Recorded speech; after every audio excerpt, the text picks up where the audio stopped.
should know. I have never really liked you at all. I cannot hide it anymore.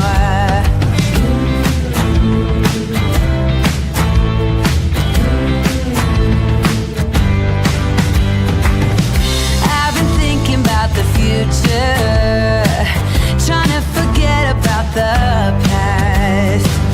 So many ways that I could change for the better. Don't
is a true crime discussions channel.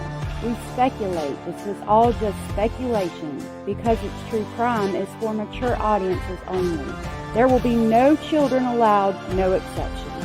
Everything on this channel falls under fair use. Please remember to like, comment, subscribe, and share. It's free. Hello, everyone. It's so good to see you. I'm going to try to say hey to y'all as best I can. I can only see on my computer right now. I'm still printing this document. Hey, Bad Girl, Indie Girl, Janet, Gray Moon, Dainty Dane, Lily Sunshine, allegedly speculating. So nice to see you here today. Miss Sarah, Katia, Cara, good to see you. Against All Logic, good to see you. Good to see you.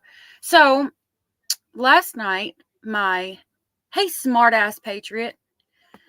I love your name. Last night, one of my lovely moderators by the name of Hio Sandra Firelight found the deposition from where Mr. Ben Fields was from the lawsuit that was brought against Mr. Ben Fields in the Kentucky sheriff who shot the judge case. I do have a video. Hopefully it'll go through. I didn't watch all of it because I've been printing this since I got back from the store. We had to go out in the snow. So it should give us a little bit of a recap on what this case is and why these depositions are so important. Hey, Ashley. Okay, so let me try to pull this up. Here, let's watch a quick recap on it first, and then we'll pull that one up.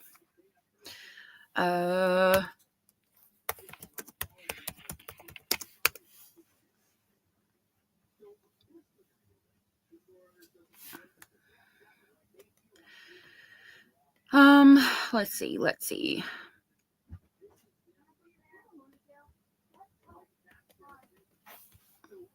Okay, so we'll watch this one real quick, and then I want to bring in Mike Watts. We're going to watch this one real quick, and then we're going to watch why the depositions that were taken in the lawsuit about the deputy who was abusing girls in the drug rehab program. The deposition that Sean Stines took is really important because it could hold the key as to why he shot the judge. We found out through the months that they were basically running a brothel out of that courthouse. So I'm going to recap you on this real quick. We'll watch the video that tells us why it's the depositions that were taken in the lawsuit case are so important. And then we're going to read through the depositions.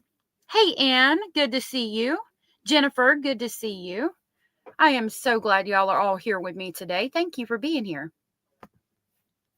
He is the Letcher County Circuit Court Clerk, and he has known both Judge Mullens and Sheriff Stines for years and considered both men a friend. This is such an incredibly tragic story, and so...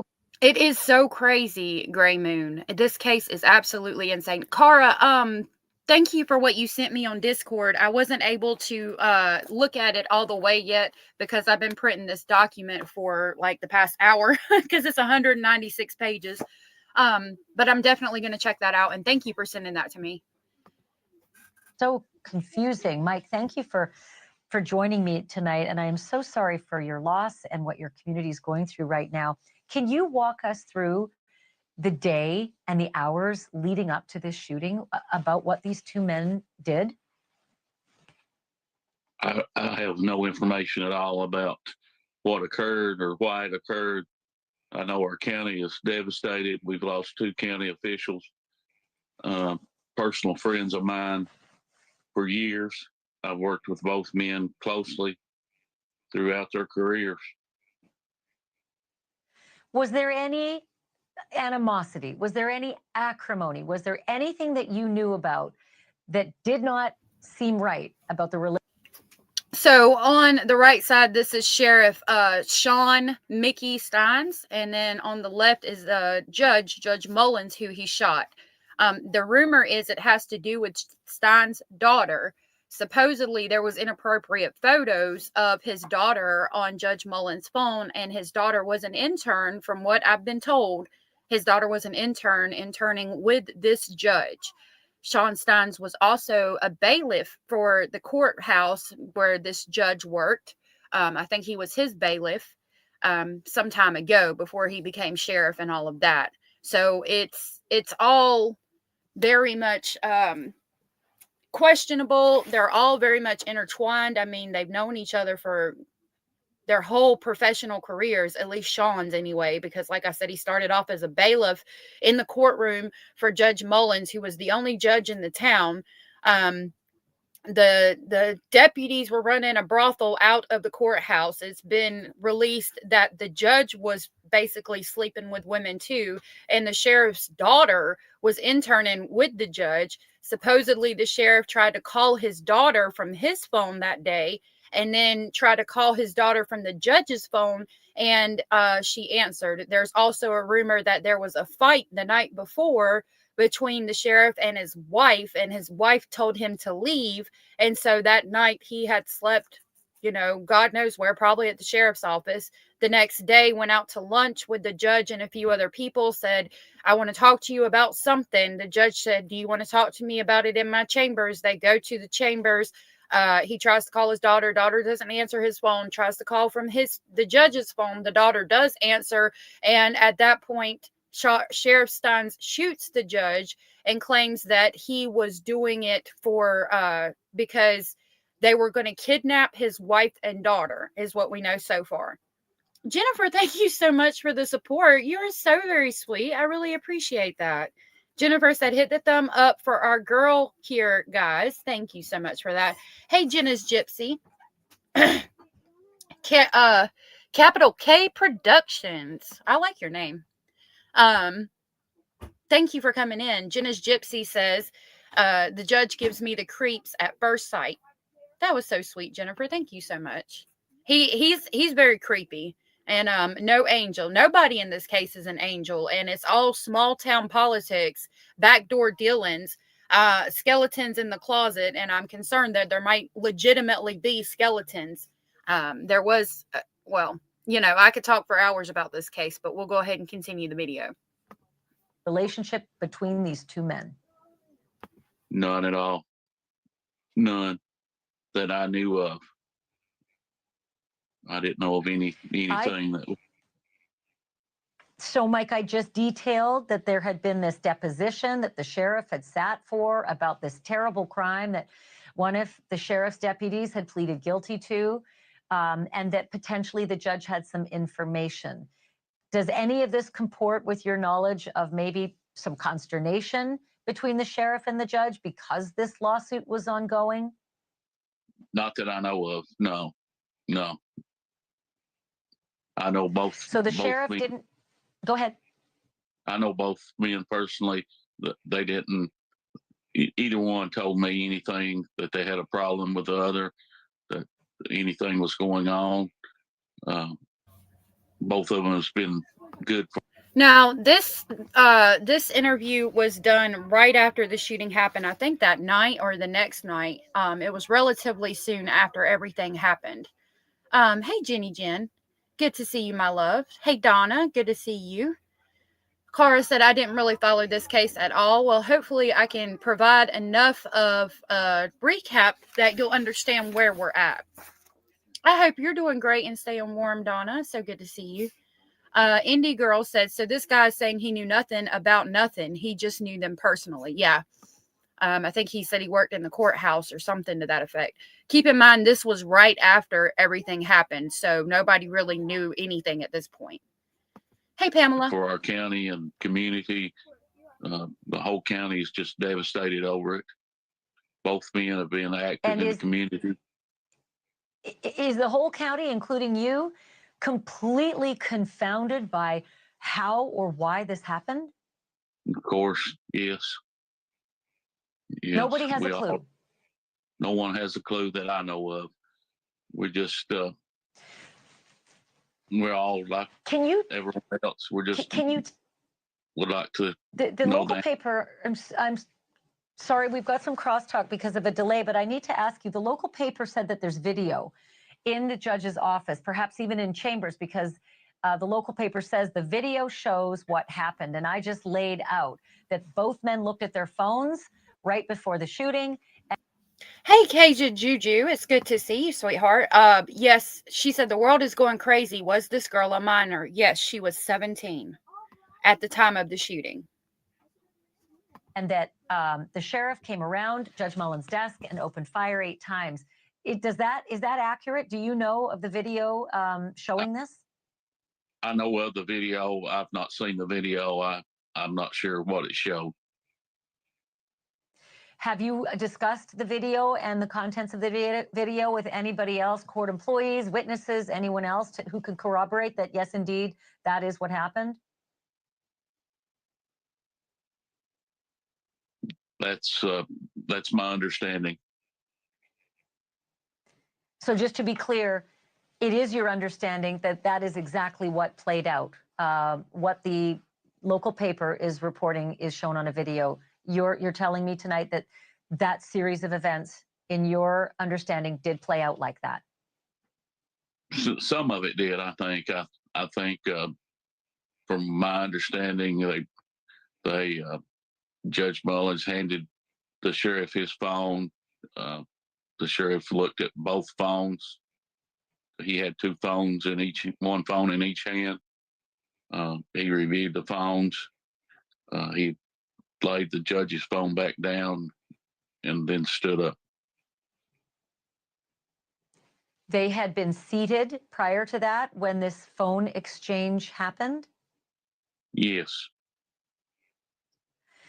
And was there an audible argument? Was there yelling? There was some reporting yesterday that they had been arguing. Is that what happened, or was it all quiet? I don't know. I couldn't answer that. I do not know. This Kentucky State Police is investigating the. So we'll watch a couple of videos just to get y'all caught up, because there's a lot. It looks like a lot of you don't know a lot about this case. So we'll watch a couple of videos to get caught up. Hey, Foxy, good to see you, love. Hope you're doing good. I'm doing good. I went out in the snow. It was so pretty. The crime, we all were looking for answers. I've not only lost a county judge, our district judge, but our county sheriff and 2 personal friends. Was the door to chambers open to the staffers in the anteroom? No. Did those staffers who were in the outside room, outside of chambers, did they report hearing anything prior to the shots? No argument. No. That is so sweet, Gray Moon. You guys actually in the Discord provide me with a lot of information. So it's really you guys. Thank you for sending me all of the things you do. Hey, Lemon Line. Good to see you. Yeah, I covered this case quite a bit back in the day. I'm going to try to get us caught up kind of as quickly as possible because there's some people that don't know about this case. Hey, Luna. Hey, Orange Rose. It's good to see y'all. Thank you for being here. Orange Rose, good to see you. Sarah says, choo choo, speculating family. Hop on this crazy train, the speculation station. Hold on tight and smash that like button. Scoot over and stay seated for this wild ride. Thank you for that. All right. And what about just conversation? Was there a normal conversation in normal tones prior to the shots? They couldn't hear. The sheriff walked in and asked whoever was in the chambers that he needed to speak with the judge in private, and the doors were closed. And they couldn't hear any other conversation after that, even that there was conversation? No, the next thing they heard is gunshots, I think, and they didn't realize if they were from the outside or if someone had came in or what. They evacuated the building. And then I was informed. What does the video? I'm not what sure. What does the video show next after? After the sheriff allegedly fired 8 shots, killing Judge Mullens. What does the video show him doing right after that? Again, I have not seen the video. What have you been told it shows?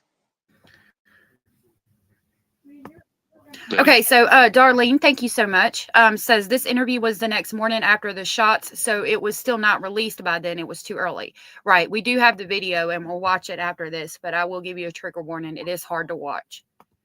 Picked up the phone again, the judge's phone, and looked at it and laid it back down and walked out. So after the shots were fired, he did not render assistance. He did not check the judge. He picked up the judge's phone off the desk again, looked at it, and then walked out of the office? From my understanding, again, I've not seen the video. What did he say to the people outside the office the moment he came out? There's no one there, I don't think. And so where did he walk to after he left chambers? He exited the courthouse. He didn't come into Okay. contact with anyone in the courthouse until he came outside on the front steps? He came out a side entrance, turned and walked back in the front entrance. When he walked back in the front entrance, what happened after that? What was he doing going back into the courthouse? The first responders were responding. Of course, they probably thought he was there to assist them until he walked back in the courthouse, back into the courtroom, is my understanding, and laid his revolver or his pistol down on one of the tables. So I'm going to finish this one out. I did speed it up because it's right after it happened. So it's the best recollection of the events that day when this was fresh on everybody's mind. I will play the video and the updated stuff so far and lay out why this 196-page deposition is so important. I think it holds the key to why this happened. At the very front of the courthouse, he laid his, is that his service revolver you're saying, or his service pistol? In the courtroom. He walked back in the courtroom. From my understanding, again, I didn't see the video, so I'm not, it was just my understanding that he walked back in the courtroom and took his pistol out and laid it on one of the attorney tables. And then surrendered to the responders who were in that courtroom? That's my understanding. And can you just tell me again, was it his service pistol or was it his personal weapon? I do not know. Was he in uniform? He was not. Was he on duty? He was on duty 24 hours, 7 days a week. These are both honorable men. These both are honorable. They were elected by the good citizens of Letcher County. They both served admirably in their positions they held. Sheriff Stines fought the drug epidemic with everything he had in him. He worked 24 hours, 7 days a week. Judge Mullens was a very strong component of, instead of incarcerating individuals, after years being on the bench, he realized that it wasn't working, and he was working along with Sheriff Stines to get people in treatment and giving them a second chance. So, Mike, I'm glad you said that, because one of my big questions has been, because the judge had a So this is the important part. This is where we're going to talk about the depositions. That's really important to this case. The fact that they had started a drug rehabilitation program.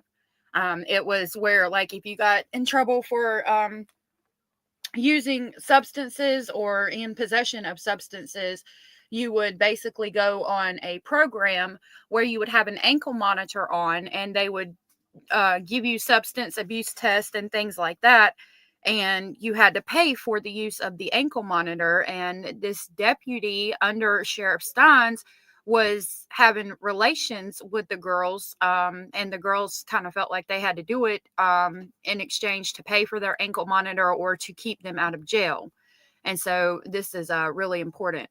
I'll definitely check that out. I haven't watched Gavin Fish a lot, but I know he's got some good documents, and I like him as far as what I've seen.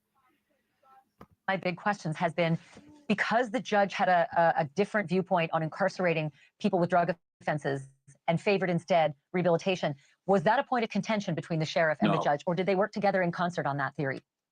they worked together, hand in hand. Sheriff Stines would take them to treatment. He would offer people to come into his office and voluntarily go and not be arrested to treatment.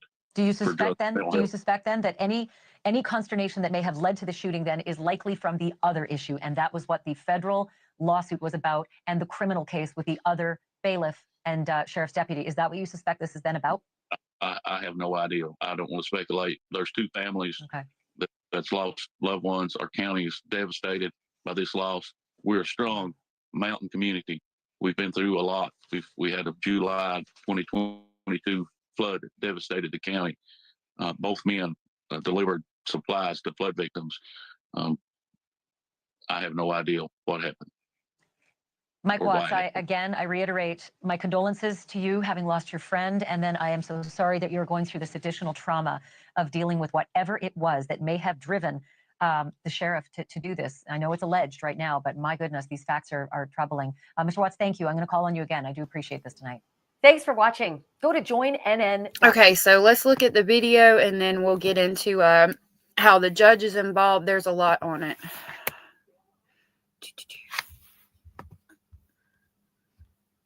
I have to look at the ones I've watched.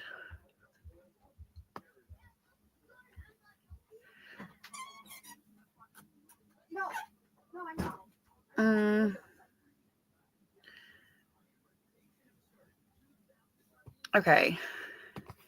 Let me try to pull up the full video and then we'll come right back to this.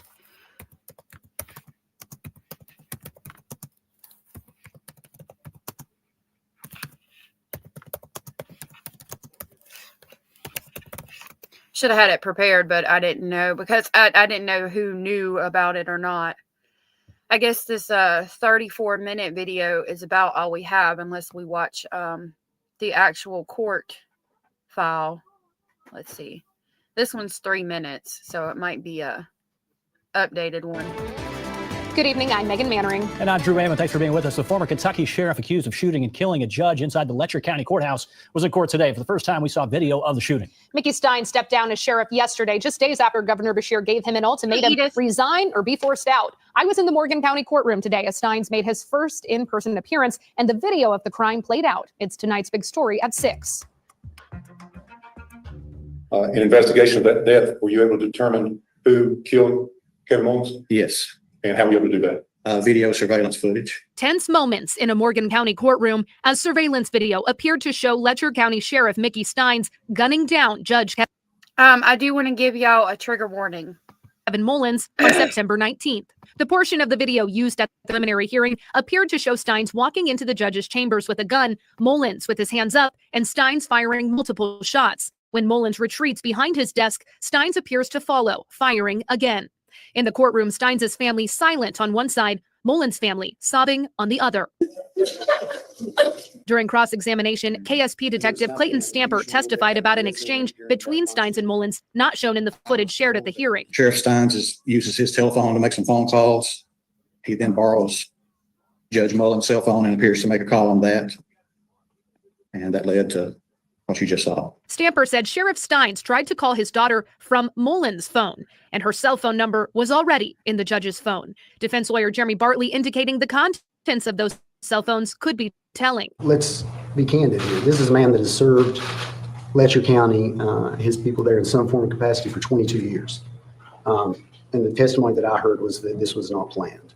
So I don't think it is that far of a stretch to say that whatever happened in the moments that we didn't see today were the precipitating factor. Bartley said he had lingering questions regarding witnesses who heard the gunshots from one room over and a lunch meeting between Mullens and Stines that took place earlier in the day. I left the hearing today with a lot of questions still unanswered myself. We hoped that there may be more.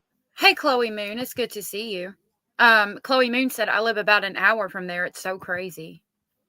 Wow. It is crazy. And I'm sorry about what you were talking about, Cara. Yeah, I can get why the fathers react this way too. Yeah, I'll definitely look at that, Foxy. I don't know if I have permission to play his video, so more light that will be shed on the preceding events. The Commonwealth's case against Stines will now head to a grand jury. The motive still unclear in a case capturing national attention. Okay. If convicted, Stines could face 20 years to life in prison. The prosecution hasn't indicated if they'll pursue the death penalty. So, yeah, we've covered it on several previous live streams. I'm just trying to kind of recap it. I'm going to play this 34-minute video. Hopefully it don't have a lot of talking so you can see it again. We're learning new information tonight about what exactly went down in the Letcher County courthouse that left a Kentucky judge dead. Video evidence from the trial shows former Letcher County Sheriff Sean Mickey Stines point his gun directly at District Judge Kevin Mullens. Mullens is seen on the ground with his hands up and turned away from Stines before the shots were fired. Stines has been charged with murder in the September 19th shooting of Mullens. The next step in the trial is for a grand jury to consider whether to indict Stines. So that was the shooting.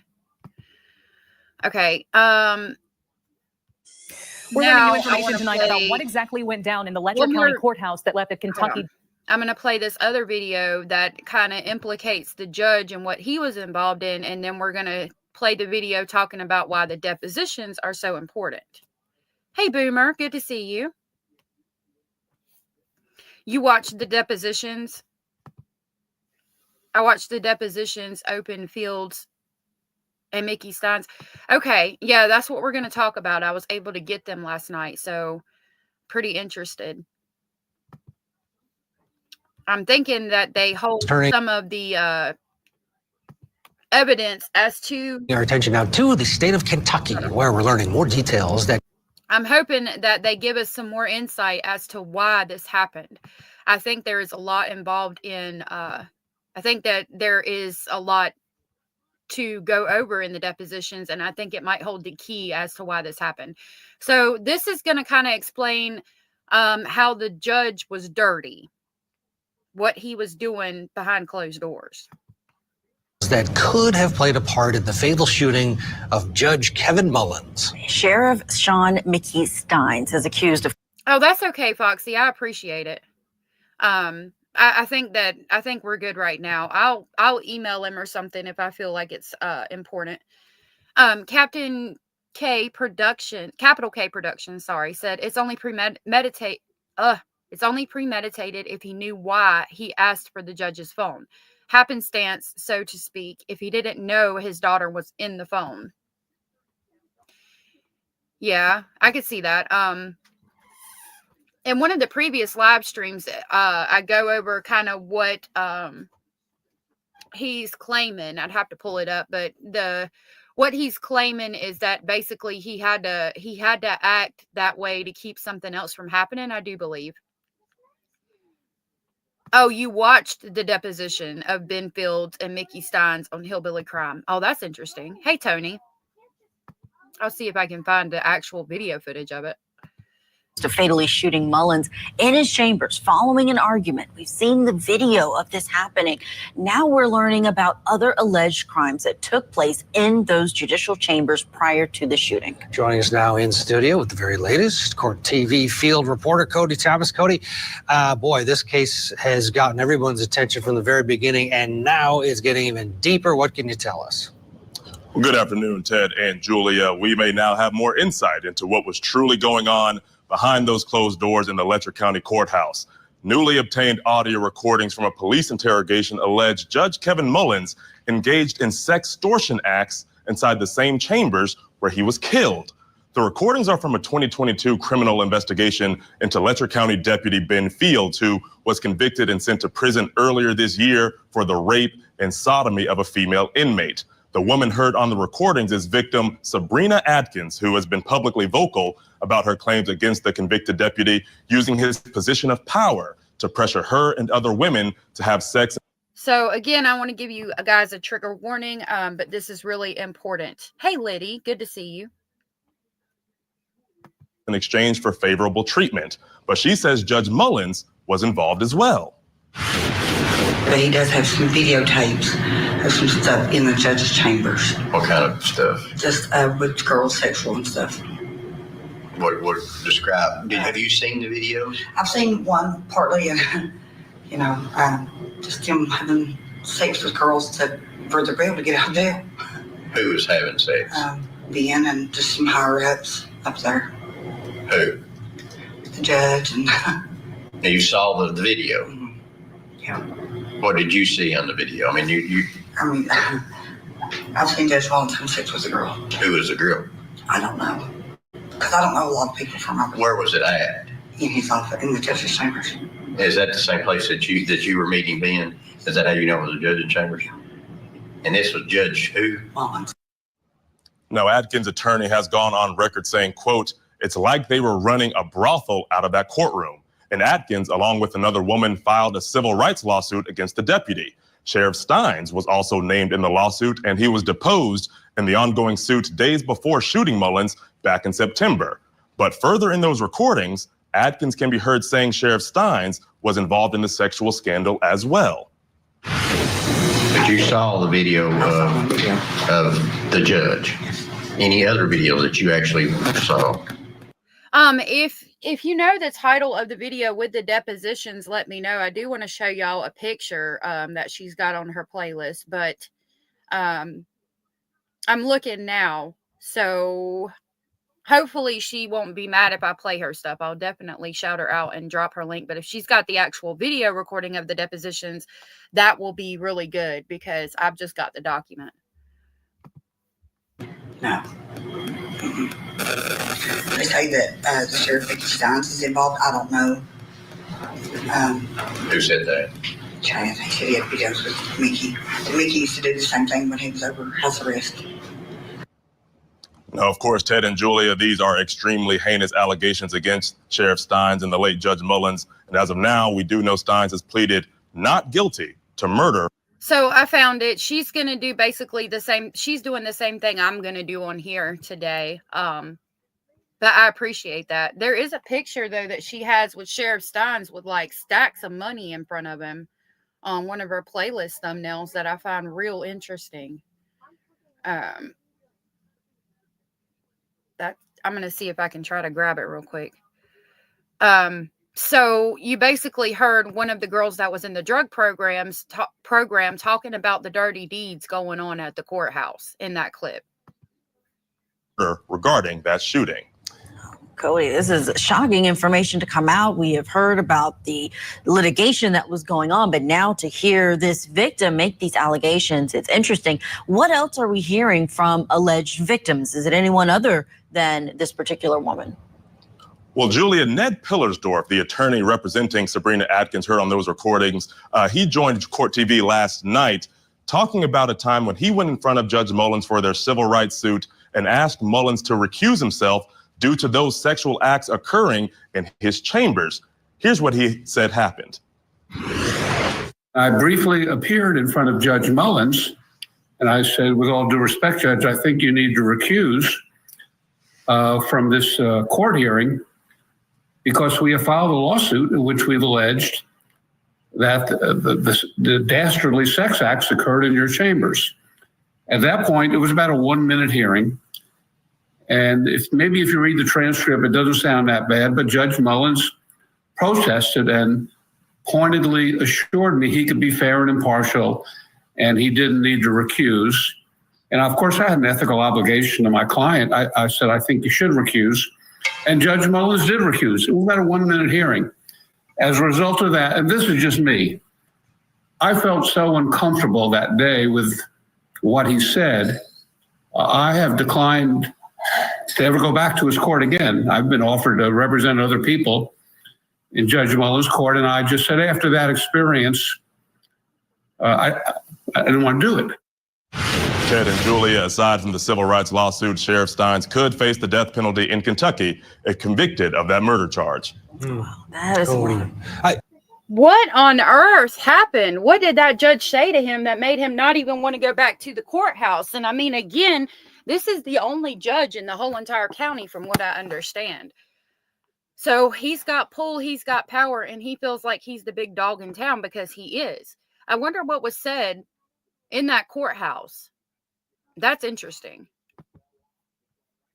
I love Vinny's face because it kind of sums up everyone's reaction to the details of this. Details, exactly. It's crazy what was allegedly It was already a crazy incident and that has just shocked so many people, but it seems to continue to add those layers. Cody Thomas, thank you so much for your reporting on this. We're going to bring back in our analyst who is joining us now, criminal defense attorney Alan Kagawa.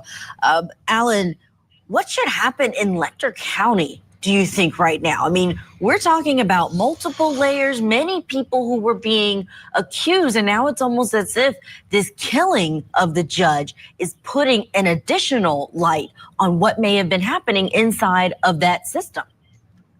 Yeah, absolutely. I think first off, I think there needs to be a big investigation just into this.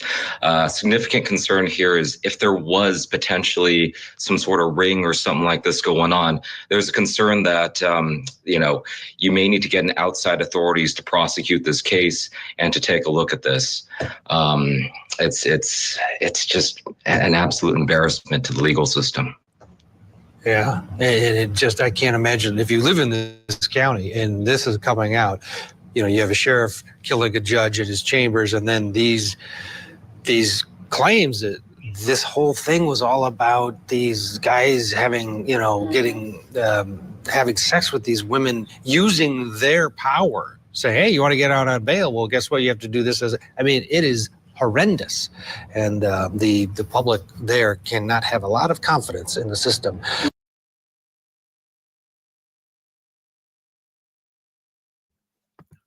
We got to get a crime scene log started. For the first time, we are seeing body camera footage after a judge is shot in his chambers. Lord have mercy. And we're hearing from the sheriff. Stop it. Stop it right now. Okay, so we will watch this body cam footage too to see what he said. But what is most important about what they said is that it plays a role. This deposition that I'm going to go through with you guys, it plays a role. It could be the reason why the sheriff shot the judge. So we need to, it all goes back to the case with Ben Fields about the sextortion and things that were going on in the courthouse. So that's why this this depositions document is so important. We will watch where he gets arrested, and then I'll play again how the video that I had saved for today about how it plays a role and how important this deposition is to this case. I also have several other live streams I've done on this. I do need to work on putting my playlists or putting my lives into playlists that are labeled. So I will work on that today. Hopefully I can get the Stearns documents out as well. It's going to be like a 2-hour video at least. So I'm almost done editing that. So yeah, it's just all small towns and backdoor policies, backdoor politics, the good old boys running the system and what they can get away with. So this is going to be body cam footage from right after where he shot the judge and he gets arrested. In Kentucky, charged with murdering his one-time boss and one-time friend, Judge Kevin Mullens. You're going to hear from Mickey Stines after the shooting here in a bit, and some of what he says is frankly a little confusing. The crime is shocking for many reasons. First, it's a county sheriff accused of killing a judge who was his friend and former boss. And the shooting was recorded by a surveillance camera in Judge Mullens' chambers in Letcher County, Kentucky. We've seen it, and it's startling. It's unbelievable. This case is definitely not a whodunit, far from it. It's more of a why did he do it?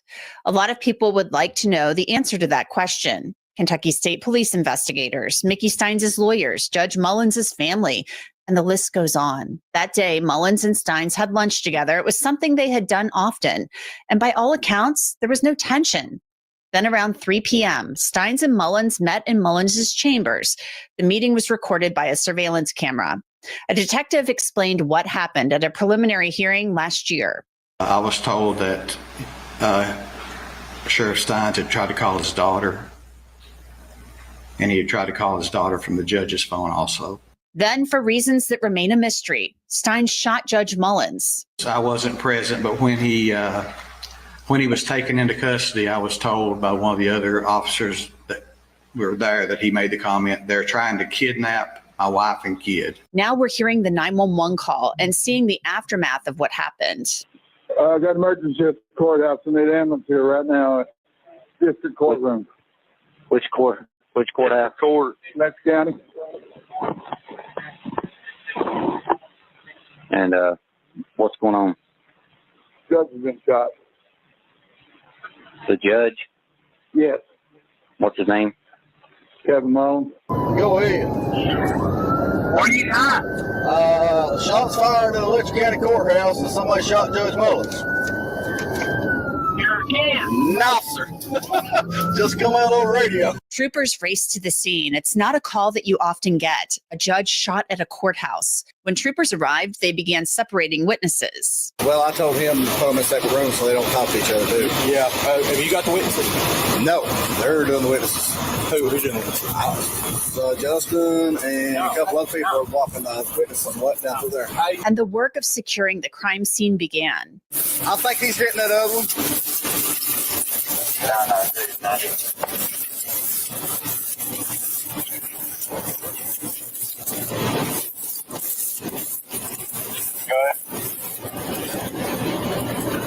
They still got the 10-15 in the foyer of the courthouse. There's also some witnesses in the judge's office, not far from where he's at. You want us to go ahead and take him down to the jail so we can get the rest of the witnesses out of the judge's office.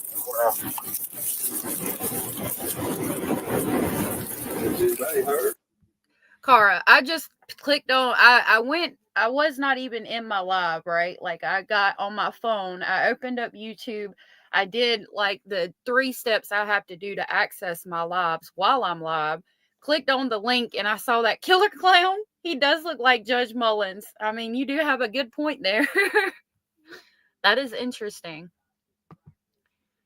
Capital K Production says, how desensitized do you have to be laughing about a judge getting shot? Wow. Yeah, that cop, like saying, you know, when they were like, you've got to be kidding, and he was like, no, sir, I'm not. I don't understand. I don't think that that's funny at all. Maybe he thought he wasn't hurt that bad.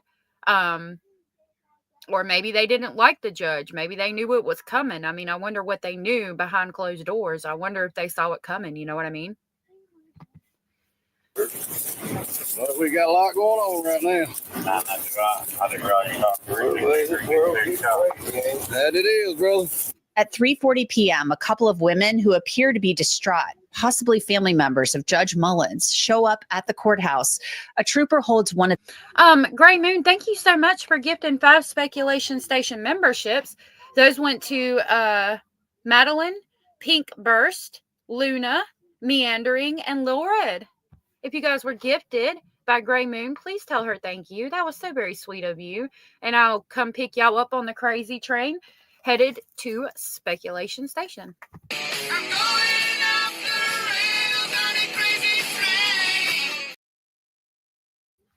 Thank you so very much, Gray Moon. I really appreciate your support. That was so very sweet of you. Thank you so much. Bad Girl says, small town equals everybody knows everything. Yeah, it's crazy in Appalachia, too. The fact that this is in Appalachia, I mean, you can see the sides of the cliffs while they're driving and things. A lot of craziness goes on in them small towns in Appalachia.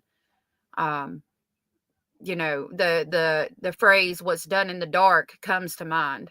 And the phrase is, what's done in the dark will come to the light. But if the sheriff and the judge and everybody running the town are the ones doing the things in the dark, who's going to bring it to the light? You know what I mean? Luna said, thank you. Cajun Juju said, this reminds me of a movie I seen. Oh my goodness. I wonder what else is going on. Yep. It reminds me of that Reba, I think it was Reba McEntire song that's talking about the judge has blood on his hands. That's what I always think about when I think about this case. Luna, that was so very sweet. Thank you. Yeah, we all know our creeps. One of them back.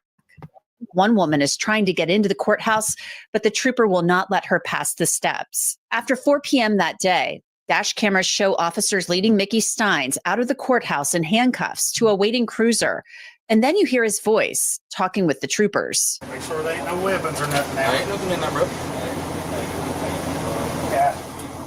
Come on now. Right here, open up the back hatch. Come on. He's so paranoid.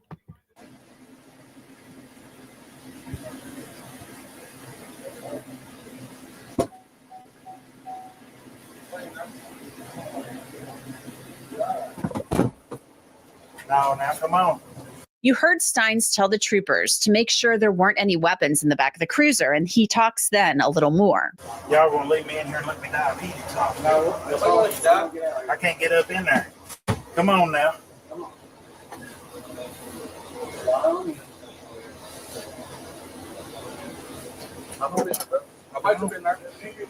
I can't. Yeah, man, I can't get in.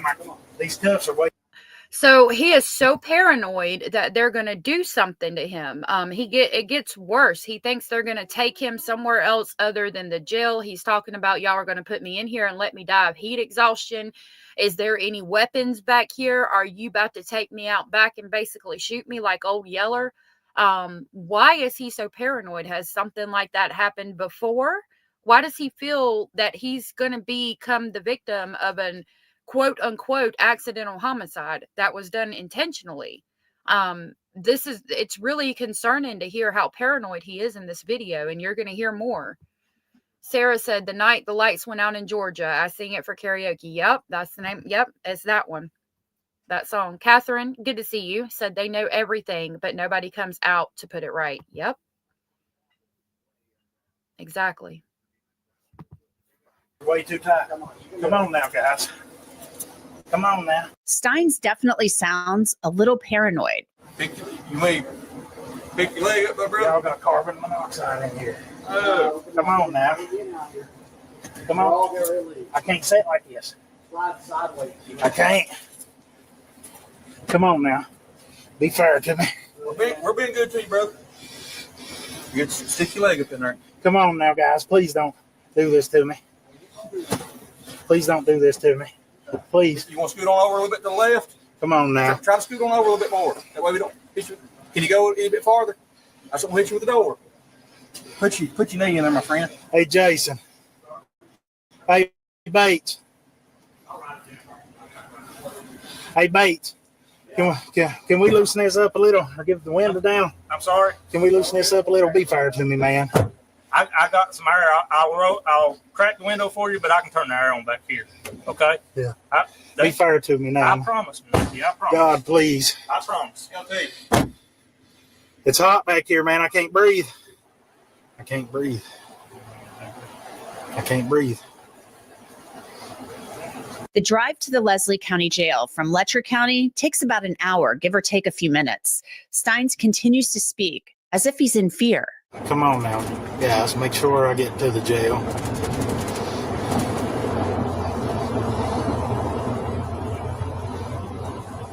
At times, it's hard to hear the troopers in the cruiser, but they try to talk to Mickey Stines on the long drive to the jail. Come on now, guys. I was asking why you done it.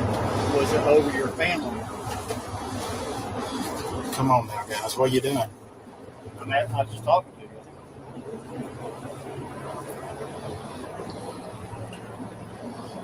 I'm just asking, was it something to do with your family or anything like that? The trooper, after several minutes, tries to... So they're asking him, why he did it and all of that. He's already paranoid and it's making him more paranoid. Yeah, he keeps saying, I can't breathe. He thinks they're going to kill him with carbon monoxide poisoning. Like he is, yes, bad girl, exactly. He is absolutely scared to death. He is scared to death. Bad girl said, I hope you're okay, Abellis, and we miss you. Yes, Abellis. Hopefully she's doing okay. Hey, Veronica and Becky. Good to see y'all. Is to ask Stines some more questions. Was it something to do with your family?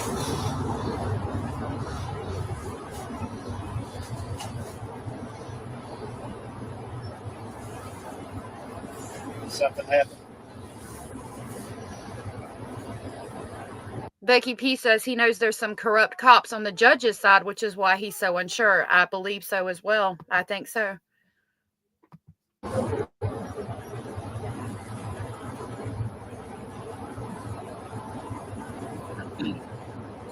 Something did happen, I mean, it'd be good to let us know. Why did you want to talk to your daughter while I'm in there? Something did happen that,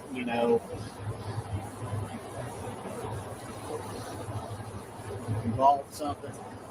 They can help you when you go to trial and get a fair trial. Let us know kind of what's going on, what led to this. At one point, Sheriff Stines asks whether the troopers are actually taking him to a national forest. He doesn't believe the troopers are taking him to the right place. They tell him there is a national forest near the jail. Maybe we're almost to the jail. I'll ask one last time. Is there anything you want? Is this anything to do with your family?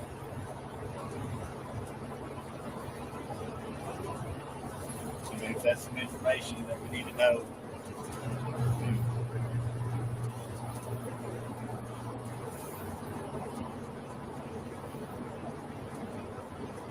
He won't answer them. And I find that, I mean, he knows he's being recorded. Obviously, he's the sheriff. So I wonder if that's why he's not answering them or if he just don't want to answer them.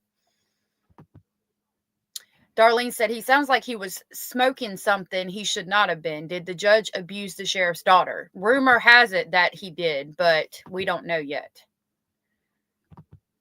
And what the information comes out, that always can change how investigations are worked. You know what I mean? And how they're looked at. You know that.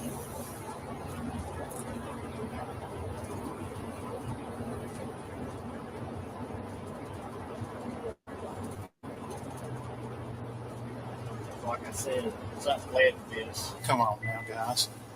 Guys, no guys.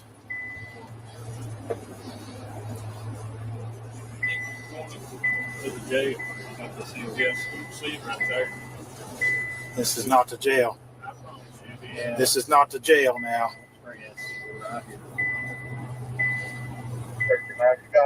This is not the jail. The officers continue to drive, and they assure Mickey Stines they are taking him to the Leslie County Jail. Okay, Mickey. Anyway, so do you want to talk about it? Is this to do with anything with your family, your daughter, or anything? Bring one in.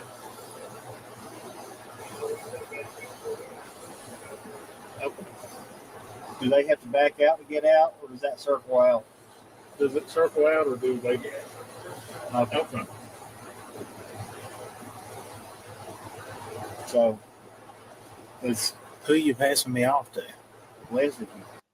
Bad Girl says, Bad Girl said he knows what time it is. They're all corrupt, in my opinion. I think so, for him to be so paranoid, but I question whether he's actually this paranoid or if he's trying to basically use a temporary insanity defense. I questioned that the first time I saw it, but it's one of the two, right? Like, they're corrupt and things like that have happened. Like, they've had somebody die, or, you know, contemplated ways to make an inmate or somebody that just got in trouble die from suspicious causes, or he's trying to basically build his insanity defense. We've talked about this. This is Leslie County Jail. Who you passing me off to, though? No, nobody. He knows the way here. We didn't know the way. Oh, yeah. Y'all are passing me off here now to somebody. Mickey, I don't know why you think this. Y'all are going to let somebody hurt me. Yeah. Come on now, guys. Be fair. I hope you will be. Yeah. Don't pass me off to nobody. The only people we're passing you off to is the jailers inside here. Just okay. That's the jail. They said there's somebody in there that they got to clear out. Yeah, come on now, guys. One last time, the trooper tries to get Stines to tell him whether the shooting had anything to do with his family. Is this anything to do with your family?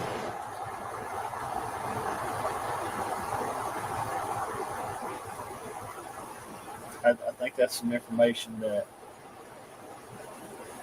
would be nice to be out there so we knew what exactly led to this.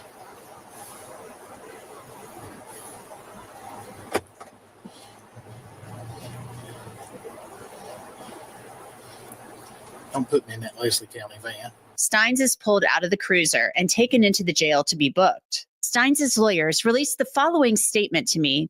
It says, the recently released footage affirms our belief that our client felt there was an imminent threat to his family and himself. There was an extreme amount of pressure placed upon him as a result of the pending civil case and its potential to reveal matters within the courthouse. The footage shows that our client perceived a genuine threat, and its impact upon his mental health is apparent. Following So, Stines. First of all, what's important about that statement is that they talk. I'm trying to pull it back up. I'm going to read it again. The recently released footage affirms our belief that our client felt there was an imminent threat to his family and himself. There was an extreme amount of pressure placed upon him as a result of the pending civil case and its potential to reveal matters within the courthouse. Now, that civil case that he's talking about is what we have the depositions from. And the depositions are basically where Sheriff Stines is questioned about things involved in that case. It's extremely important. Even his lawyer, who has spoken to him by this point, this is months, at least a month, or I think it was 2 or 3 months after this all happened, that this video was released, and his lawyer has been talking to him to make sure he can defend him. So that tells me it's definitely got a lot to do with the civil case. And the other part of that is the footage shows that our client perceived a genuine threat, and its impact upon his mental health is apparent. So the genuine threat and mental health are the important words out of that statement. The second part, is there a genuine threat? Have things like this happened before, where somebody had died mysteriously that they made look like an accident that wasn't? Or is there a mental health aspect of this? Is he going to try to go with, he was not in his right mind when he committed the homicide? Darlene said if he wasn't involved in the sexual abuse, then he may have been afraid they were going to try to involve him. The jailers were involved in the abuse of the girls too. They were having relations with the inmates. Yes. Yes, ma'am. Yes, ma'am. Is apparent. Following Stines' arrest, we found out that he had been deposed in a civil lawsuit in the days leading up to the shooting. A woman named Sabrina Atkins sued the sheriff's office, claiming a deputy named Ben Fields had sex with her. This is what I have the depositions from. So this was the days leading up to the shooting. I think it was a couple of days before he shoots the sheriff is when this deposition I'm going to read to you took place. We found out that he had been deposed in a civil lawsuit in the days leading up to the shooting. A woman named Sabrina Atkins sued the sheriff's office, claiming a deputy named Ben Fields had sex with her while she was on home incarceration. Atkins was arrested in 2021 on a drug charge. Atkins claims that she couldn't afford to pay for an ankle bracelet and was afraid to go back to jail. So Fields, who was supervising her on home incarceration, offered to help her in exchange for sex. Atkins said she and Fields had sex in Judge Mullens' chambers 6 times. Fields eventually was charged criminally and served 6 months in jail. He is supposed to be on probation for 6.5 years. We don't know whether this played a role in the shooting, but there have been questions about whether it may have, and here's why. In 2022, investigators with the Kentucky Attorney General's office interviewed Sabrina Atkins, and she claimed to have seen tapes of Judge Mullens having sex with a woman in his chambers.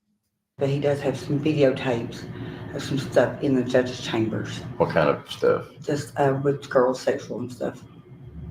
What describe? Have you seen the video? I've seen one partly, and just him having sex with girls for the bill to get out of jail. Who was having sex? Ben and just some higher ups up there. Who? The judge and. Now you saw the video. Yeah. What did you see on the video? I mean, you. I mean, I've seen Judge Mullens having sex with a girl. Who was the girl? I don't know, because I don't know a lot of people from over there. Where was it at? In his office, in the judge's chambers. Is that the same place that you were meeting Ben? Is that how you know it was the judge's chambers? And this was Judge who? Mullens. But you don't know who the girl was? We obtained that audio in a records request from the Kentucky AG's office. News Nation. So that's really important. And keep in mind, from what I've been told and from what I understand, the sheriff's daughter was interning with the judge. So the fact that we know that the judge was having relations with girls, a girl that they don't know who it was, on videotape in his chambers, and the sheriff's daughter is interning with the judge, because the sheriff interned with the judge. He was his bailiff or whatever. And, you know, for whatever reason, his daughter might be looking to go into that field, and he was interning. Looks like a good idea, good thing, whatever. But then allegedly speculating, let's say, or should I say speculating, allegedly, that you're the sheriff and your child is interning with this judge. And then this civil case comes to light, and you see a video of the judge having relations with a girl in his chambers. What if that's your daughter? What if you saw the judge having relations with your daughter in his chambers, and you try to talk to him the next day at lunch, and he says, we need to talk about this in my chambers. And then you go to the chambers and you basically hit him with, are you having relations with my child? And the judge says, basically, yeah, what are you going to do about it? I mean, would you not? I think I might commit a homicide. And then you take into account the fact that he was trying to call someone, allegedly his child, from his phone. My child doesn't pick up when I call them, but when I call them from the judge's phone, who could possibly be having relations with this 17-year-old child, and she answers, I mean, that's going to make me even more angry. Now, again, I don't know. I haven't seen the video. I do not know. I was not there, but all of that makes sense to me. That's why I want to go back over to the depositions and see what was said. What was said in the deposition a couple of days before he shoots the judge. There's some kind of key information in this 196-page deposition that's going to tell us what happened and why he was so upset and so angry, and what led to him shooting the judge. Actually was the first to report on the audio. But you just saw the judge. Do you know for sure that was the judge? Yes. I mean, how do you know that's the judge? I'll be in front of you. His face is pretty clear on there. Mickey Stines has pleaded not guilty to the murder charge. His attorneys have suggested he was suffering from an extreme emotional disturbance at the time of the crime, and they've suggested the shooting may have been manslaughter, not murder. That's it for this episode of Crime Fix. I'm Anjanette Levy. Thanks so much for being with me. I'll see you back here next time. I know that kind of broke it down. I'm going to watch one more video. I'm going to play one more video on it, and then we'll read the deposition. I do have the depositions in my Patreon if you guys would like to see them without the sheriff charged with murdering his without the watermark. That's going to be on them when I pull them up here. Hold on just a minute.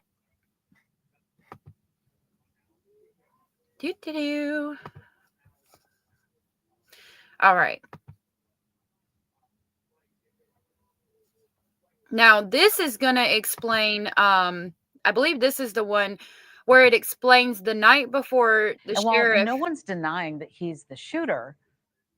I think this is the one that explains the night before the shooting that the judge and his wife had an argument, and the judge, I'm not the judge, excuse me, I'm sorry, that was misinformation. The night before the shooting, the sheriff had an argument with his wife to the point that his wife made him leave the house, and the next day is when he confronts the judge and shoots the judge. Now, judging by that, it makes me question, maybe it was his wife or something. Maybe they got in an argument about her possibly having relations with the judge. She kicks him out or whatever, and then he goes and asks the judge, and the judge is like, yeah, I'm banging your wife or whatever, and then that causes that to happen. Stop it. Okay, so, again, these are all just speculations. I do not know. I was not there. I did not see. So we'll watch this, and then we'll get into the depositions. And while no one's denying that he's the shooter, the defense calls it a moment of extreme emotional disturbance and says murder is the wrong charge. They won't even concede to manslaughter. I want to bring in News Nation investigative producer Allison Weiner. So great to have you here. I know you've been digging into this, Allison. All right, the grand jury indictment was just a few days ago. Stines said not guilty. That was his plea yesterday, but neither sheds any light on the million-dollar question.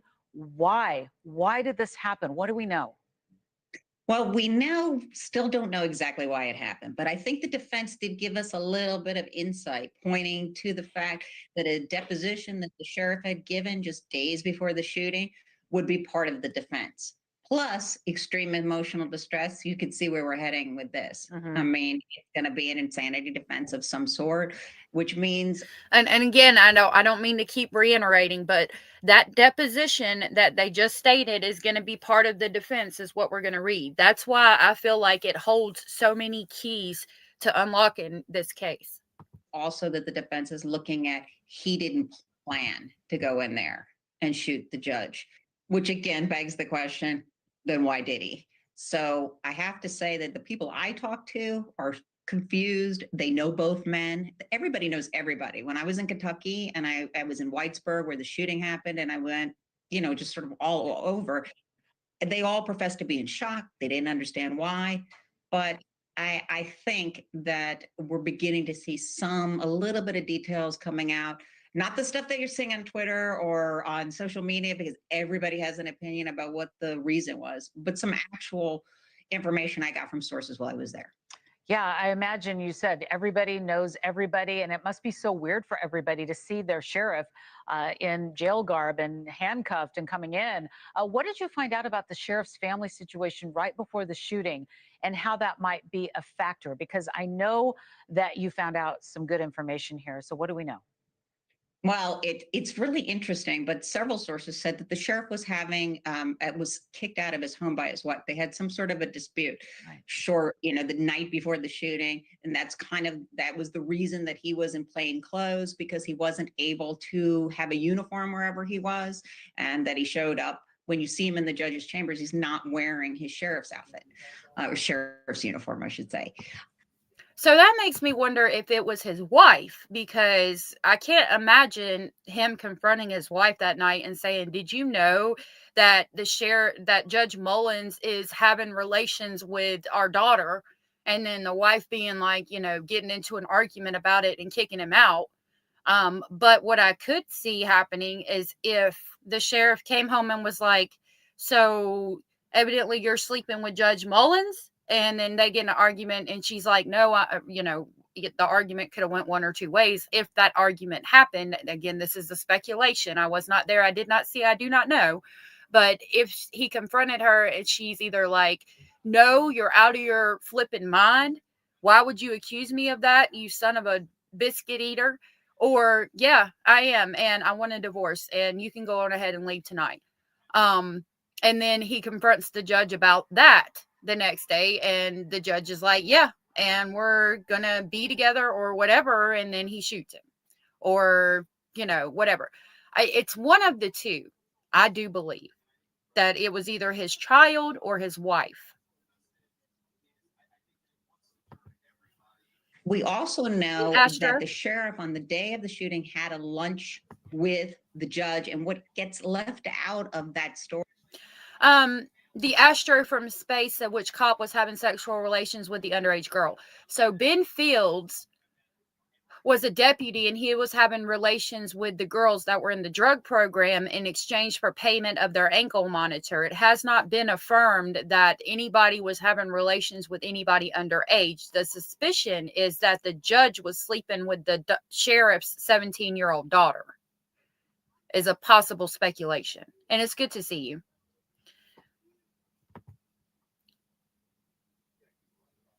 Capital K Productions, I hope you have a good day, love.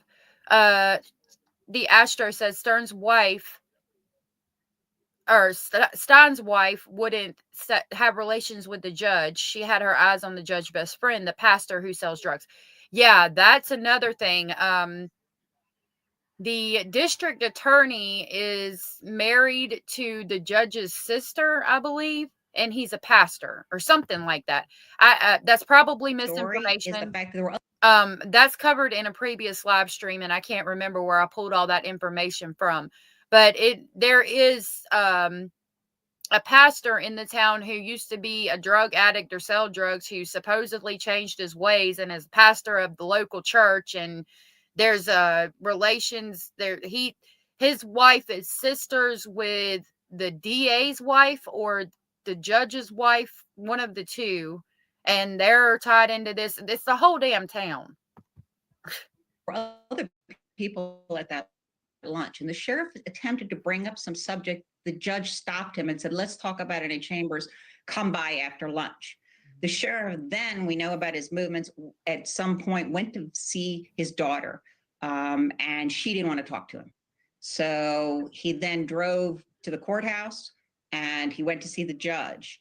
And we do know from the facts that, from what has been released, that we know so far, that he picked up the phone and tried to call his daughter from the judge's chambers. She didn't answer. Then he used the judge's phone and she answered.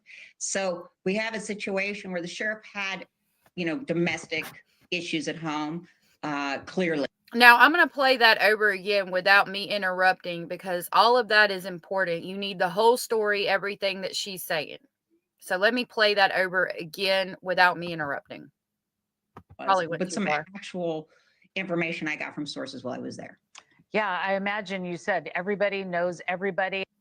Mercedes said, is this a Netflix series or is this real? This is real life. This is Letcher County, Kentucky.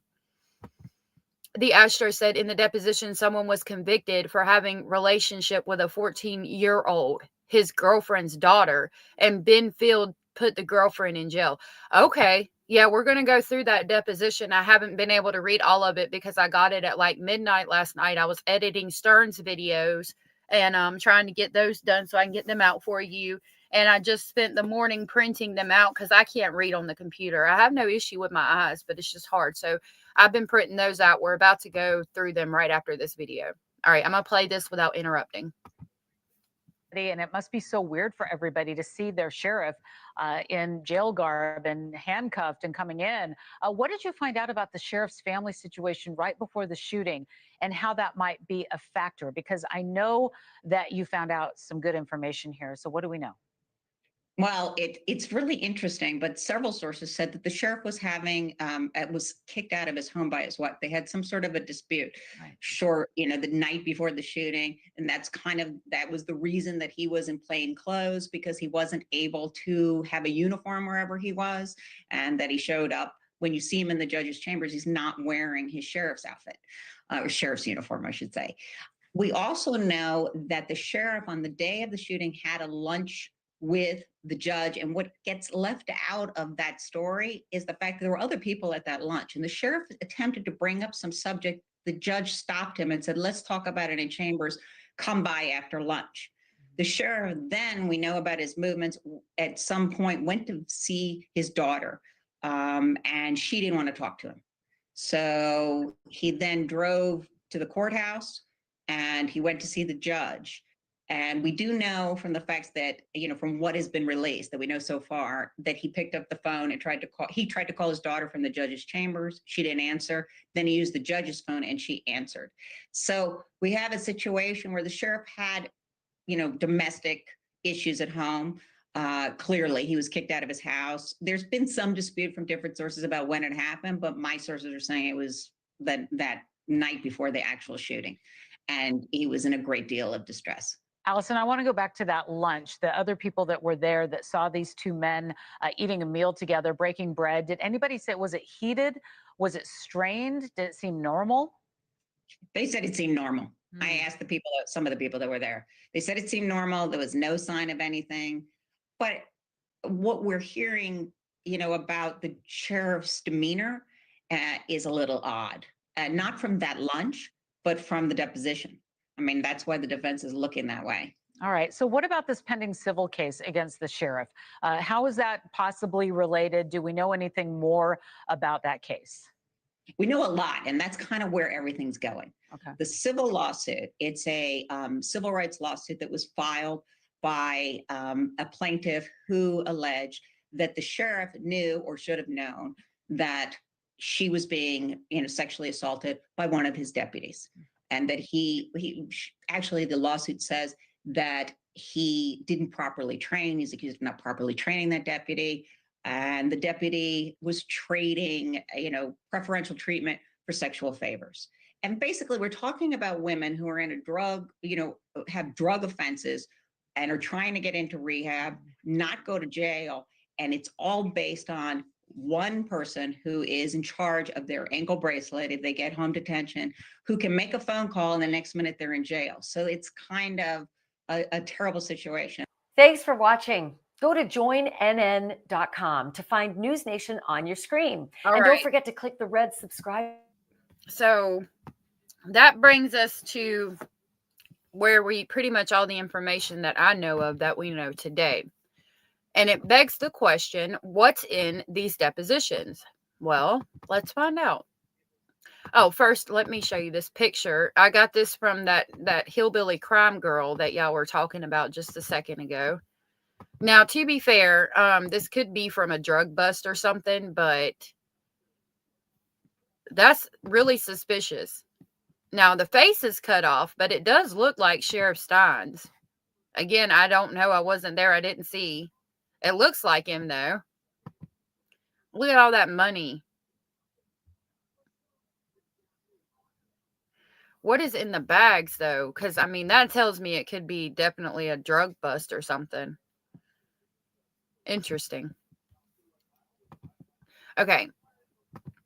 I'm going to pull up these depositions. Now, keep this, again, is the deposition of Sheriff Stines in the case with Ben Fields involving him sleeping with the girls in the drug program in exchange for the money that they're supposed to pay to have their ankle monitors.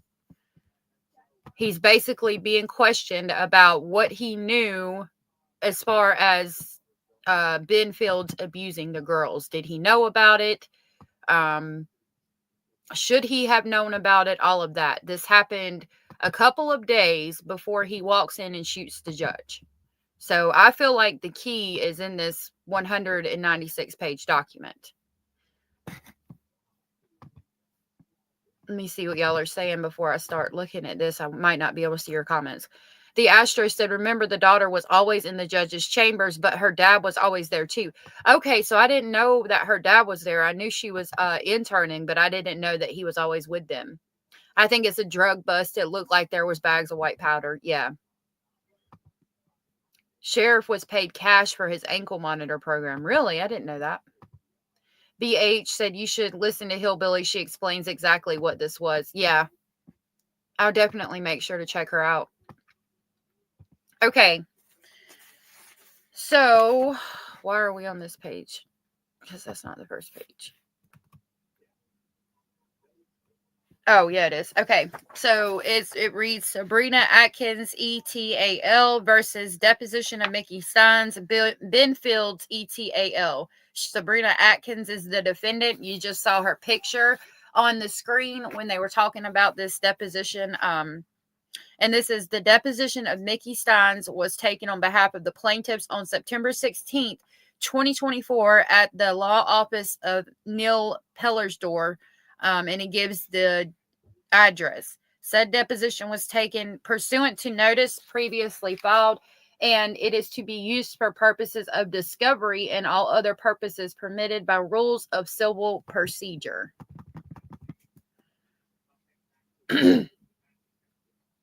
All right. So that gives us information about the plaintiffs and things like that. Direct examination was done by the Honorable Bethany Baxter, and cross-examination was done by the Honorable Jason Williams, I'm sorry, not Judge Williams, Jason Williams. Okay, so this is the direct examination. Now I'm going to read through this and you guys can follow along. Let me get to this page. Okay, so the first question was Sheriff Stines. My name is Bethany Baxter. I represent Sabrina Atkins and the estate of Jennifer Hill in this case. I'm going to be taking your deposition today. So my first question for you, have you ever given a deposition before? He answered, years ago in a car wreck, I believe 20 years ago. She asked, okay, is that the only other occasion? He said, yes, ma'am. She said, okay, I'm just going to talk about some ground rules. As you know, you are under oath. I'm going to be asking you some questions today. As the day goes on, Sometimes my questions get longer and maybe a little harder to understand. Don't be shy about asking me to rephrase something or repeat something. I'm happy to do that. If you don't ask me to rephrase it or repeat a question, I'm going to assume that you understood my question and that your answer is responsive to my question. Is that fair? And he says, yes. Let me see. I need to write down the time. Sorry. Oh my gosh. Here we go.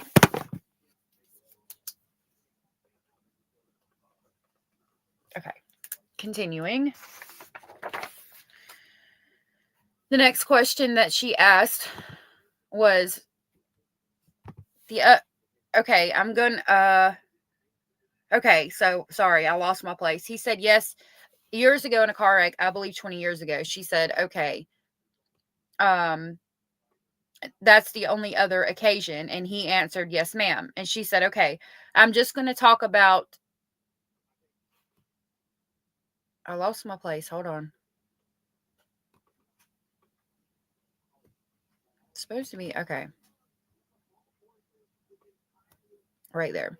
Okay, I'm just going to talk about some ground rules. As you know, you're under oath. I'm going to be asking you some questions today as the day goes on. Sometimes my questions may get longer and may be a little harder to understand. Don't be shy about asking me to rephrase something or repeat something. I'm happy to do that. If you don't ask me to rephrase or repeat a question, I'm going to assume that you understood my question and that your answer is in response to my question. Is that fair? And he said, yes. She said, I'm happy to take breaks today and so forth. He said, okay. The other thing, I'm trying to kind of skim through because that's not real important. The other thing that I will say is we have got a court reporter here who's taken down everything. He said, yes. She said, okay, what did you do to prepare for your deposition today? Mr. Shaw says she doesn't want to know about any conversation you had with me or with your personal attorney. And he said, okay. So I looked over Sabrina Atkins' deposition. I attended Benfield's Patty Stockham's, and she said, she asked him, you read Patty Stockham's deposition? And he answered, yes. She said, any other documents that you reviewed? And he said, the interrogatories. And she said, the interrogatories that you produced in this case? Mr. Shaw says, we are not for sure whose. He looked at some written discovery in the process. Let me see what y'all were saying. Ben Fields said you should listen to, oh yeah, I read that, sorry. The daughter was supposedly the judge intern. The sheriff's office is in the same building. Yes. Yep. Okay, bad girl. The Astro said Ben admitted to drinking on the job at jail and having relations with his wife at the jail. And they said, yes, he passed. You are hired. Oh, wow. I didn't know that. Good morning, Blue Giraffes. It's good to see you. I Googled Letcher County, Kentucky drug bust. A 2-minute video shows signs with meth and fentanyl and money. He talks about their arrest. It's from August 2024. I'll definitely have to look into that. Let me start this comment. Okay. So Mr. Shaw said, we're not for sure whose. He looked at the written discovery, and the process. He said, Miss Bethany said, okay, anything else that you can recall? And he said, I don't believe so. He was asked, where were you born and raised? He said, born in Whitesburg, Kentucky. She said, in town. And he said, at the hospital. She said, okay, where did you grow up? And he said, I grew up in Fleming Neon. She said, okay. I don't think that I asked you, will you state your full name for the record, your legal name? And he said, yes, Sean Mickey Stines. She said, so when you were born, I suppose so when your mom brought you home from the hospital, they took you back to Fleming Neon. And he said, yes.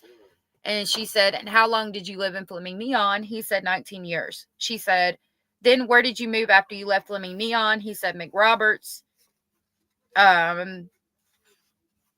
Okay. He got married at 19. His wife's name is Carolina Stines. Her maiden name was Gibson. I'm just skimming through this.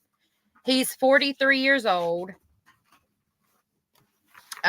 He's asked about any other surnames. Hold on just a second, y'all.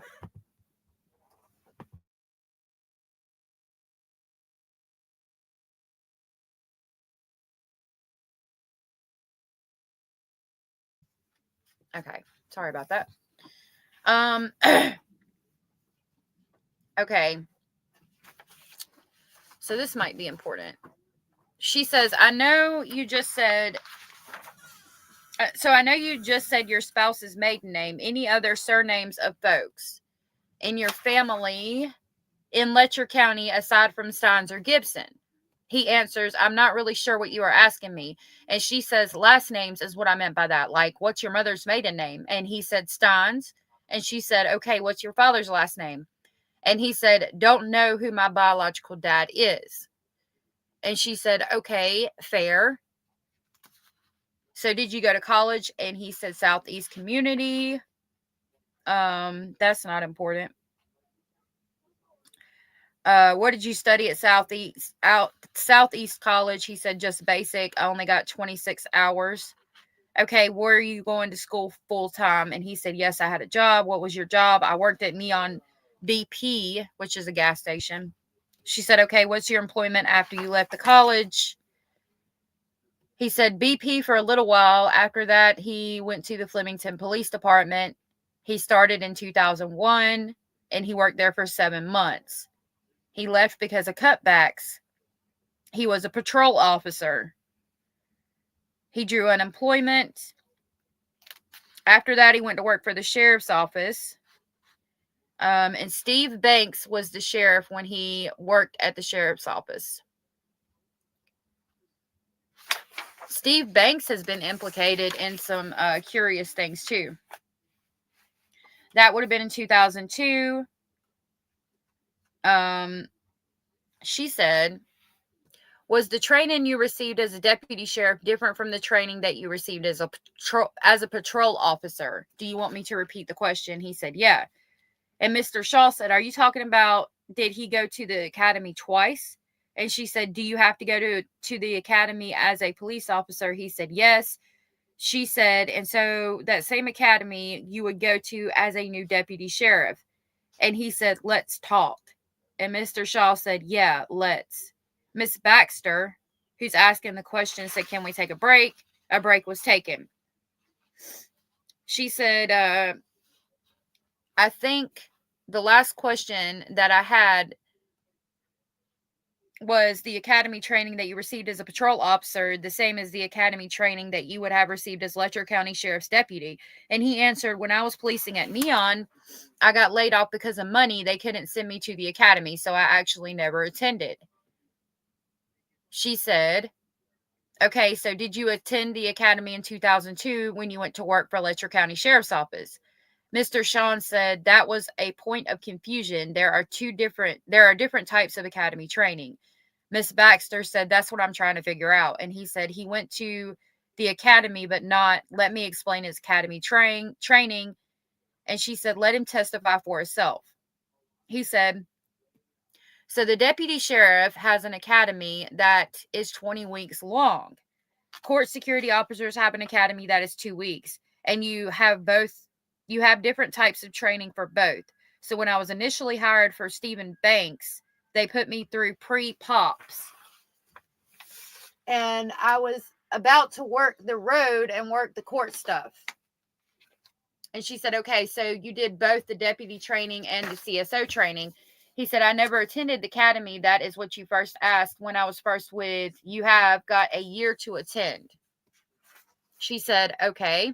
And he said, after that, I worked for Steve Banks for 7 months. Danny Webb came in and I worked the road and court for Danny. During that time, Danny comes to me and says, do you want to be a road officer or a court officer? And I said, I will be court security. And he said, we can get you grandfathered in. And I had to take all of their steps to be a court security officer. She said, oh, what in the world?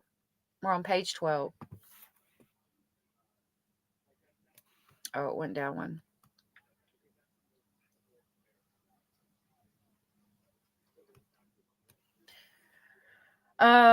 She said, okay, I just want to make sure that I understood. So 2002 is when you first went to work for Letcher County Sheriff's Office. He said, yes. She said, why don't you just tell me training you did when you first came on board? He answered, when I originally went for Neon, I had to take all of the pre-pops.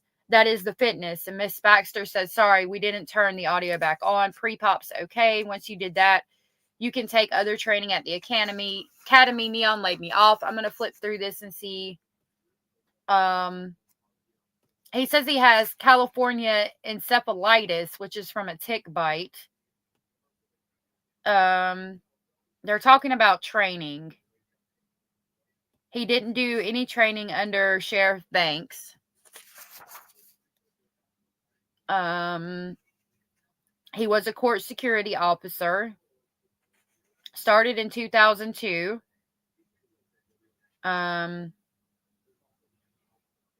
I think he came over. Yep, he became sheriff in 2019. The election was in 2018. So we're on page 15, and I'm going to continue on. Okay, so we're right here. Question. Okay, and we will come back to some of that in a minute. Any other jobs you've held prior to 2019? Yeah, I worked for East Kentucky Correctional Services. She said, okay, aside from that, any other positions? He said, I was security guard at the hospital. She said, okay, any other positions beside that? He said, at one time, I was a drug sample gatherer for drug court. She said, okay, anything else? And he said, to the best of my knowledge, that's it. She said, okay, we will talk about some of those later. Have you ever been named as a defendant in a litigation? He said, yes. He said, was that the car accident case that you referenced earlier? He said, I believe that I was just a witness in it. She said, okay, what was the litigation you were named as a defendant? It would have been, Mr. Shaw said, congelation. He said, yes. And she said, what was the name? And he said, Alicia Congleton. And she said, and did she work for the sheriff's office? He said, yes. She said, okay, aside from that case, any other matters? He said, no, not that I can think of. Have you ever been accused of workplace sexual harassment or sexual discrimination? He answered, no. She said, have you ever been responsible for investigating sexual harassment, sexual misconduct, or sexual discrimination in any discrimination in any position that you have held? Mr. Shaw said, have you, or can we talk for a second if you want to? He answered, I'm not understanding what her question is. She said, so think of all the jobs you've had in your lifetime, including your job as sheriff. Have part of the duties of any of those jobs been to investigate sexual harassment, sexual misconduct, or sexual discrimination? Mr. Shaw said, I think that she's including this case too. What happened when you received word about this case? He said, okay. Mr. Shaw said, have you had any other incidents of allegations? She said, if you have questions, I would rather you rephrase the question. I know you're trying to be helpful, Jonathan. Do you understand the question? He said, no, not really. She said, okay, let's start here.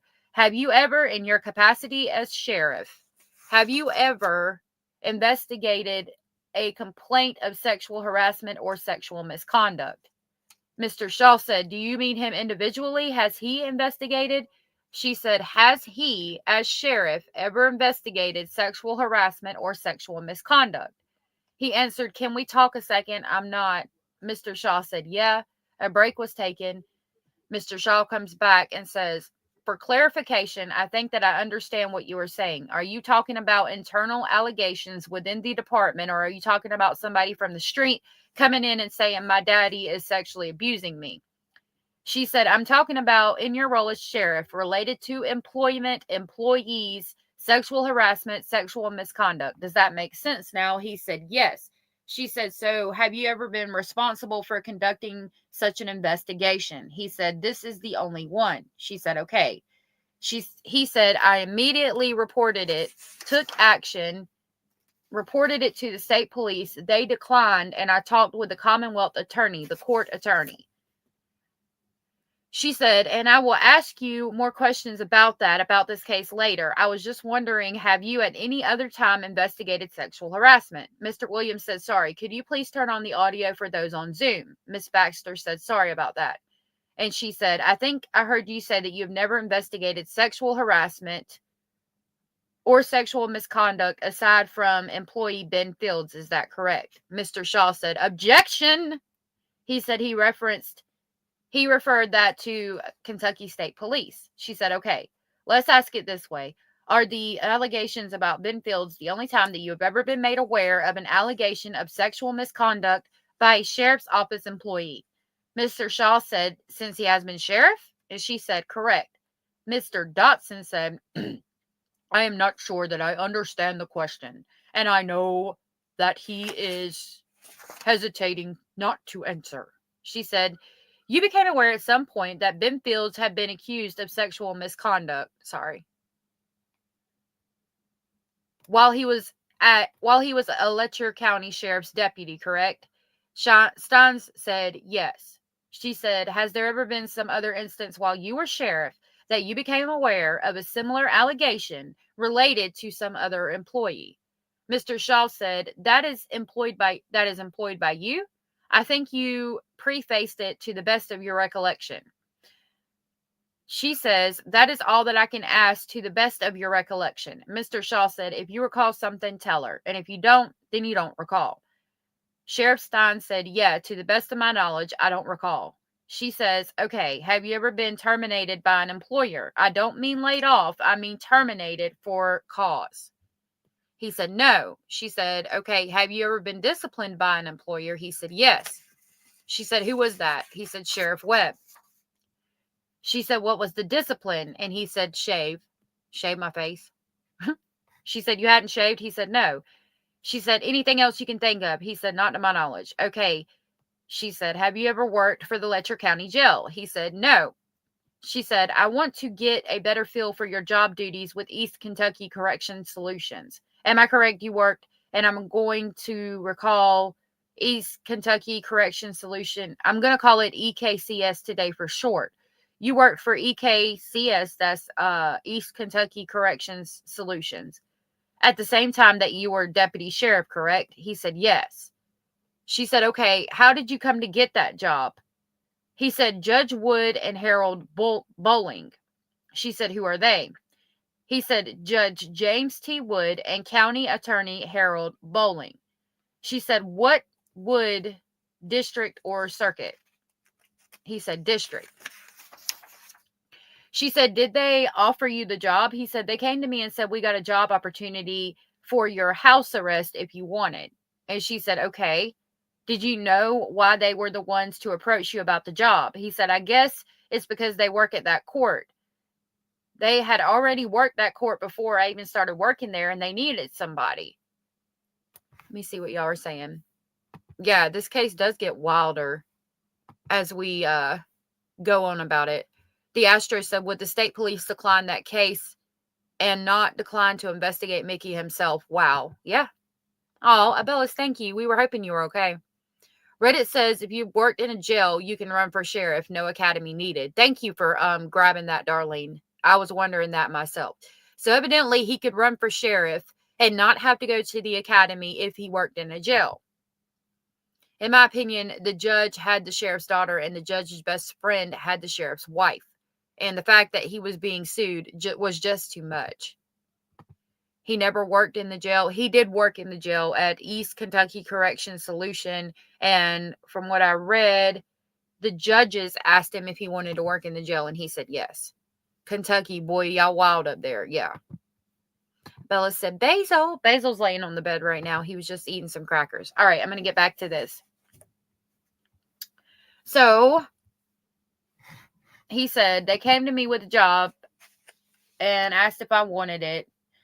She asked why, and he said, I guess because they worked that court. They had already worked that court before I even started working there. They needed somebody. She said, okay, did they work for EKCS themselves, which is the jail? And he said, no, ma'am. And he said, okay, so who was the first person with EKCS who you met? And he said, was Patty.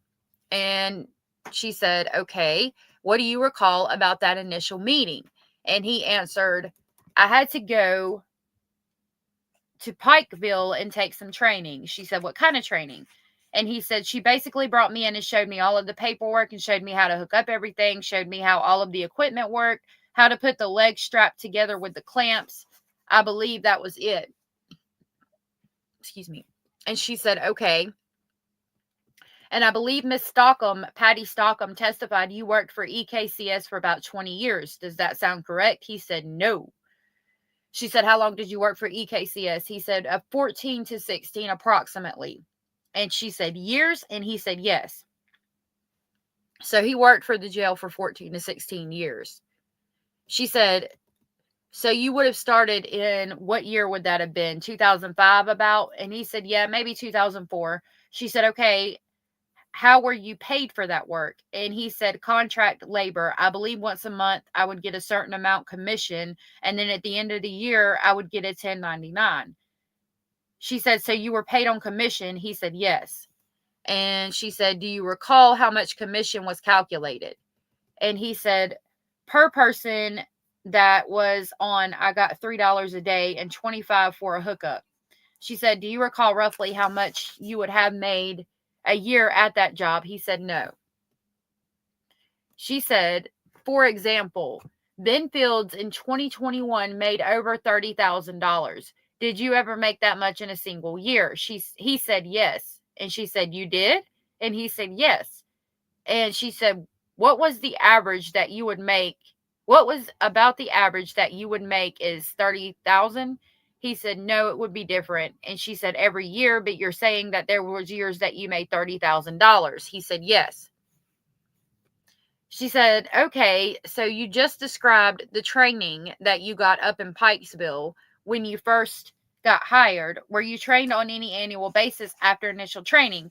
He said, at one time while I was doing house arrest, we got different types of equipment. She came in and trained me on that equipment, just the hookup and the process of all that. She said, aside from that training, was there any additional training you got from East Kentucky Correctional Solutions? He said, I don't believe so. She said, okay, I guess as far as persons on home incarceration, was it your responsibility to make sure they abided by the court order relating to the terms of that home incarceration? And he said, I'm sorry, what was your question again? She said, so for the folks on home incarceration, was it your responsibility as home incarceration officer to make sure they abided by the terms of the take home incarceration? He said, the terms of home incarceration, yes. She said, okay. And the terms of the home incarceration, who sets those? He said, the court and the contract. She said, so the judge can say this person is allowed to go here or there. Is that what you mean by that might be in the court order? He said, yes, and the statute. She said, okay.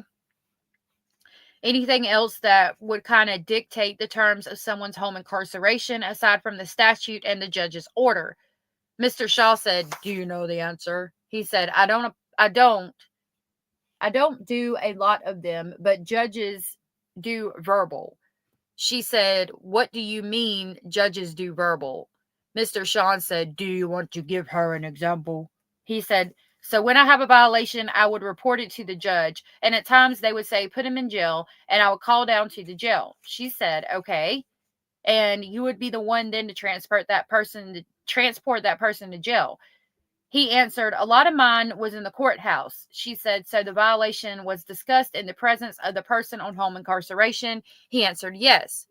And she said, so is that what you mean when you said judges did verbal? He answered, yes. She asked, do you remember signing any kind of employment contract with East Kentucky Correctional Solutions related to your employment with them? He said, what was that question again? Sorry. She said, did you ever sign any kind of employment contract or agreement with EKCS related to your work for them? He said, not to my knowledge, no. She said, was it ever the case that during the time you were working for East Kentucky Correctional Solution, were you also the court security officer? He answered, yes. She said, I'm going to use the term bailiff because I understand that to be the same thing. Is that fair? She said, yes. Let me see what y'all are saying real quick.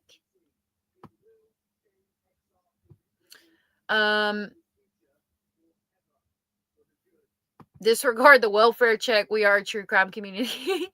You're so sweet, Blue Giraffes. Abella said Basil bakes his own crackers in his tiny oven. It's an old Wabbit tradition. True story. You're so cute. The Astro said, and Mickey was paid cash. Yeah. And I bet you he made more than $30,000, a lot more than $30,000, depending on the year, what kind of behind the scenes services he provided. Like, I have a lot of speculation going on here. The Astro said, why does Mr. Shaw's voice get deeper? Because I'm trying to kind of make a distinction. You like my Mr. Shaw voice? Oh, Lord. All right. So we're at question. We just finished with, he's a bailiff, okay? So she said, so you were the bailiff in district court or circuit court? He said, mainly district. She said, okay, so were there ever times when you would be working as a bailiff in district court and also put someone's ankle monitor on? He said, no, I had them come after my job. She said, okay, what do you mean after your job? And he said, after court security. She said, like time of day. What time of day would that be? He said, I would always have them report at 4:30. She said, okay, so you would have them come back at 4:30 to get the ankle monitor. Is that what your testimony is?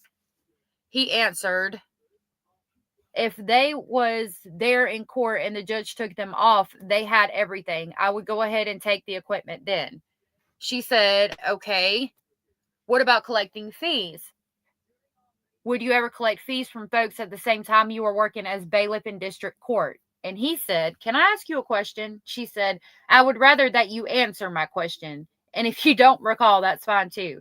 Was there ever a time that you can recall when you were working as bailiff in district court and would have collected fees, during that time period when you were working as a bailiff? Mr. Dotson said, counsel, do you mean during the day or do you mean the same month? She said before 4:30, and he answered, if they was in court and the judge did an arraignment and they were on house arrest and the judge said pre-trial in a month and that was a Wednesday and they said, Mickey, I've got the money, I would say, hand it here. Yeah. And I would go ahead and take it. Hey, Robin. Okay. And she said, and give them a receipt, I guess. And he said, yeah, all monies that was collected was wrote out in a receipt.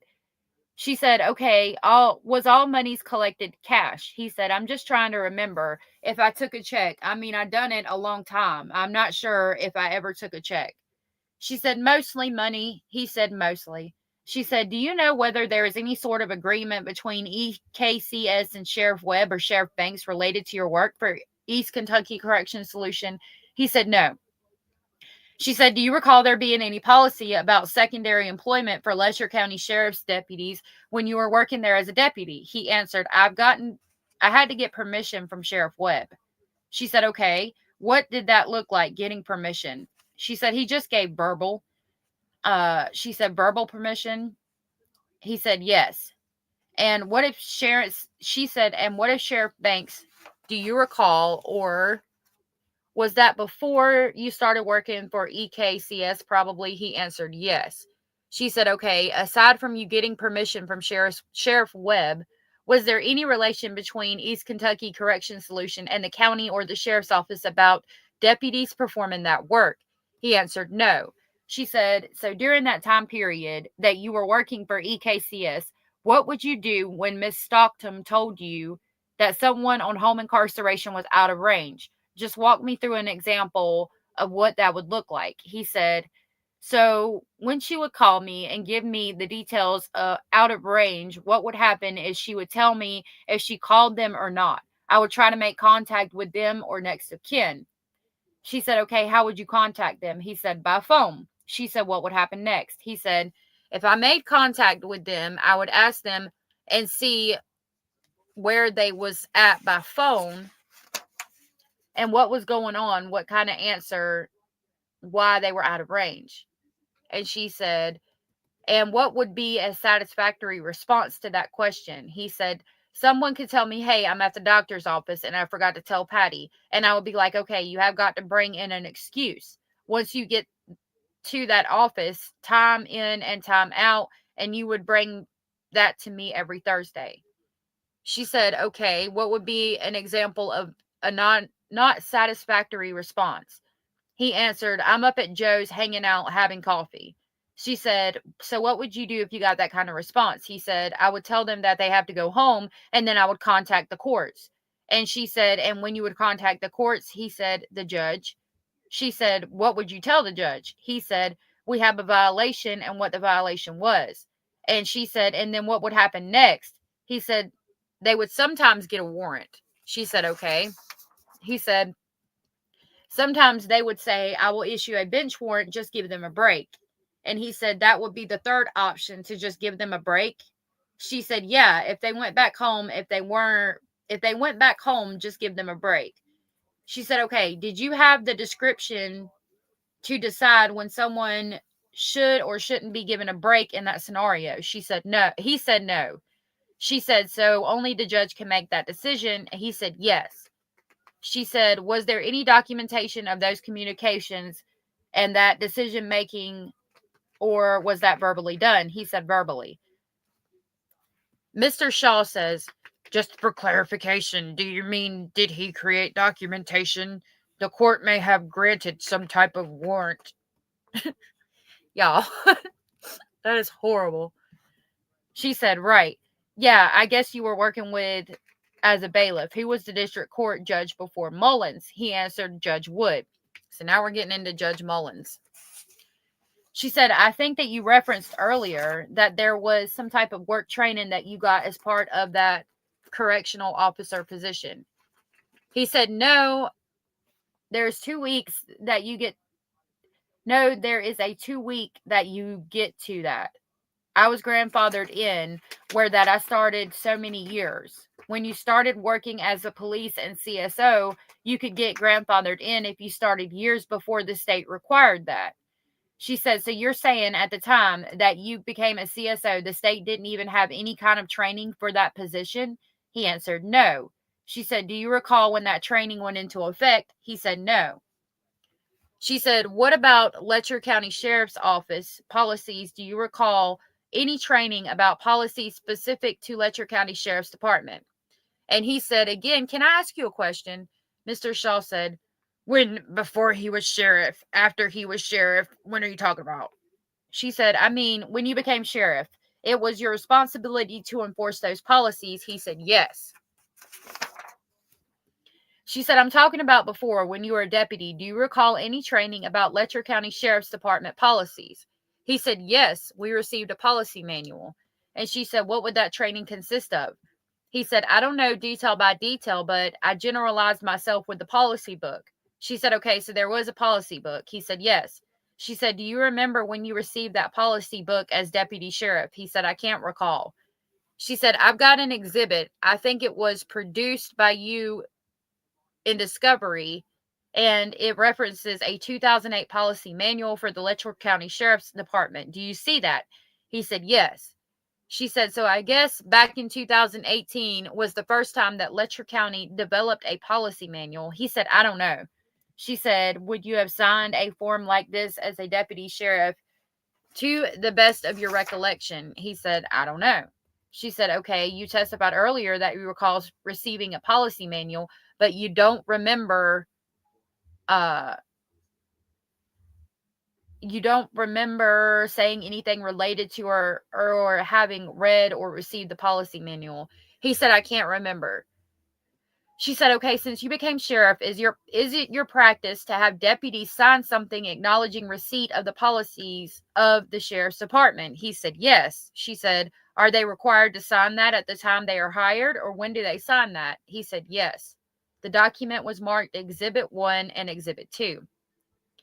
She says, okay, as part of your work with East Kentucky Correction Solution, did you actually physically go out to people's homes and get them hooked up on home incarceration?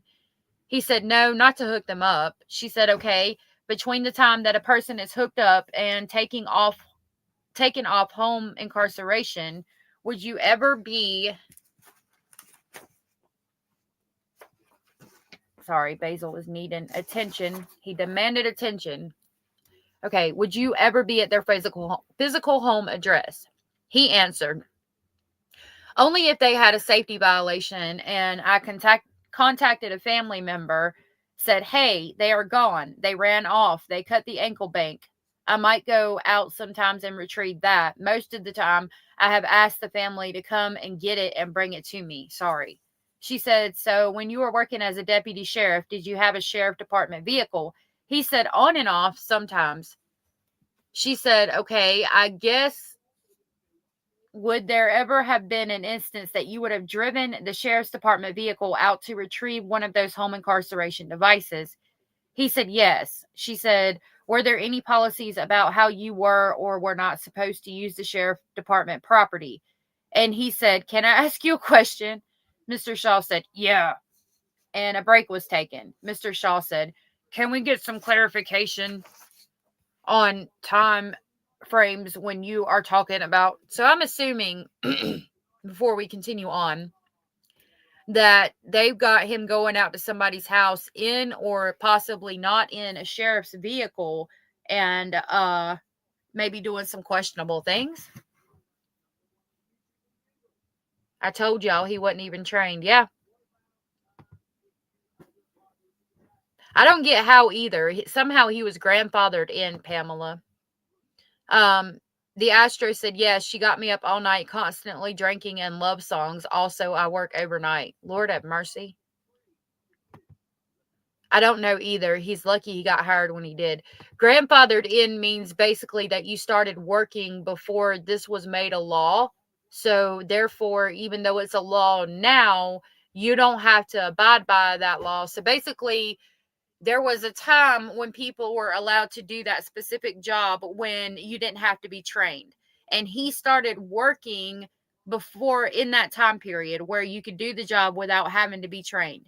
And then they made it a law that you had to be trained. But because he had already been working that job for X amount of years before they made that law, that meant that he didn't have to go through training. Anybody else hired past that date would. So let's say he's working from 2004 and then in 2008 they make a law that you have to be trained. Well, because he was working from 2004, he could continue working through 2008 without being trained, but anybody hired in 2008 would have to be trained.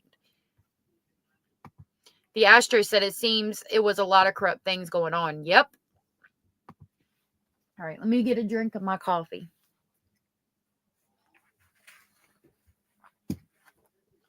Okay. She said, yeah, you were deputy sheriff. Were there any policies on how deputy sheriffs were or were not supposed to use sheriff's department's equipment? He answered, policy changes all of the time, but at times, yes. She said, why would that policy change all of the time? He answered, it's just said policies would change all of the time. She said, well, specifically policies about using sheriff department's equipment and property like a car. Do you recall that policy ever changing? He said, I don't recall. She said, well, do you remember there being a policy when you were deputy sheriff? He said, yes, I do believe there was a policy. She said, so you recall what that policy was? He said, we can't. Mr. Shaw said, just tell her. He said, can you ask the question again? She said, the policy regarding sheriff's department equipment and property that you recall. What do you recall that policy being? Mr. Shaw said, at the time he was deputy, not since he has been the sheriff. She said, yes, exactly. He said, yeah, you can't use department's stuff to do other jobs. She said, right. And so you talked a little bit about your work with East Kentucky Corrections Solutions. You were also security guard at the hospital. He said, yes. She said, tell me about that job. When did you start that? He said, I don't remember the dates. She said, okay. Was it while you were deputy sheriff? He said, yes. She said, would you wear your deputy sheriff uniform when you did that job, or would you wear some other uniform? He answered, some other uniform. She said, okay. Did you get any kind of approval from Sheriff Webb to perform that work? He said, yes. She said, what was the approval documented in anywhere? Was that approval documented anywhere? He said, can we have a break? I need a break. I need a break. A break was taken. They came back. She says, okay, we were talking about your work as a security guard at the hospital, and you testified there was only a verbal approval from Sheriff Webb for you to perform that service. He said, yes. She said, okay, did you use any Letcher County Sheriff's Department equipment or property in performing that job? He said, yes. She said, what did you use? He said, firearm, duty belt, and a cruiser at times. She said, okay. To be security guard at the hospital? He said, yes. She said, and that was a position you were paid directly by the hospital, or did you get paid through the sheriff's department? He said, no, the hospital paid us. She said, paid you directly? Who is us? He said, other workers. She said, other deputy sheriffs? He said, no, other workers at the hospital. The security agency there at the hospital is what I'm talking about.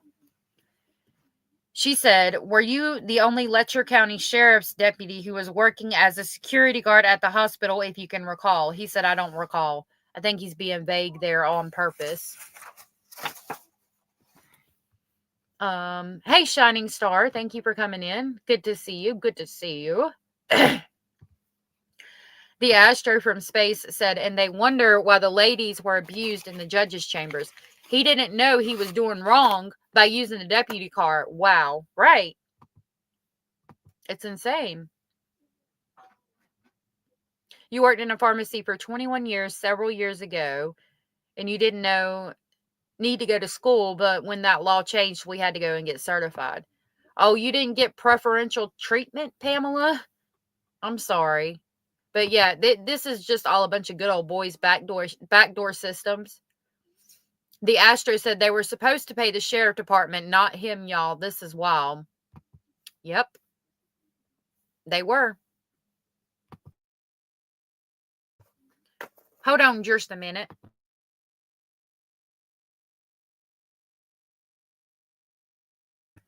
Okay. So, okay, so we are at after I don't recall. She said, you also mentioned doing drug sample gathering for court. He said, yes. She said, same question. Did you use any sheriff's department property or equipment to perform that job? He said, I can't recall. She said, what's the time period when you were performing that drug sample gather or job? He said, that kind of job was unique because drug court back years ago when Judge Wood was there, they would have me sample people right there in the courthouse. She said, you were paid for that job at AOC, I guess, or did AOC pay the sheriff's department to pay you? He answered, no, I only did that job for like 2 weeks. She said, okay. He said, I got one pay, and to be honest, I can't remember who it was from because I didn't enjoy that job. She said, okay, what about the security guard at the hospital? What was the time period you were performing that job? He said there was multiple shifts. It was all, she said, years. How many years did you do that job? He said, I can't remember the years. She said, okay, more than 1 year? He said, yes. She said, why did you decide to run for sheriff? He said, it has been a lifelong dream, even as a kid, to be the sheriff. Wow. Yo, he's lying his ass off. I believe. She said, to be a sheriff? He said, yeah. My mama and mother told me when I was a kid that I talked about being a sheriff. She said, and think that you testified earlier that you won I think you testified earlier you won the election in 2018 and you became sheriff in 2019, correct? He said, yes. She said, so before you became sheriff, I guess after you won the election and before you became sheriff, did you make a decision to hire Ben Fields? He said Ben Fields was hired by Sheriff Webb. Hey, Allie, you're good. And just to let you know, P. Diddy put a statement. He didn't do it. Bill Clinton made a statement. I did not have relations with that woman. All lies. Yup. Yup. Hey, Above and Beyond Ancestor Readings. Good to see you. Okay. Now we're getting into Ben Fields. She said, right. He was hired right as Webb was going out and you were coming in. So it was Webb's decision to hire, or was it your decision? He said, I gave a recommendation. She said, okay. And you recommended Fields to Webb, I guess. He said, yes. She said, okay. Did you terminate any other deputy sheriff to make room for Ben Fields to have that job? He said, no, I didn't terminate anybody. She said, okay. Did any other deputy sheriff leave the sheriff's department at the same time that Sheriff Webb left? He said, restate the question, please. She said, I'll be a little bit more specific. I got your ass. She's saying, I got your ass right here. Back to the document. I will be a little more specific. I think from some of your discovery, you said prior to 2019, someone named Keith Smith and someone named Joshua Peace, Pease, had worked for the sheriff's department. He said, yes. She said, why did they leave and why? When did they leave and why, if you know? Mr. Shaw said, if you know. He said, and I don't know why they left. Joshua Peace resigned and Keith Smith, I don't know. She said, was there anybody else who was hired right about that time that Ben Fields was hired? He answered, Billy Jones, maybe was the SRO. She said, is that someone that works at the school? He said, yes. She said, did you recommend Billy Jones? He said, you got me kinda. She has got me kind of confused on you are talking. I don't know if Sheriff Webb hired Billy Jones. She said, that wasn't my question. She said, did you recommend Billy Jones? He said, for the SRO job, that's a school resource officer. She said, correct. He said, that is kind of a whole different job situation as far as hiring. She said, explain that to me. He said, the school resource officer is hired through our office, but the school system does a contact for Mr. Jones. So the school system conducted interviews and everything. She said, okay, so they did the hiring. He said, yes. She said, I see. Are you aware whether there is any kind of agreement between East Kentucky Corrections Solution and the county today related to home incarceration? He said, I'm not aware. She said, are you aware of any agreements between East Kentucky Corrections Solution and the jail today related to home incarceration? He said, I'm not aware. She said, okay, did you receive any training when you got elected as sheriff? He said, yes. She said, okay, what kind of training did you receive? He said, it is the state required training. She said, okay, explain to me what that looks like. He said, before I took over, I went, I think it was December 2018, to the sheriff's conference. She said, what was that? And he said, I don't recall that year. They move it from year to year. She said, so that's an annual training. He said, yes. She said, have you attended every year? He said, yes, but one. She said, okay, what year did you not attend? He said, COVID. She said, makes sense. What kind of training did you get at that conference? He said, I mean, all different types of training. She said, can you give me some examples? He said, legal update. They go over PTSD, that what signs to watch out for and stuff like that. She said, what about supervising employees and training about supervising employees? She said, yeah. He said, explain that to me. She said, they just go over and talk about, he said, they just go over and talk about and make sure that, you know, you recognize your policies and stuff like that. She said, what do you mean by recognize your policies? And he said, just make sure they are up to date and stuff like that. She said, do you believe Letcher County Sheriff's Department policies to be up to date? He said, to the best of my knowledge. She said, aside from attending that training, did you anything else ready yourself for the sheriff's position as far as training goes? He said, are you asking about the beginning or the whole time? She said, you got elected and you're about to become sheriff. I'm wondering what all you did to ready yourself for that position. You have talked about going to state required training. He said, yes. She said, anything else you did? He said, yeah. I come over and kind of shadowed Sheriff Webb a little bit. She said, anything else? He said, not that I could think of. She said, what about any efforts when you became a sheriff to review or revise any of the Letcher County Sheriff's Department policies? He said, can you ask that again? She said, did you review or revise any of Letcher County Sheriff's Department policies at the time that you became sheriff? He said, yeah, I familiarized myself with the policies. Yeah, all of them. And I've been through the years. She said, do you remember revising any of them? He said, policy changes, so I don't know. As soon as I took over, what are you asking? She said, so in 2019, you became a sheriff. Did you revise any of Letcher County Sheriff's Department policies? He said, I can't recall. She said, did you know Ben Fields prior to making that recommendation that he be hired as a sheriff deputy? He said, work, yeah. She said, what do you mean by work? He said, He worked at the jail and I worked as a court bailiff. So you know him through your work at the courthouse? He answered, yes. She said, what did you think of him at that time?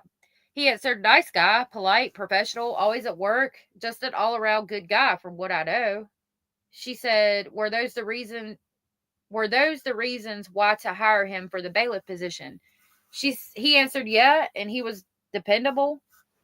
She said, was that also the reason that you recommended him to Patty Stockham to work for East Kentucky Correction Solution? He answered, yes.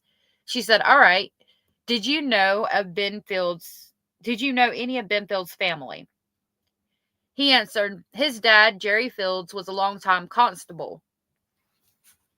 He was well respected in the community. His mother, Nell Fields, as far as anybody else, I don't really know his family that well. She said he had a sister, Holly, that worked at the courthouse too, correct? He answered, not at that time. I don't. Yeah, she might have worked at the clerk's office. Ooh, are you being evasive on purpose? Yeah, it's crazy. I'm reading through basically the sheriff being questioned and what his answers are. Thank you, Jenny. This guy was the sheriff. This is the guy that shot the judge. That's answering. When I say he said, that's Sheriff Stines, the one that shot the sheriff. The question is a female asking him questions, and they're asking him questions in relation to Ben Fields, who was caught abusing the female inmates. He was asked these questions. What I'm reading took place just a couple of days before he shot the sheriff. So there's got to be, and this is part of the discovery for his defense. So there's something in this that's going to give us the answer to why he shot the judge.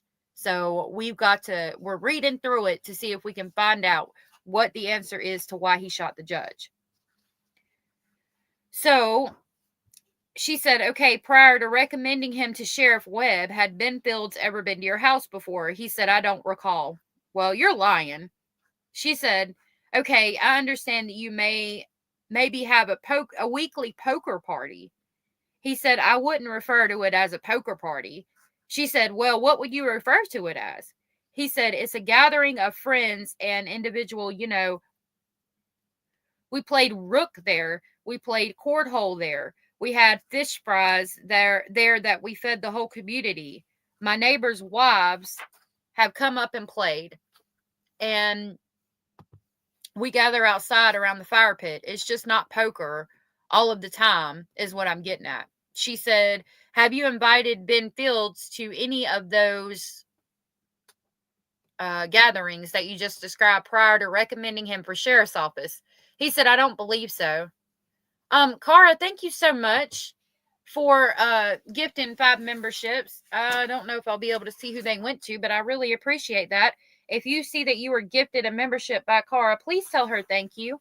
And I'm going to get the crazy train and come pick y'all up on the way to Speculation Station. Thank you so much, Cara. That was so very sweet and supportive of you. I really appreciate that.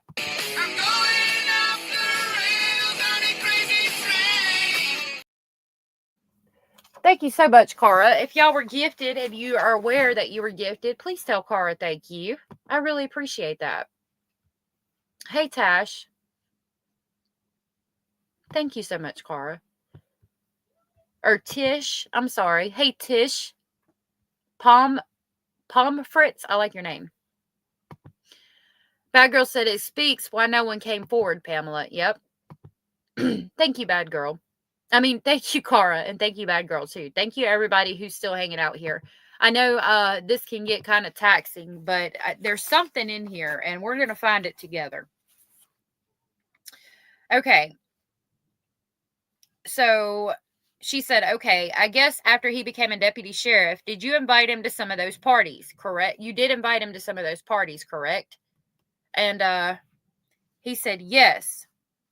And she said, did you know any of Ben Fields' family who were working at the jail at the time you recommended him for deputy sheriff? He said, yeah, his wife, Angie. She said, were you aware of any disciplinary issues related to his work at the jail? He said, no, I spoke to the previous jailer, Don McCall, and Don said he's a great guy. No issues in his employment.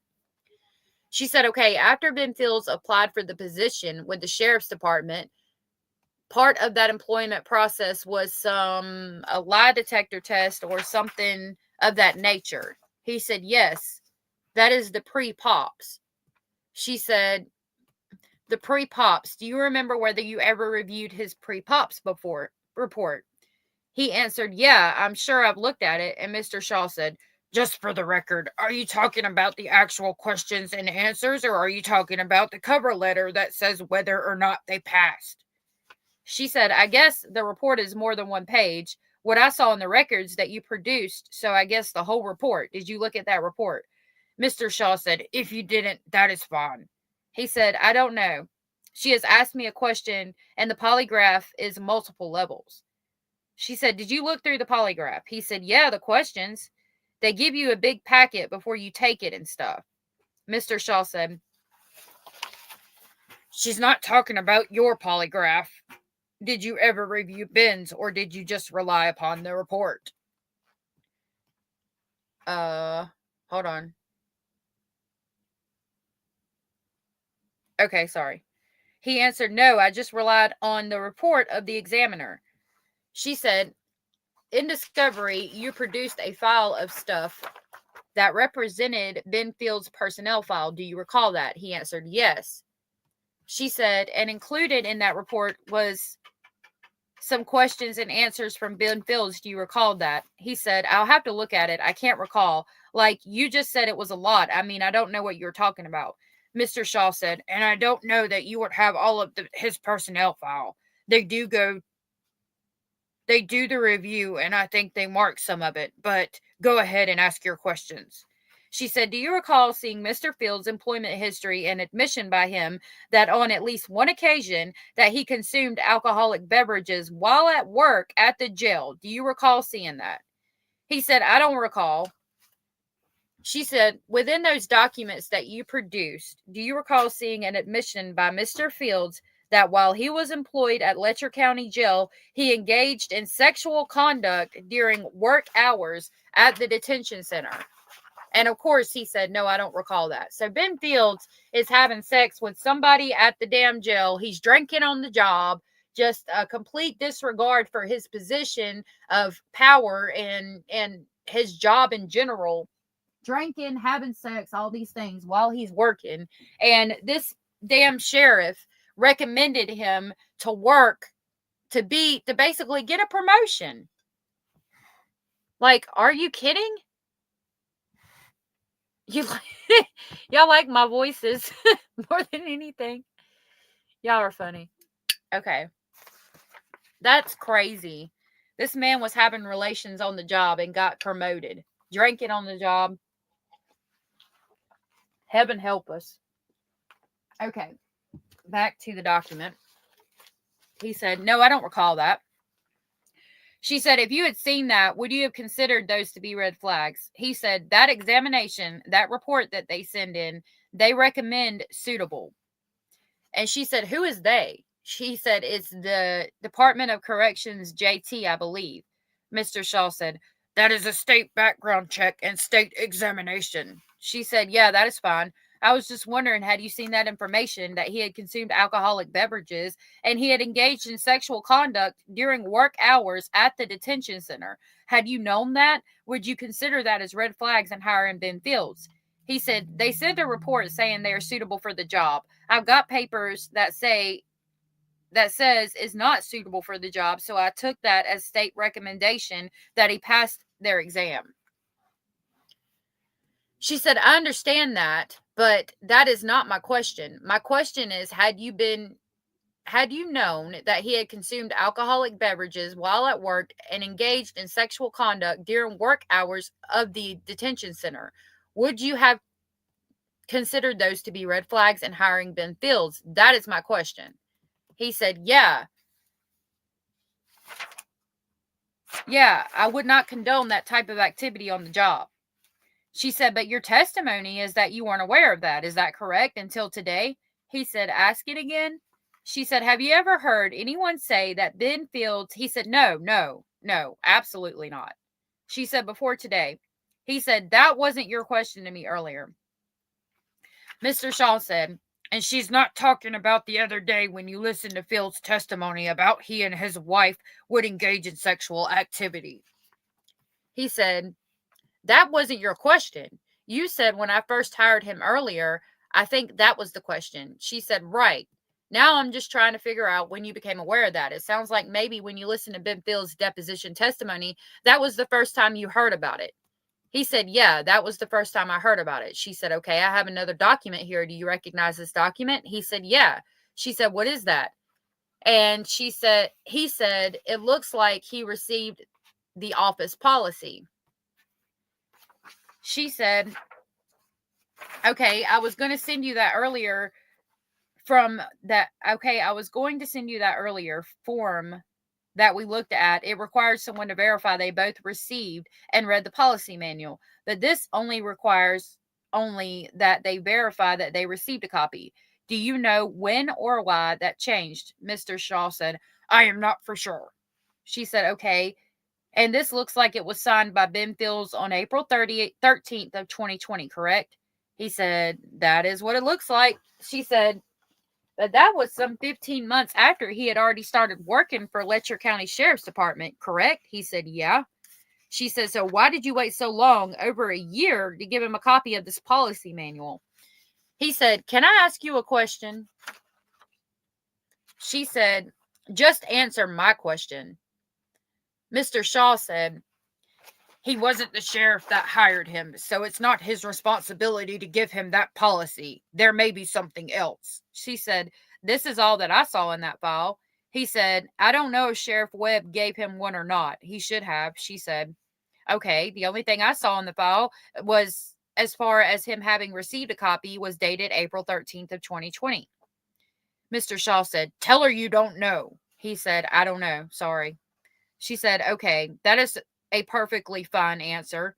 Are deputy sheriffs, are they at-will employees, meaning they can be terminated for any or no reason, or do they have to be terminated for cause? I was just asking him.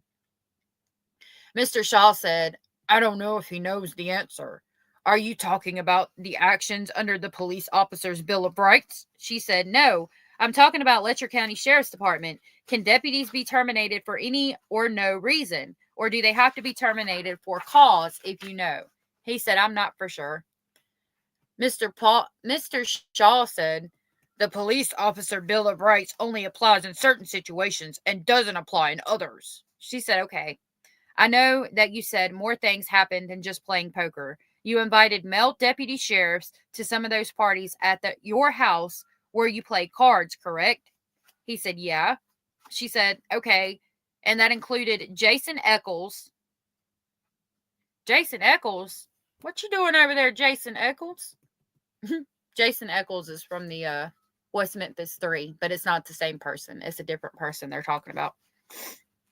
So she said, okay, and that included Jason Eccles and Ben Fields, correct? He said, yeah. She said, any other deputy sheriffs that you invited to those gatherings? He said, Mike Infuse.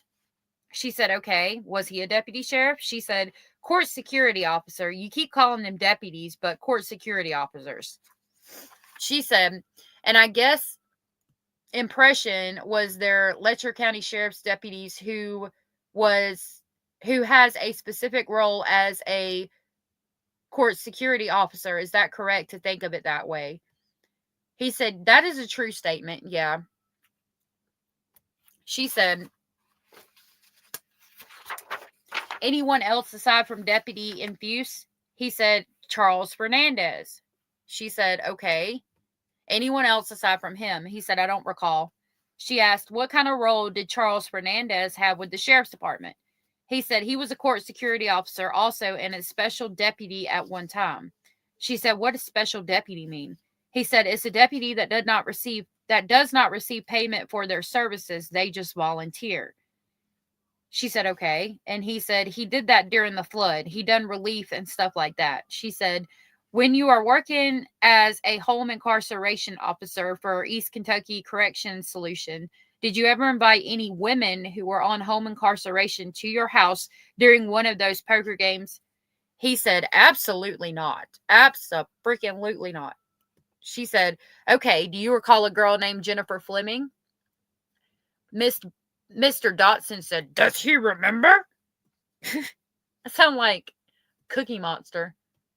So evidently, from what I'm gathering so far, Ben Fields is having relations and drinking on the job. And there's these games that happen at the sheriff's house, and all these people are coming to the sheriff's house. And now Jennifer Fleming has said that she went there, and he's saying she did not. She did not go there, but evidently they think Jennifer Fleming was there.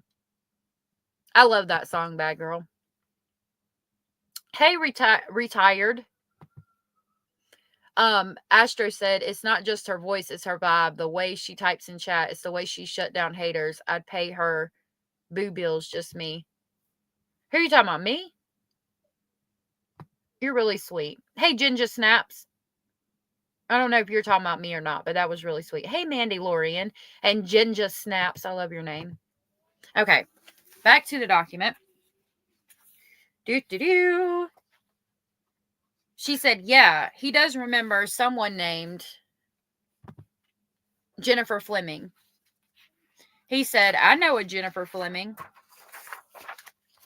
He's like, yeah, I know Jennifer Fleming. I know every single part of her, but I'm not going to say it on record. And he did not say that on record. That is me speaking.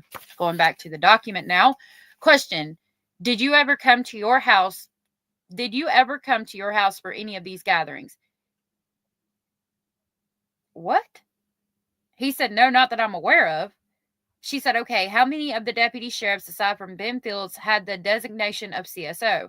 I think I heard Ben Fields, Jason Eccles, and Mike Infuse. Does anyone else aside from them in the time that you have been sheriff?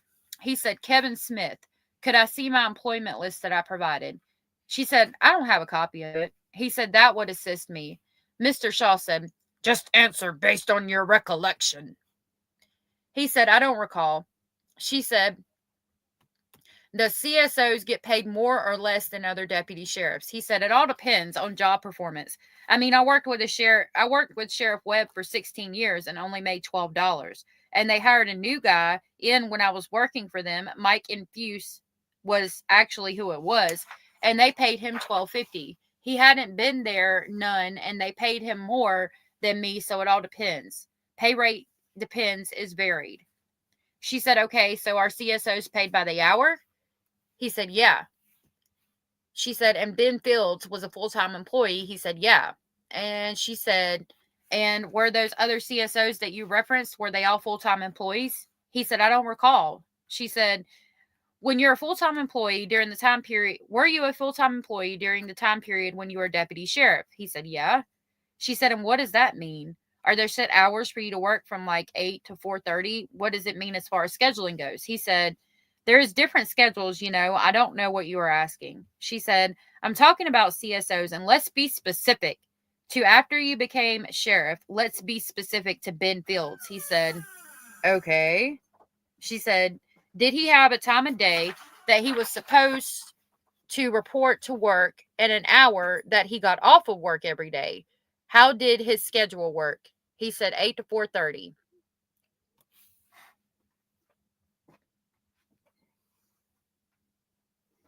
Oh, you're talking about Hio. Hio. Yeah, Hio is amazing. Hio is amazing. She works her little butt off. She's the one who got me these documents. Hio is absolutely amazing. She is a wonderful person. I talk to her almost on a daily basis. You know, I got really lucky. All my moderators are really awesome people, and they all really help out a lot. Everybody does, even people that aren't moderators.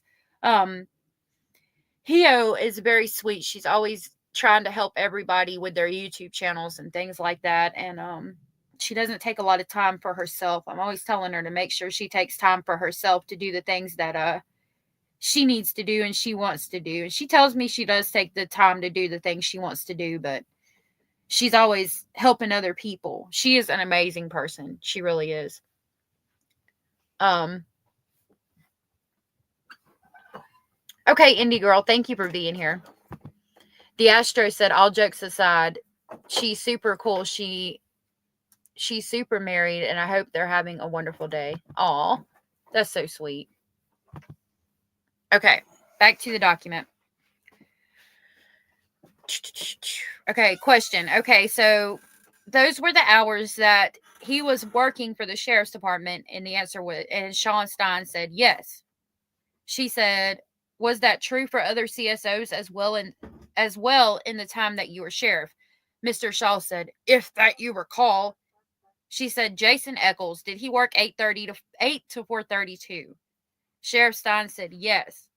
And then he was asked, Kevin Smith, did he work 8 to 4:30? Sheriff Stein said no. There were some days that he had to leave early. She said, okay. He said he was an EMT paramedic. She said, okay. Mr. Shaw said, you're talking about since that he has become a sheriff? She said, yeah, for these specific people.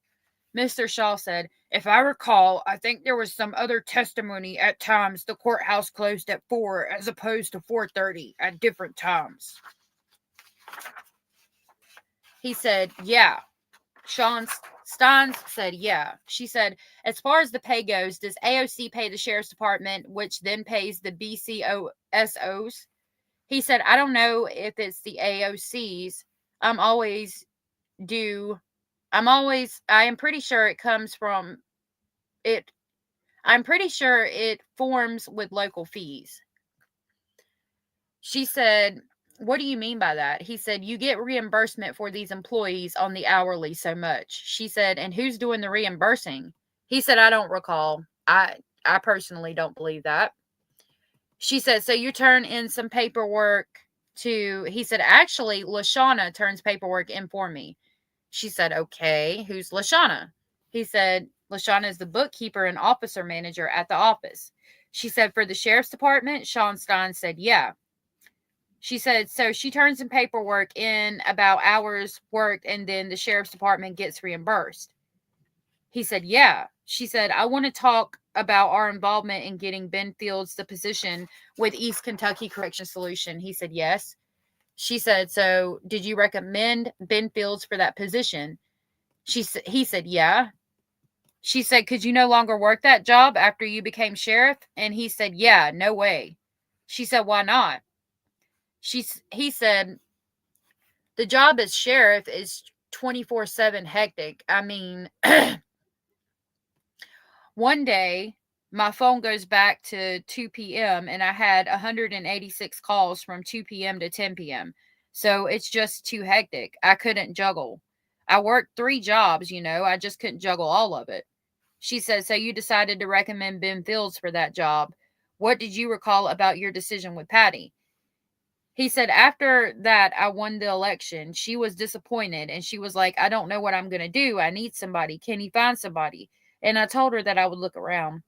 She said, okay, what'd you do next? He said, I found somebody that I thought would be good for the position and called her and said, hey, he is a great guy, all around a good guy. He has worked at the jail. And, I told her that I checked with the previous jailer and nothing. No. She said, I guess, did she know he was planning to become a deputy sheriff by that point? Sean Stein said, yeah. She said, so I guess she agreed to hire him as far as you know. He answered, as far as I know. And she said, and you actually trained Ben Fields for the East Kentucky Correction Solution position, correct? She said, Sean Stein said, I let him shadow me. She said, okay, what do you recall of that? He said, basically, when I do my house arrest on Wednesday at 4:30, I have everybody report. I would show him the paperwork, the forms. See, everything is different now, They do GPS now. I don't believe that I was ever part of GPS. My old first house arrest box was almost as big as that TV. I mean, no joke. It was a white box this big. You had to have a manual key to turn it on, and you had to have a phone landline. There wasn't none of this tracking people. It would only let them go 100 feet outside of their residence, and it would tell you if they had a violation, cut the strap, or unplug the box. Stuff like that. So I went over all of the paperwork with him and all that stuff. She said, okay. He said, I showed him how to hook up, how to collect the money, do the receipt, mail it in. When I first took over, I would have to do mail in money orders because Patty didn't have a bank account, and I would mail in the money orders to her. She said, okay, were you aware of Ben Fields receiving any other training aside from the training that he got from you? Sean Stines said, I am aware. She said, okay, were there any East Kentucky Corrections Solutions policies or procedures that you reviewed with Mr. Fields? He said, no, I didn't. She said, aside from that initial conversation with Patty Stockton that you already described, were there any other discussions that you had with her about hiring Mr. Fields? He said, not that I recall. She said, I guess, were you aware, as prior to February of 22, were you aware of Ben Fields performing services for East Kentucky Corrections Solution while he was in the courtroom during a period of time when he was working as bailiff? He said, I don't understand your question. She said, prior to February 2022, when you terminated Mr. Fields, were you aware that there were times when he would perform services for East Kentucky Correction Solution while he was also in the courtroom and working as a bailiff? He said, one more time? Sorry, I'm a little confused of your question. I'm not trying to be difficult, but like, hey, Irene. Okay. Seeing what y'all are saying. Sorry. She said, prior to February of 2022, when you terminated Fields, were you aware that he was performing services for EKCS while also in the courtroom working as a bailiff? Were you aware of that? He said, I don't recall. She said, okay. Mr. Shaw said, you are not, I guess, I will just object to the form.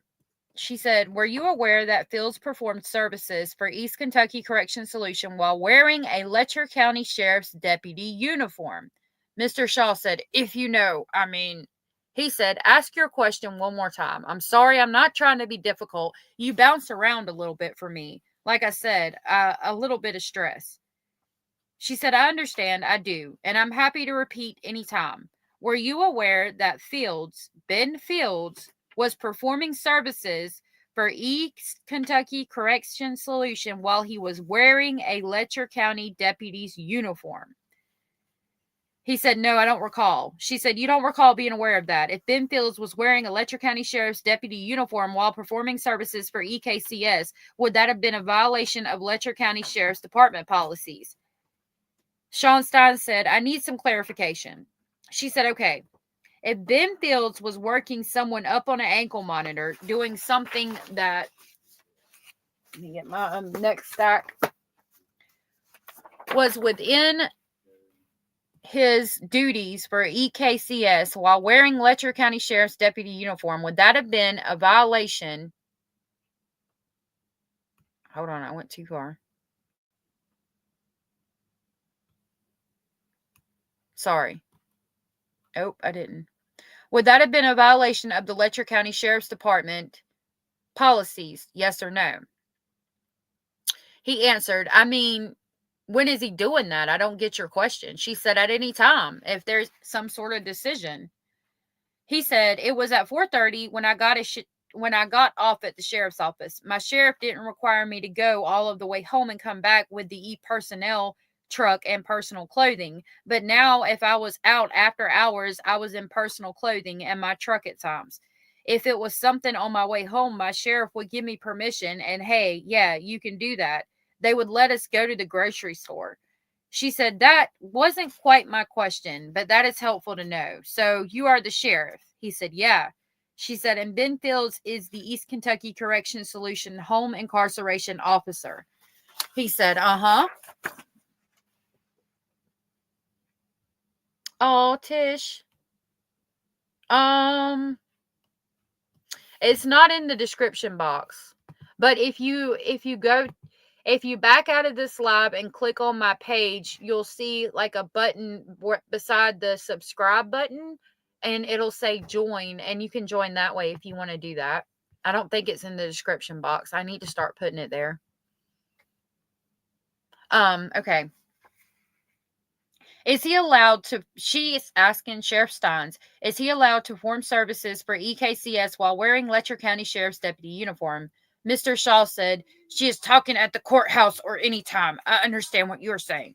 He said, if somebody's in court and they say, hey, she said, so does it matter? In different situations, is it okay? In other situations, it's not okay. Is that what you were saying? Mr. Shaw said, did he ever call you and ask for permission to stop on the way home to check something out? Sean Stein said, yeah. Mr. Shaw said, like you did. So is it the same practice that you had? He said, yeah, sorry. She said, so are you saying if Ben Fields were to be wearing his deputy sheriff's uniform while performing services for EKCS, he did it with your permission? Mr. Shaw said, objection. Go ahead if you know the answer. He said, I don't recall. She said, what is the policy of Letcher County Sheriff's Department about wearing a uniform while performing services for some other business? Mr. Shaw said, I think he's already testified as to what the practice is. She said, that was not my question. What is the policy? Do you know what the policy is? He said, you've got me confused with your line of questioning. You're bouncing around. Oh, sorry. Wrong voice. He said, you got me confused with your line of questioning. You're bouncing around so much. I don't know what you're asking. She said, I'm trying to figure out how to frame the question in a way that you could answer it and understand it. So was Ben Fields allowed to wear his deputy sheriff's uniform while performing services for EKCS at any place or any circumstance? Mr. Shaw said, in the courthouse, out of the courthouse. She said, anywhere.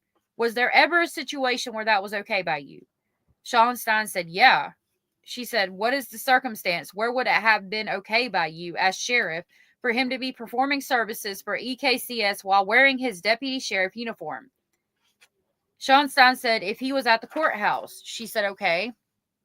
So was he allowed to perform those services for EKCS while he was at the courthouse wearing his uniform? Sean Stein said, yeah.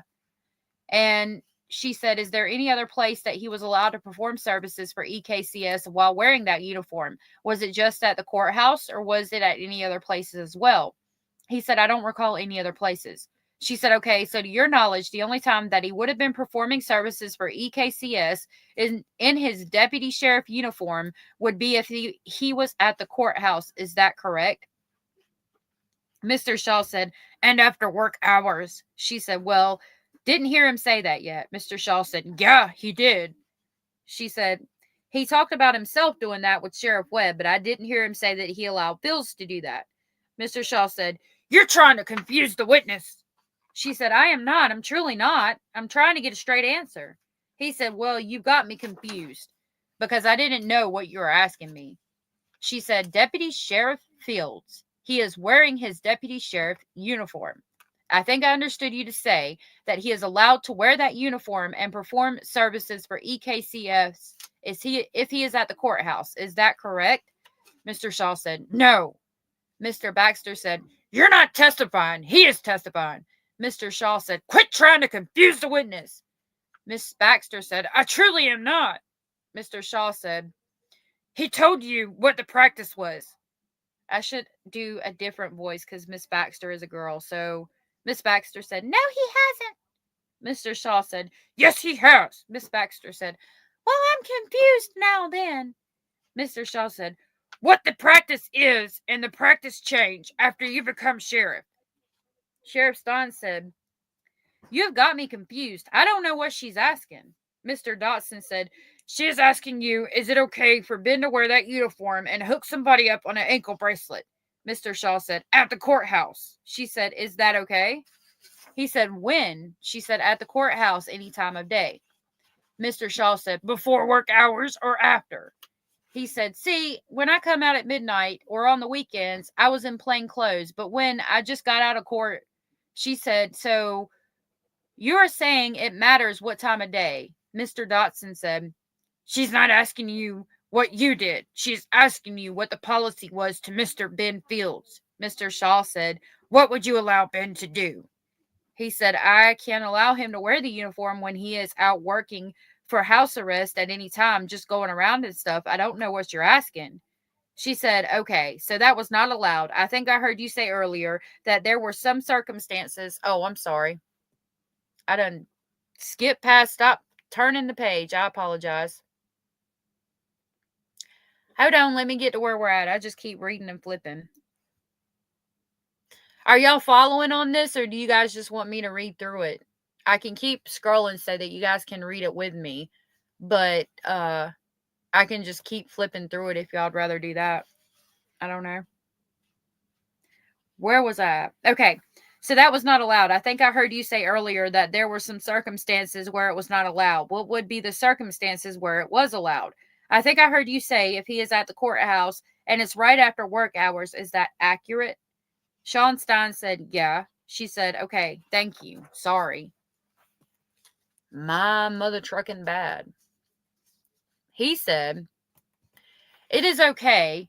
I'm normally not trying to be sneaky. I'm just trying to make sure that I understand what you're saying. So aside from those two, to make sure that we have got it in black and white, if it is during his deputy shift work hours, or if it is immediately thereafter and he is still at the courthouse, it is okay for him to wear that deputy sheriff uniform, correct? Does that mean all other times it was not allowed?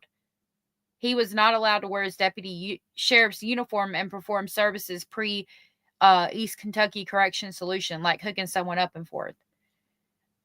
He answered yes. She said, thank you. What about his Letcher County Sheriff Department vehicle? Did Ben Fields have a vehicle from the Sheriff's Department? And the sheriff answered yes. She said, did all of the deputy sheriffs have a vehicle? Sheriff Stein said, not all. She said, how do you decide who gets a vehicle and who doesn't get a vehicle? He answered, well, that has really just took place after the flood and stuff and the shortage and stuff. I'm getting ready to look to hiring 2 part-time and they will probably not have a cruiser. She said, okay. And I will be more specific. Between 2019 and 2021, in that time period before the flood, he said, I believe that all of them had one. She said, you think that all of them had one? Okay. Were there any rules about what they were or what they were not allowed to do with their sheriff's department vehicles? He said, yeah, coming back and forth to work, they would do transports for me. They would serve papers, if they were on their way home and needed to stop at the grocery store or something like that. She said, could they take the deputy sheriff car on vacation to Florida? So evidently that happened. He answered, no, absolutely not. She said, okay, could they take the deputy sheriff car out on the weekend on Saturday when they are not working to go to the grocery store and come back home? He said, no, not without asking me. She said, okay, what about these situations where deputy sheriffs have outside secondary employment? Were there any rules about when Ben Fields was or was not allowed to use that deputy sheriff vehicle to perform services for East Kentucky Correction Solution? He said, ask me one more time, sorry. She said, were any rules or policies about when Ben Fields was or was not allowed to use his deputy sheriff vehicle to perform services for EKCS? Sheriff Stein said he should be using it unless that he had approval from me. She said, okay, do you recall him reaching out to you to get approval to do something for EKCS with his sheriff's department vehicle?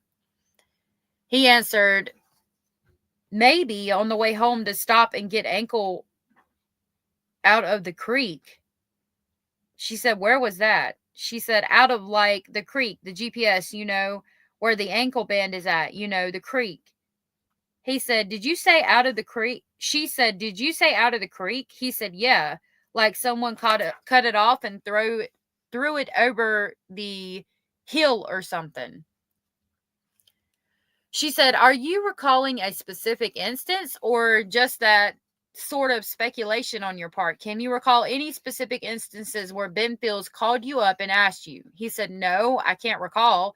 She said, was there ever any instance where Ben Fields was working as a sheriff's deputy that you told him that he wasn't allowed to use that vehicle or any sheriff's equipment in relation to his job with EKCS? Lord have mercy. Sheriff Stein said, sorry? She said, can you recall any time you told Ben Fields? He said, slow down a little bit. She said, was there ever a time when you told Ben Fields that he wasn't allowed to use the sheriff department or the vehicles? The sheriff's department equipment or vehicles? Stein said, I don't recall. I'm having an episode. Sorry. Miss Baxter said, okay, should we take a break? Mr. Shaw said, let's take a break. Miss Baxter said, No, Mr. Baxter said, yeah, let's take a break. And then a break was taken. Lord have mercy. I know y'all are trying to get a membership. I have to, if you don't see the join button on my page, I'll have to get the links and post them, but I can't get them right now because I'm reading this. If I was doing a video, I might be able to. I will work on that for you and try to make sure I have them in the description box from here on out. I don't know if my mods have the links or anything like that that could drop them, but I don't have any right now. Basil, I can't sit here and pet you all day, honey. Okay. It's okay, Cajun. Yeah, and I appreciate you hitting the like button. That helps so very much. If y'all don't mind, please hit the like button. I'm working on I'll try to get it for you guys. If I don't have it by the end of this live, I'll make sure to put it in my description box from now on. I'm sorry. I should have done that. That's my fault. Okay. So next, the question is, I want to go through some policies with you that you produced in Discovery. Do you recognize this policy? He said, yes, ma'am. She said, was this policy in effect between 2019 and 2022? He said, yes. She said, I guess, what did you do to train deputy sheriffs on this policy? He said, I gave them a copy of the policy and told them to read it and be familiar with it. She said, anything aside from that? He said, not that I recall. She said, there is some reference in here to an oath of office. Do all deputy sheriffs take an oath of office, or do only some? And I am looking at the first page under personnel conduct. A, oath of office. Do you see that? He said, yes. She said, do all deputy sheriffs take an oath of office? He said, yeah. She said, I want you to look at the second page under D, abuse of position. He said, yeah. She said, as we sit here today, is it your opinion that Ben Fields violated this provision of the policy related to abuse of position while he was employed as a deputy sheriff? He said, what was the question again? I'm sorry, I was reading. She said, do you think Ben Fields violated this provision of the policy when he was deputy sheriff as we sit here today? Is that your opinion? Stines said, yeah. She said, and was he terminated for violating this policy? He said, yeah, I need to look at the termination letter. She said, okay, we'll look at the letter and we can come back to this if you want. There is reference in this section D to departmental position, identification card or badge. Do you people have identification cards for deputy sheriffs? Stein said, yeah. She said, okay, what is an identification card? He said, that is it. She said, okay. I've not seen one of those before. On the second page, also under section 7, violations of ethical standards, there is some reference to investigating ethical conduct violations. Have you ever investigated an ethical conduct violation as sheriff? Lord have mercy. He said, ask me again. Sorry. She said, have you ever conducted an investigation of a violation of ethical standards since you have been sheriff? He said, I don't really get what you're asking me. She said, just have you ever investigated an ethical violation of an employee under this policy if you recall? He said, I don't recall. She said, okay, there's some reference in here to the appropriate authority. Do you know who that would be? Mr. Dotson said, what paragraph? Miss Baxter said, I am in that same one. Violations of ethical standards. Is that what we've been looking at? Mr. Dotson said, paragraph 7. Miss Baxter said, correct. He said, the appropriate authority. She said, yeah, is this the appropriate authority if you know? He said, I would imagine it would be me. She said, okay. That is kind of what I figured too, but I was curious. On the last page of this policy, there is some reference to training, and including a component of ethics is all in-service training. What is in-service training? He said, what are you at now? Sorry. She said, on the third page under note training. He said, right here? She said, yeah.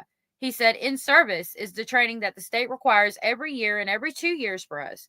She said, okay, that is helpful. So that is the state. So the second sentence says department shall conduct annual in-service training on ethics. Do you see that? Stein said, yeah. She said, does Letcher County Sheriff's Department conduct annual in-service training on ethics? He said, no. I gave them the policy on it and tell them to familiarize themselves with the policy. She said, on the front page, there is some reference to KACP. Do you know what that is? He said, I don't recall the abbreviations. There's so many. He's being evasive on purpose. I've picked that up so far. She said, okay, there is a reference to KALEA. Do you know what that is? Mr. Dotson said, what paragraph again? Miss Baxter said, it is just up at the top in those little boxes. Mr. Dotson said, Kalia Standard. Is that what you're talking about? Miss Baxter said, yeah, that is what I'm wondering.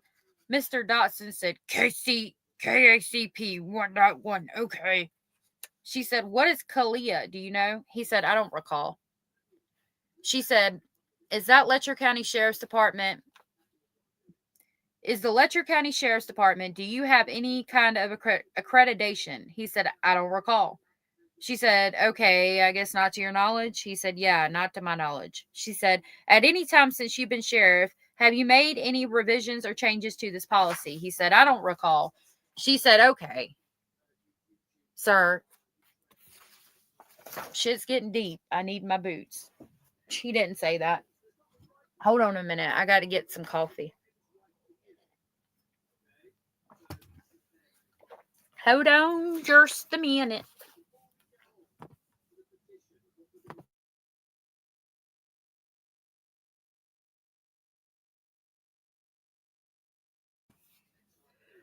Okay. She said, okay, I think you testified just previously that the Letcher County Sheriff's Department does not conduct annual in-service training on ethics. Mr. Shaw said, object to form. She said, does Letcher County Sheriff's Department conduct any annual in-service training whatsoever? Stines said, on what? She said, on anything. Is there any Letcher County Sheriff's Department annual training? He said, the range of training qualification, qualifications with firearms.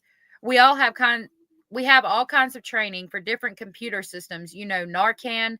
I don't know if that is every year. They have changed that so much. You got to go do that. There's stuff to do with DOCJT that the deputies can be part of, that reviews it every week. I think that counts as training. I mean, we have all kinds of training. She said, I guess I'm asking specifically about training at Letcher County Sheriff's Department provided on these policies. He said, the state does most of the training material. She said, but I wouldn't think that the state would train deputies on Letcher County Sheriff's Department policies, correct? I'm asking about annual training from the Letcher County Sheriff's Department on the Letcher County Sheriff's Department policies. Is there any such annual training? Mr. Dotson said, and you're saying in the personal office of the sheriff's office, not state training or whatever. She said, I'm talking about training of Letcher County Sheriff's Department policies. He said, I don't recall. She said, okay, that's fine. The document was marked as Exhibit 3. She said, let's look at this policy. I only have 2 copies of this. This one was attached to Field's deposition also. Do you recognize this policy? He said, yes, ma'am. She said, okay. Was this policy in effect from 2019 through 2022? He said, yes. She said, so this policy that governs secondary employment, correct? He said, yeah. She said, okay, and this policy has 2 different species of secondary employment. Correct? Oh, one which it calls extra duty details. Do you see that? He said, uh-huh. She said, and the other which is called outside employment. Do you see that? He said, uh-huh. She said, so do you have an example of extra duty details, secondary employment situation in the time that you have been sheriff? Has anyone applied to the sheriff's department seeking approval for a permit for extra duty detail services? He said, not that I recall. She said, okay, what about outside employment? Have any Letcher County Sheriff's Department employees sought approval for outside employment? He said, not that I recall. She said, okay, it looks like this policy requires for extra duty detail that the employer the secondary employer themselves have to submit a permit application for approval through the sheriff's department. Would you agree with that? He said, which one are you reading? She said, I'm reading about extra duty detail, and there is a permit process described at the bottom of the first page. He said, yeah, right there. She said, extra duty detail, as I read this definition, it states performance of law enforcement deputies not within regularly scheduled hours provided to any business, person, or enterprise. The services that East Kentucky Correctional Solutions provided included law enforcement duties. Do they not? He said, no, they did not. She said, what kind of duties did they perform then? He said, they're just monitoring the people on house arrest and reporting back to the court. She said, so would you consider that to be police or non-police duties? He said, that would be non-police. You don't have to be a police officer to do that job, because there was a lady before me that wasn't a police officer that done it. She said, who was that lady? He said, I think her name was Dottie. I remember her first name being Dottie. She said, she was someone in Letcher County. He said, yeah, I think so. She said, so can you give me some examples of what Letcher County Sheriff's Department, what kind of performance of duties would qualify by its extra duty details? He said, it would be like security at the school ball game. She said, okay. So is that the SRO position, what you described previously, or is that different? He said it could qualify as that. She said, okay. Did the folks that wanted to hire Letcher County Sheriff's Department personnel for security at the ball game, did they submit an application for approval of a permit? He said, no. She said, but under third party, they were supposed to, correct? He said, I have verbal. She said, so you gave verbal permission to who? He said, it didn't happen often. One of the road deputies might help with the ball game, and they will pay. She said, who do they pay? He said, they pay the road deputy. She said, but under this policy, they're supposed to pay the sheriff's department, who then pays the employee, correct? He said, you got me bouncing around. What are you talking about? She said, on the second page, towards the top, under that Roman numeral number 3, all fees paid in connection with extra duty details will be paid directly to this agency, and the agency will compensate the officers in accordance with the agreed upon hourly rate. Do you see that? She said, he said, this SRO? Yeah. She said, well, I am talking about the security at the ball game that you were just referencing to. And my question is for that performance of that duty, something deputy is paid directly. The money is not paid to the Letcher County Sheriff's Department. Is that correct? He said, that's correct. They don't do that often. She said, what is another example of law enforcement duty?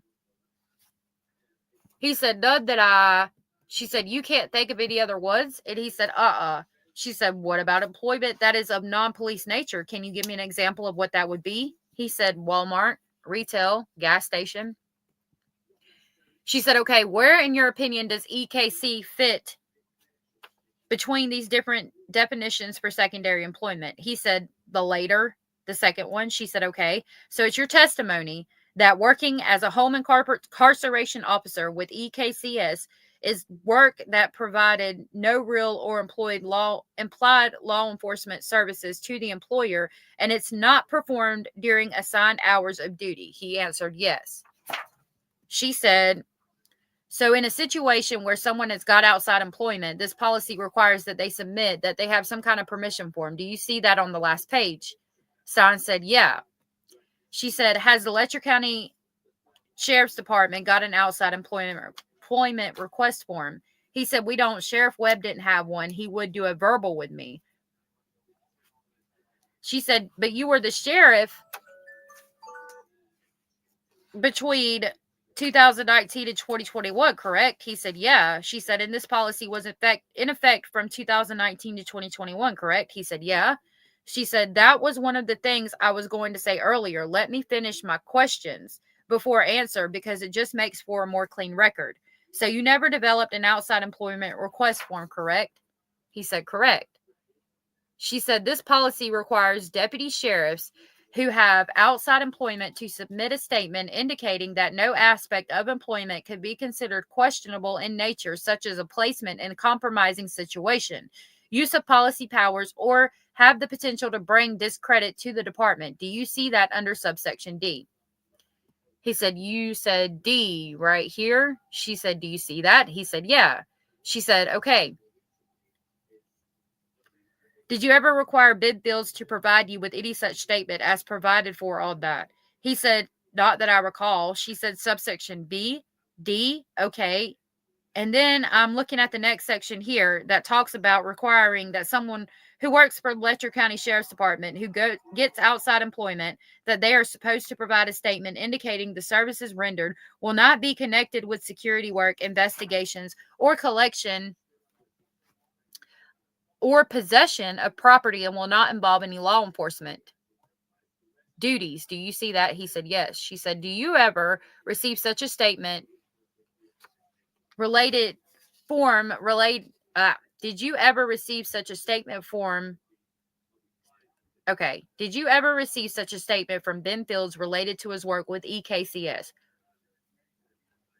He said, not that I recall. She said, it looks like according to this policy, approval from outside employment has to be submitted and ultimately approved by the agency head. Would you be the agency head in this instance? He said, yes, ma'am.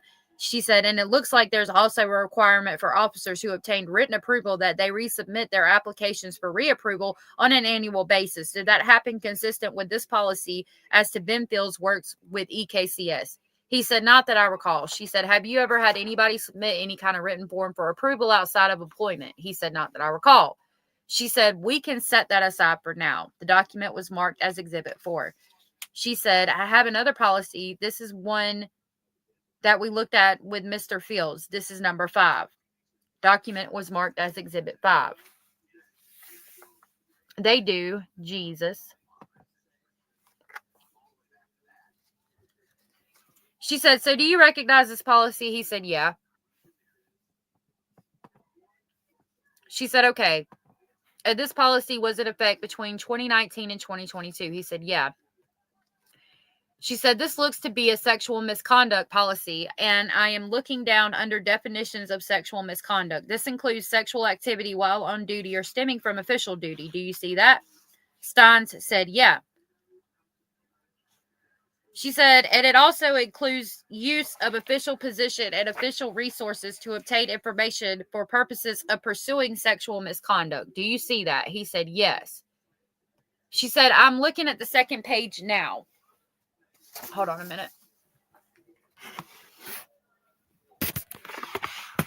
Sorry about that.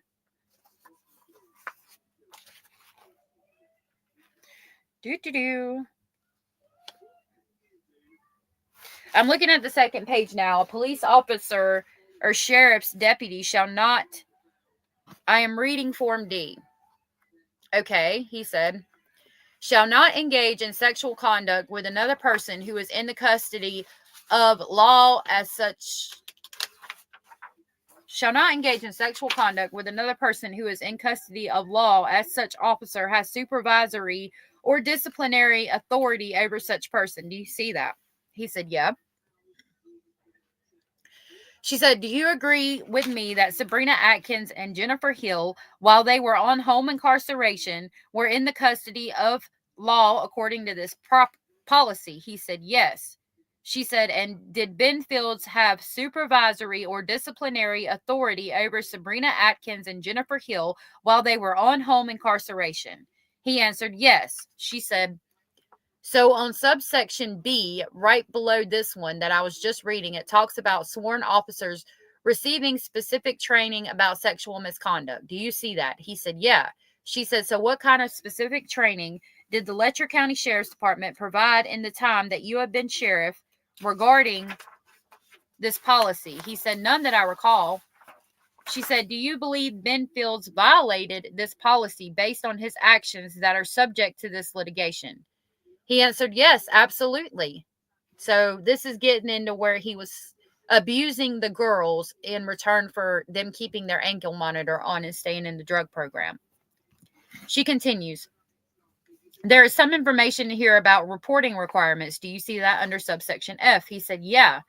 She said, and there's some reference to, and I'm reading from the third line, immediately contracting the internal affairs section. I'm just wondering, what is the internal affairs section for the Letcher County Sheriff's Department? He said, we don't have one. She said, is there some other person or, group of persons that is handing out to an internal affairs section? Let me ask it this way. Is there anybody else with internal affairs responsibility within the Letcher County Sheriff's Department? He said, not that I recall. She said, okay. Mr. Shaw said, you said Letcher County Sheriff's Department. Miss Baxter said, uh-huh. She said, did you terminate Ben Fields because of his violation of this policy? He said, I would need to look at that termination letter. She said, okay, I have one here, but I will say is about 2 sentences. Whatever that I have got is about 2 sentences long, but we can go up. We can get that out now. She said, Mr. Shaw said, there's 2 versions. Miss Baxter said, there's a suspension and there was his termination. Mr. Shaw said, no, there was 2 versions of termination.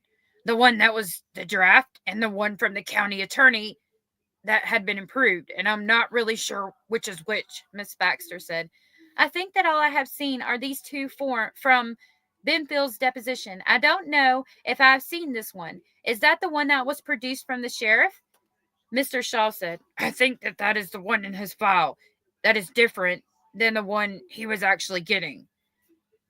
Miss Baxter said, I don't think I have seen this. But Mr. Shaw said, and there's some confusion, like one is a draft and one is final after the county attorney was involved.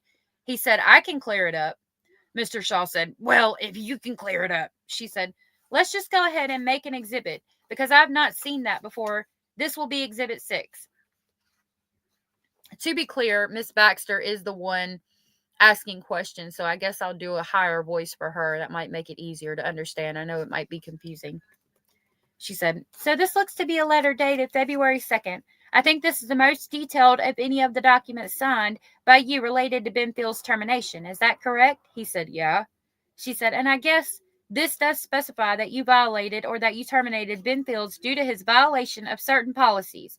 Was it just the ethic policy that was referenced? He said, yes. She said, conduct unbecoming? He said, yes. She said, do you believe that Ben Fields also violated this sexual misconduct policy? He said, absolutely. She said, okay, why didn't you say that in your letter? He said, the county attorney, I got guidance from the county attorney. I sent this one down to him. He called me back and sent this one to us to use, and that's what he wanted. Okay, let's go back and look at the document that was marked Exhibit 4, the ethics policy. Hold on. Sorry, y'all. We're on this page. That is what you referenced in your, I think, I see the conduct unbecoming an officer, page 2, subsection. He said, no. You have given me the wrong one. It is the ethic one, 3. Sorry. So I see that conduct unbecoming section there under the document marked Exhibit 3. He said, yeah. She said, so that section is the basis that you cited for terminating Ben Fields. Is that correct? He said, which one? Subsection 10, conduct unbecoming. I just want to clarify that I'm looking at the right thing. On the second page of that policy under X, conduct unbecoming. That is the provision that you terminated Ben Fields pursuant to. Is that correct? He said, that is the one the county attorney recommended. Yes. She said, well, did you agree with the county attorney's recommendation? He said, that is the one the county attorney recommended. She said, okay. Do you always consult the county attorney, employee terminations, or disciplinary matters? He said, yeah. She said, why? She said, they are the county attorney. They give legal guidance. I'm not an attorney. She said, okay, you don't have to be an attorney to discipline or terminate someone. Was that unique to Ben Fields' situation since he was facing a criminal investigation? Or did you do that in all instances is what I'm trying to figure out. He said, that was unique to Ben Fields because criminal theft. So in a normal situation, I don't know what normal is, I guess, but in a situation that does not involve criminal activity, would you still consult the county attorney? He said, not always, but sometimes, yeah. Okay, you are bouncing around on me again. I can't keep up. I'm sorry. Can I put this one back so I don't get it mixed up with everything. Sure, we can put these other ones aside for now. When did you first become aware of the fact that Ben Fields had engaged in some sort of sexual misconduct? I don't remember the exact date. Well, how do you recall becoming aware of it? He said. A reporter called the office and I talked to them on the phone. She said, do you remember who the reporter was? He said, no. She said, I guess it was after the civil case had been filed. I had not received the civil case. That was the first time I heard of it, was the reporter. She said, do you know who Chris Triplett is? Yeah, I know Chris. Okay, were you aware that he had reported sexual misconduct by Ben Fields to the Letcher County Sheriff's Department sometime in mid-December? He said, no, I was not aware of that. She said, did you become aware of it at some point in this litigation? I have seen it on the reports. Have you ever asked your staff or talked to other deputy sheriffs to inquire whether the complaint had been made? He said, yes. She said, okay, and that was the response you got. He said, they said he did not come in and file that complaint. What did they tell you? He has been in the office several times. He has been in trouble for years. I've seen him a bunch, and he has never mentioned any kind of sexual allegation. She said, okay, does your office have any kind of procedure for documenting complaints if someone was to come in or call the office and make a complaint about sexual misconduct against sheriff's deputy? Is there some sort of process of how that gets documented and investigated? He answered, anyone that comes in to the office to file a complaint, they are going to ask them to sit and wait on me and talk to me. She said, is that written in the policy somewhere? Not that I recall. Okay, how do you advise your deputy sheriffs and staff that is what they needed to do? I would tell them, I am the boss. If anybody comes in complain, I want to talk to them. Okay, how often are you physically in the office? Every day. She said, so you're usually in the office. You are not out, patrolling the street? He said, yeah, I would respond to calls, absolutely. Unlocks, wrecks, and stuff. But the majority...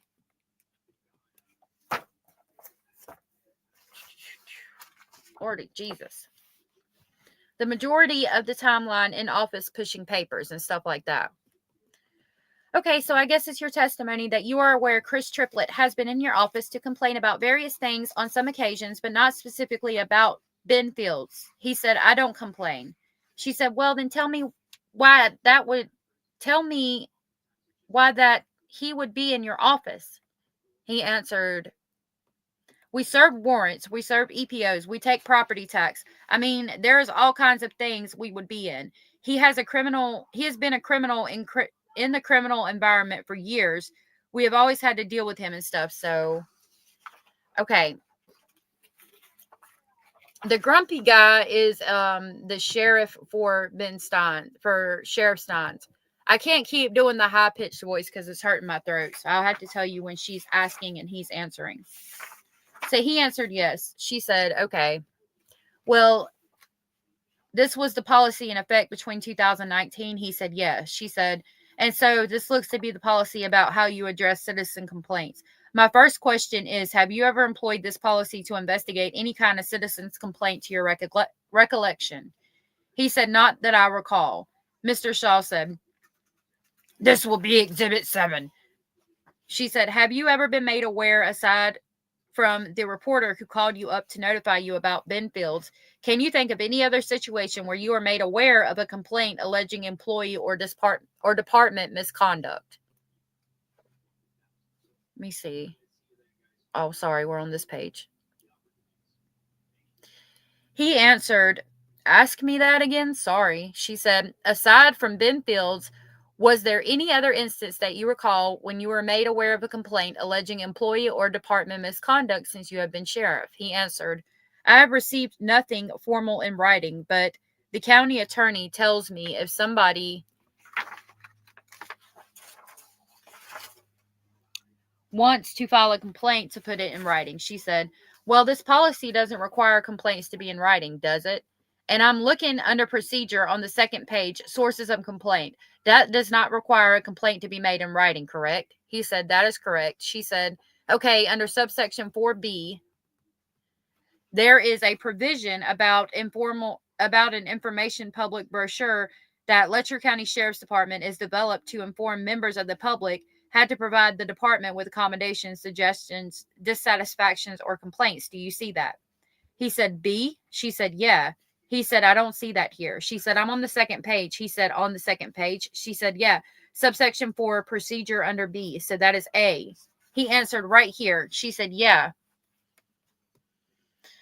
The page where that I am looking, it talks about informational public brochure. Do you see that? He said, yes. She said, okay. Does Letcher County have any kind of informational public brochure to notify the community of how to provide the sheriff department with a complaint alleging employee misconduct?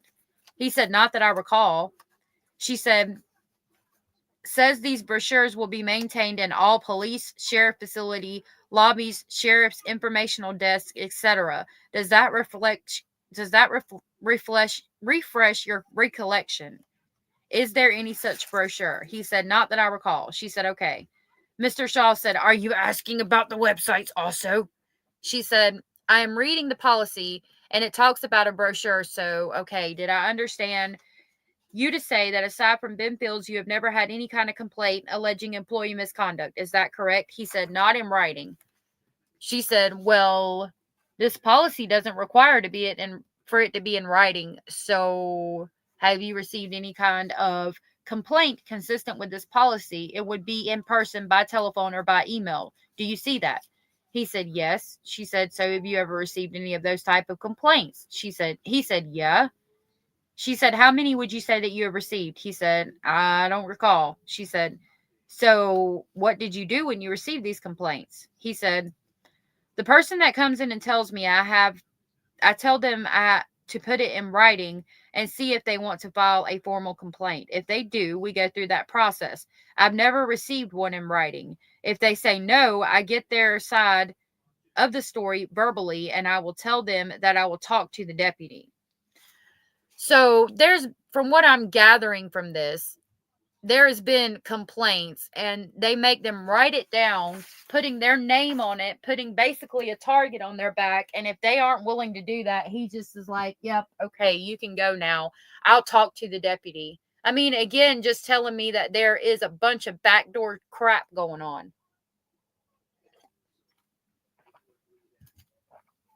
She said, okay. When you are referencing those complaints, how many of those complaints alleged sexual misconduct? Have any of those complaints alleged sexual misconduct? He said, not that I'm aware of. She said, do you have like a file or something in your office where you keep documentation of these complaints? He said, no. If it's not in writing, no. She said, you don't document complaints yourself? He said, no, She said, I guess within the sheriff's department. I know you are the sheriff. He said, yeah. She said, you have got a number of deputies? He said, yes. She said, is there any sort of supervisor, deputy, or are they all on the same level, so to speak? He said, on the same level. She said, so if there is if there's any reference in this policy to like a supervisor, he said, that is me. She said, that is you. Okay, I got it. Have you ever investigated any citizen complaint made pursuant to this policy? I think that you just said that at any time you asked someone to write it down, they refused, so maybe you haven't. But has there ever been a time that there was a complaint and you investigated it? He said, if you call listening to an investigation, listening to the person, taking the information, and then talking to the deputy and seeing what happened, yes. She said, okay. Did you work up any kind of report as a result of that? He said, no. She said, okay. He said, also, inform the people that the complaint, if they want to attempt to file criminal charges, they can see the county attorney, or we will get that out. We will get an outside agency, and most of them will decline that. Most of them will say, I want you to talk to the deputy. She said, okay, let's talk about Ben Fields specifically. He said, okay. She said, was there any kind of investigation conducted by your office related to the allegations against him from late January, early February of 2022? He said, no, I just took the initial information. She said, there was no administrative investigation. He said, no. He said, just what information that I got, I reviewed everything with the county attorney, and he gave me advice on what I needed to do. The documentation of it is just this. She said, and what information did you have aside from, I guess, a phone call from a reporter? He said, I got a phone call from a reporter. You have got me bouncing back and forth. I'm trying to remember. I got a phone call from a reporter was the first thing. I believe that I called Mr. Fields and told him what was alleged. And then after that happened, Judge Kraft and Robbie Kinzer come to my office and gave me some information. I am not sure on the details. After that, I consulted with the county attorney. I believe that he actually came over to the office and LaShawna Fraser was with me, the office manager. She said, okay, was this all on the same day? He said, yeah, the evening. That is when that was produced. She said, okay, so that was the day all of this occurred. That would have been January 31st of 2022. Is that correct? He said, yeah. Mr. Shaw said, for the record, you are discussing Fields Exhibit 20. Miss Baxter said, yeah, and we can make this an exhibit. I think we will all make this Exhibit 8. The document's marked as Exhibit 8. He said, I also talked to the Commonwealth attorney at the time. She said, is that Edison Banks? He said, at the time, yeah. She said, okay. And I want to talk more about that later. But since we are on that right now, anybody else that you have talked to or any information that you have gathered as part of the investigation into Ben Fields? He said, that day. She said, that day. We will start there, Mr. Shaw said, or any other outside agencies contracted. She said, my question is, anything that you did that day? He said, once that I talked to Mr. Hatton, we done this. Brianna Cornett came in. So Brianna Cornett, she said, so Brianna Cornett actually came into your office. He said, yes. She said, after that, spoke with Jamie and Edison, and they said, get the name and number. Do not take any information from them. We're going to talk to KSP and see if they will investigate it. KSP said, no, we are not going to investigate it. We work too close with you. I don't want any investigation of this magnitude done internally. So Mr. Banks said that I'm going to get a hold of the AG's office. Mr. Banks told me the AG's office would take the investigation. I'm trying to remember the next step. Brianna came in and I got her name and number and she left. She said, did she tell you, give you anything more than her name and number? Did she tell you anything? And of course he said, I don't recall. She said, you don't recall anything more than a name and number? He said, no. She said, did you take any notes when you talked to her? He said, no, I did not, because I wasn't going to do the investigation internally. Hey, can you close that door, please? Yeah. Thank you. She said, do you know anybody by the name of Christy Foltz? He said, yes. She said, have you known her for a long time? He said, yeah, I have known her well. She said, why do you say that you know her well? He said, small community. I bet. So there's no complaints then. Wow. Yeah. She said, did you grow up and go to high school with her? He said, she would be offended, but she is older than me. I might look a lot older. She said, and you know Brianna Cornett was her daughter. The answer, he said, yes, Brianna has been in the criminal system for years. She said, okay, thank you for that. And we will come back to some of that, I believe. I have another policy. Mr. Shaw said, that will be marked Exhibit 9. She said, do you recognize this policy? He said, yes. She said, this policy is called Training Directive, sorry. Was it in effect between 2019 and 2022? He answered, yes. She said, okay. And this policy identifies a number of risk something task. Do you see that? He answered yes. She said, and it provides that each member of an agency will receive an annual block of training on each of the high-risk critical tasks identified. Did you see that? She said yes. He said yes. Sorry about that, y'all. She said, so did the Letcher County Sheriff's Department itself provide any block of training on these high-risk critical tasks? He said, not that I recall. She said, who would have provided annual training? Hold on a minute.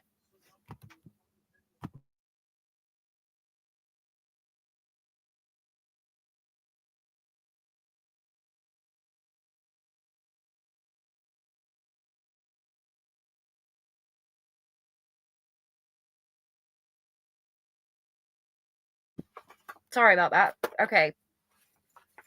So we're at question. So did the Letcher County Sheriff's Department itself provide any block of training on these high-risk critical tasks? He answered, not that I recall. She said, so who would have provided annual training on these high-risk critical tasks? He answered, they all received the training by the state. And she said, and that is on an annual basis? He said, some is on annual and some every 2 years. That is the minimum of the state. She said, do you see on the second page under H, sexual harassment, internal sexual misconduct by officers is identified there as one of the high-risk critical tasks? He answered, yeah, I see that. She said, so did Letcher County Sheriff's Department provide annual block training on sexual harassment and external sexual misconduct by officers? He answered, not that I recall. She said, do you know whether or not any of the state training included an annual block of training on sexual harassment and external sexual conduct by the officers? He answered, not that I recall. She said, this says that all training shall be documented, and it referenced that each officer shall have a training file. I'm looking under documentation. He said, yeah. She said, so does each officer have a training file? He said, yes. All of the training that they receive from the state is in a file. They get a certificate from the state. They will have that. She said, okay. Was that training in file amongst documents that you have produced in discovery in this case? He said, I would have to see the documents to answer that. She said, okay, I'm just going to do a follow-up request. If there is additional training files that have not been, he said, Mr. Shaw said, a lot of times transcripts housed with the state. The state is who documents and keeps up with each officer. Because we have so much turnover with officers going to each agencies. I don't know that we have got it, but we request the transcript if we don't have it. She said, okay, well, I'm looking at subsection B of documentation here. It talks about agency files will contain a lesson plan, an outline of each in-house training session. Do you see that? He said, yes. She said, do you have any lesson plan outlines for in-house training sections? He answered, not that I recall. She said, is that because there have not been any in-house training sessions on sexual misconduct since you've been sheriff? Mr. Shaw said, object to form. He said, not that I recall. She said, okay, we can move on. We can move this policy aside. Miss Baxter said, this might be a good time to take a break if anyone wants a lunch break. I still think we are going to do something page at a time. Do you want to keep going? Mr. Shaw said, we can keep going if you all want to. Stines said, I'm ready. She said, what quick thing? I saw this is what you produced. Looks like sexual assault investigation policy that got enacted in October 2023. I don't want to make it an exhibit. I'm just curious if you recall that and what prompted you to enact that new policy in 2023. He said, we model our policies by KACO. By KACO, K-A-C-O? He said, yes. She said, speaking of KACO, are you being represented under a reservation of rights to your knowledge? He said, can you explain that a little more? She said, I don't know if I can, but have you been given any information by Keiko about the limits or conditions of their representation of you in this case? He said, I can't recall. She said, let's look at some of these Facebook exhibits that you have had a chance to look over. He said, mine is all mixed up. She said, yeah. I have them in kind of specific order, but I will try to identify them well for you, and I can give you a new copy, really. He said, are you going to give me a new copy? She said, yes, I have more copies. Mr. Shaw said, I have a copy, and we can make copies out there, so we don't have to worry about it. She said, since so many people are not here in person, I've got some extra. I think this will be good to keep them in order, so this will be Exhibit 10. The document was marked Exhibit 10. Let's see what's on the Facebook. Mr. Shaw said, and you do or do not have an extra copy of that one? Miss Baxter said, I do. She said, do you recognize this communication chain? He said, yeah. She said, and this is a Facebook communication chain between yourself, Bid Fields, and Jason Eccles. He said, yes. She said, is this Facebook communication chain from June 14th, 2021 through June 15th, 2021? He said, I don't know if I see the 15. I see the 14th. She said, I think if you keep going. Miss Dotson said, are you talking about the one on top, the 23rd? He said, are you talking about in the messages? She said, yeah, I'm trying to get the full time frame. That we are talking about. He said, yeah, that's what it looks like. Bellis, thank you for gifting 5 memberships. That was so very sweet of you. Thank you for the support. I really appreciate y'all being so supportive. That was so very sweet of you. Thank you so much. If you were gifted a membership by Bellis and you are aware of it, please tell her thank you. And I'm going to pick y'all up on the crazy train headed to Speculation Station.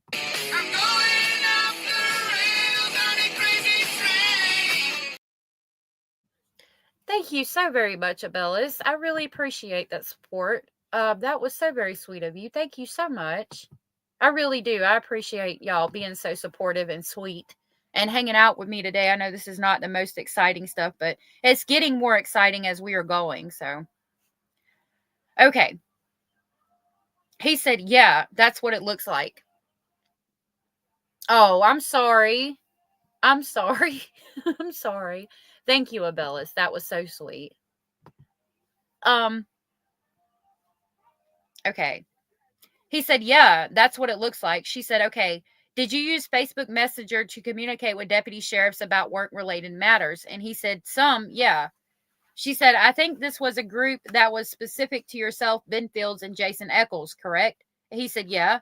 She said, were there other chains that included other sheriff department employees? This one is just yourself, Fields, and Eccles. Based on our recollection, were there other messenger groups that included more of the office generally? He said, you had one that you gave me that had Christine in it. She said, so does that reference your recollection? He said, yes. She said, I think that you entitled this group Fat Boys. Do you see that at the top? He said, yes, ma'am. She said, okay, why'd you call it that? He said, look at me. Wow. She said, was there another group called Office, if you can recall? He said, I can't recall. I've got to use the bathroom. Sure, we can take a break. A break was taken. She said, do you see towards the bottom of the first page? I'm going to use the markings at the top for reference. So this is page 1187. Jason says, I misread it at first and thought it said Mickey's Boys. Do you see that? Mr. Dotson said, 3rd paragraph from the bottom. He said, yes. She said, great. Did you consider Eccles and Fields your boys or Mickey's boys? He said, no, they're my employees. Oh, of course you would say that, you little nunchuck, you. She said, question, do you have any sort of special relationship with them that was more close than other deputies? He said, no, they're all my friends. They are all my work family, you know. We have cookouts together as an office. We try. This is very childish, but it's a way for us to make fun of each other and just release some stress, you know. When I consulted with my attorney after seeing the exhibits in Mr. Fields' case, and I have eliminated all of that, I have talked to everybody verbally and did a verbal reprimand, and it will never happen again. She said, so you've done that since this past weekend when we took Mr. Fields' deposition? He said, yes. She said, in June of 2021, Eccles and Fields were both working as deputy sheriffs, correct? He said, yeah. She said, and they were the only two deputies who were invited to be part of this specific group, correct? He said, see, I can't answer that. She said, okay, you don't remember. He said, if I put somebody in the group and they leave, I don't have documentation of that. You know, people add me to groups all of the time on Facebook, yard sales and stuff, and I leave. So let's look at it, she said. Hold on a minute, y'all. I need to take a bathroom break real quick.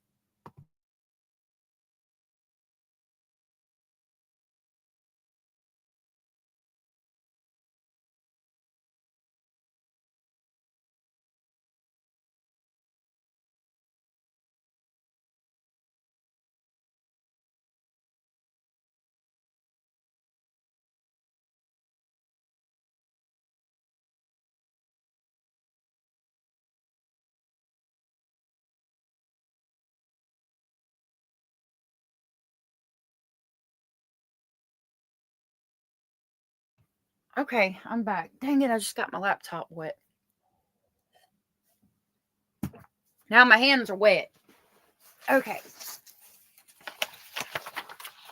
It's been cold too. I'm hoping that I can get by the store in time. All right, so back to these Facebook messages. She said, let's look at it. Do you dispute that these were conversations that you had with Jason Eccles and Ben Fields back in June of 2021? He said, no, I don't dispute it. She said, okay. I'm looking now to the page marked at the top of 1,190. It looks like you guys are discussing some sheriff's deputies' duties related to serving an EPO and a DEO on Stevie Wynn. Do you see that? He said, yeah. She said, okay, what are you discussing there that would be part of Mr. Eccles and Ben Fields' deputies' duties as deputy sheriffs? Hold on, let me reread that. She said, okay, what you are discussing there, that would be part of Mr. Eccles and Ben Fields' duties as deputy sheriffs, correct? He said, who sent that? She said, if you look at the page before, it looks like Jason Eccles is referencing, yes, that would be their duties serving, he said, EPO. She said, Jason Eccles says on this page, I busted the window out and left a note that said, Mr. Stines appreciates your business, and left. Do you see that? Oh, Lord. He said, I left a note. I busted the window and left a note that said, Mr. Stines appreciates your business. Lord have mercy. She said, do you see that? He said, yes. She said, was that a joke? Or do you think that he actually did that? Stines said, no, that was a joke. She said, do you think that was funny? He said, if he really done that, no. Knowing Mr. Eccles, it was a joke. He's childish. She said, did you ever discipline him or reprimand him for being childish in any of these communications that are in these messages?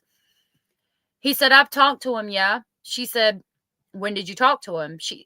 Stines said, I've talked to him during this too. When he makes crazy memes and stuff, you know, we go overboard. And I tell them that they've got to relax, quit being childish, and let's be more professional. She said, is there any sort of documentation of you telling them that? He said, no, it's verbal. She said, did they stop after you told them that they were being childish and they had gone too far? Did you answer that question?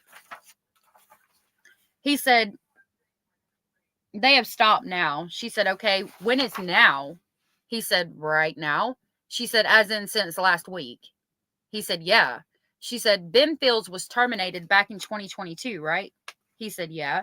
She said, and I guess Jason Eccles still works there. He said, yes. She said, has he continued with this kind of joking, childish behavior up through last week when you told him that it was time to stop? He answered, yeah. Remember when we watched the body cam footage, he was talking to Jason Eccles. He was like, come on, Jason. When he was getting in the back of the car, he was like, Eccles, turn the air on, roll the window down. Jason, come on, don't do this to me. Don't do this to me. I don't know if y'all remember that. Let me see what my temperature is right now. Hold on just a minute. It's 30 where I'm at. 30 degrees Fahrenheit. Hey, Moonlit Muse, it's good. It's good to see you here. Moonlit Muse said, I think so much has gone on. That's why he's scared. Yep, I do too. All right, back to this. We're on 123 of 196, so it won't be too much longer. Okay. Question. Was a lot of that done? Let me find it. Halfway down. Okay. Was a lot of that done through Facebook Messenger communications? He said, I don't recall. She said, I'm looking at the page marked 1,191. It looks like a naked policeman. It looks to be an image that Jason Eccles sent to you and Ben Fields on June 14th. Is that correct? He said, yes. She said, okay. And what was your response to him sending you that image? Good morning, boys. LOL. He said, yes. What on earth? She said, so you thought it was funny? He said, yeah. She said, okay, did you give him any kind of response to that image aside from LOL? He said, not that I recall. I think I asked him if he had court that day. She said, so you guys go on about discussing deputy sheriff related duties there. He said, well, let me see. I'm just looking at the next one to make sure it is the right page. What was your question? She said, I asked if you have him any sort of response other than LOL. And I think you said no. And then I asked, you talked about going to court. He said no, just if he has court. Oh, what did I do? Okay. She said, okay. He said, I mean schedule. She said, okay, so you just went on talking about work related. He said, yeah, trying to get away from the childish behavior. Mr. Sean said, nope. On Exhibit 10, I will object to the relevance. I don't know what this has to do with the case. Miss Baxter said, that is fine. I think it is relevant. Mr. Sean said, I think it's intended to annoy, embarrass, or harass the witness by using private messages and trying to get it into public record. But we can take that up later if we need to. She said, okay, the next one that I've got is the one marked 1,128 at the top, and I will pass you a clean copy. I've got an extra copy. Mr. Shaw said, is that number 11? She said, that's correct. He said the document was marked Exhibit 11. She said, so does this also to be some messages between yourself and Fields and Jason Eccles dated, I guess, June 18th of 2021? Sheriff Stines says yes. She said, okay, and it looks like by my read, Deputy Eccles and Deputy Fields are discussing some transports to Hazard. He said yes. She said, okay, Ben Field writes, I think they both like the same sex, though. Jason Eccles writes, you mean like freaky sex? And Jason Eccles responds hardcore? And were they discussing the sexual orientation or sexual proclivities of these persons who they are about to transport? He said, I can't answer that. I don't know. She said, well, you received the message back in June of 2021. I don't know who they would be talking about, if not the persons who they are about to transport, but I'm wondering what your interpretation is or was when you read it. He said, to be honest with you, I don't read a lot of these because they are so childish. If you will look mine, I don't read a lot of them. I get a lot of messages that I don't even pay attention to. Mr. Sean said, I object to the characterization. I mean, it's plain if they need to take 2 transport vehicles. Miss Baxter said, well, the record will speak for itself. She said, you chime in and you can take them. You chime in and you say you can take them both at the same time or take 2 different vehicles. You were referencing that same transport, correct? He said, yes. She said, is it appropriate for a deputy sheriff to discuss the sexual orientation or sexual proclivities of persons who they are transporting? He said, absolutely not. She said, did Ben Fields or Jason Eccles ever get disciplined or reprimanded for having this conversation? He said, this certain one, I can't recall. She said, and there's some reference at the bottom, and Jason says, we are playing Sunday, and you wrote, don't know who yet. Are you talking about playing poker? He said, yes. She said, did you serve alcohol at these poker get-togethers? He said, very rarely, but there is alcohol there from time to time. I don't drink a lot because I get called out where I am the sheriff. But now, if I'm out of town, yes, I will have an alcoholic beverage. She said, sure. Okay. I will put that one down. And this one is marked 1,343. I guess it will be Exhibit 12. And the document was marked as Exhibit 12. She said, and this one looks to be the same messages between yourself, Deputy Eccles, Deputy Norris, and someone with the last name of Balling. Christine Balling. Who is Christine Balling? He said, she is an employee of the office. She said, okay, what's her title? He said, she's an administrative assistant to LaShawna. She said, okay, all these folks who are a party to this communication are also working under your supervision as the Letcher County Sheriff's Department, correct? He said, yes. She said, okay, that was June 23rd through June 25th of 2021, correct? He said, yes. She said, okay. So it looks like Deputy Norris shares a screenshot that's sort of, by my read, making a joke about sexual arousal and Crown Victoria vehicles. Is that fair? He said that he sent it to his wife. Yes, she said. And then he shared it with you and his co-workers, right? Stines says, yes. She said, do you think that was an appropriate thing for him to do?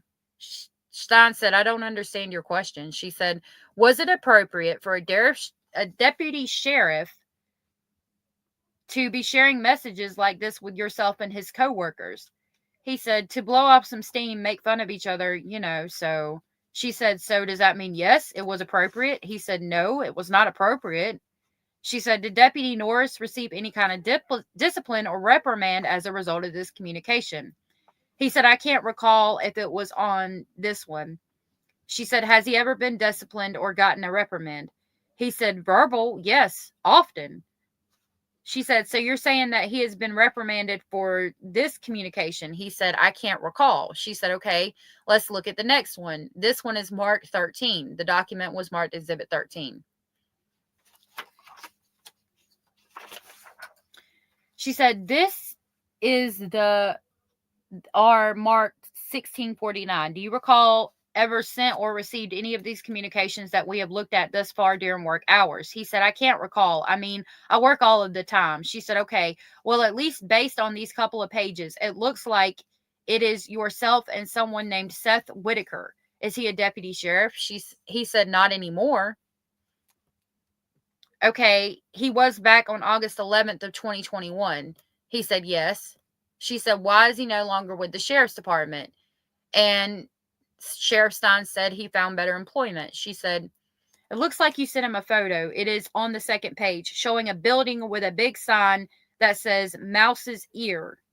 Stein said, yes. She said, what is Mouse's Ear? He said, a strip club. She said, yeah, I Googled it and I saw that it is a strip club in Johnson City. Does that sound correct? Stein said, yes. She said, have you ever been there? Stein said, yes, years ago. She said, have you been there with anybody else that works at the sheriff department? He said, absolutely not. She said, did you send that to your deputy sheriff because you thought it was funny? He said, yes. She said, this one is marked 8906 at the top. Mr. Dotson said, did you say 8906? She said, correct. The document has been marked Exhibit 14. She said, okay, this to me looks to be a conversation between yourself, Fields, Deputy Fields, and Deputy Eccles. Is that correct? He said, yes. She said, okay. And it looks like Jason Eccles sends an image with a joke referencing penis size. Is that accurate looking at the second page? He said, yes. She said, okay. And then he writes, I figured this would be better here. Laugh out loud. Did you know what he meant when he said this would be better here? He said, no, not that I recall. Oh, but you do. You do. She said, okay. And then you wrote to him, that was funny. Did you see that on the third page? He said, is that coming from me? She said, on the third page, yeah, it's got your name at the bottom of 8907, and at the top of 8908, it says that it was funny. I think that statement is attributed to you, but would you agree? He said, that is funny, or the statement is attributed to me. She said, did you say in this chain that it was funny? He said, yes. She said, okay. You were talking about the penis size joke that Deputy Eccles sent. Is that correct? He said, that's what it says here. She said, and then you also have a reference that you say, and that picture that Ben done was great. Did you see that? He said, yes. She said, do you know what picture that you were referring to? He said, no, not that I recall. She said, okay. So this was from August 19th of 2021. He said, yes. She said, let's look at the next exhibit. So this one is marked 1697. The document was marked as exhibit 15. Mr. Shaw said, this will be number 15. She said, okay. This was also dated August 19th, 2021, correct? He said, yes. She said, okay. And this looks to be some communications between yourself, Deputy Eccles, and Deputy Norris from my read. He said, yes. She said, so it looks like first, the way that I read it, you sent a photo of like maybe a Greek statue of some sort of stone statue that is on the page marked 1698. He said, yes. She said, and then later you sent another image where it looks to be the same statue, but it has got your face, Deputy Eccles' face, and I believe maybe Deputy Norris' face. Is that correct? He said, yes. She said, do you remember who created that image? He said, not that I recall. I bet you he created it. She said, do you know why you sent that image to your deputies? He said, for blowing off a little steam, picking on each other. She said, how are you picking on them in this picture? Mr. Shaw said, continuing objection to relevance. Go ahead. He said, we're just aggravating each other. I mean, and he said, and then on the next page marked 1700, you wrote, this is great at Ben Fields. Is that because Ben Fields photoshopped the faces on that statue for you? He said, I can't recall. I think he's in the group with us, so it will mark Ben Fields, you know. The next one, if you will follow down, I am telling about it says, what you mad about at James Norris? She said, so you're asking James Norris what he's mad about. He said, no. Jason Eccles above it said, I'm getting real sick and tired of this. Do you want me to say it? She said, sure. He said, shit, I got feelings too, you know. She said, I said, what are you mad about? James Norris should be the one mad. Look where James' position is on the statue. And that is what I was going to ask. Are you saying that James should be the one mad because he's the one that faces over the penis on the statue? He said, Stines said, yes, ma'am. She said, we can put this one aside. This is marked 2039 at the top. So is this a communication between yourself and the other person who worked at the Letcher County Sheriff's Department dated October 11th, 2021? Stein said, yeah. She said, okay, then. On the second page, there's an image. Is that an image you sent to these persons who you supervise? Hold on a minute. Basil wants to get down.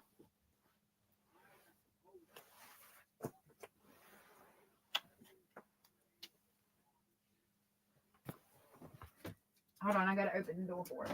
Oop. What? Baby, I can't leave the door open. You got to go. All right. All right, sorry about that. Him is hungry. Okay.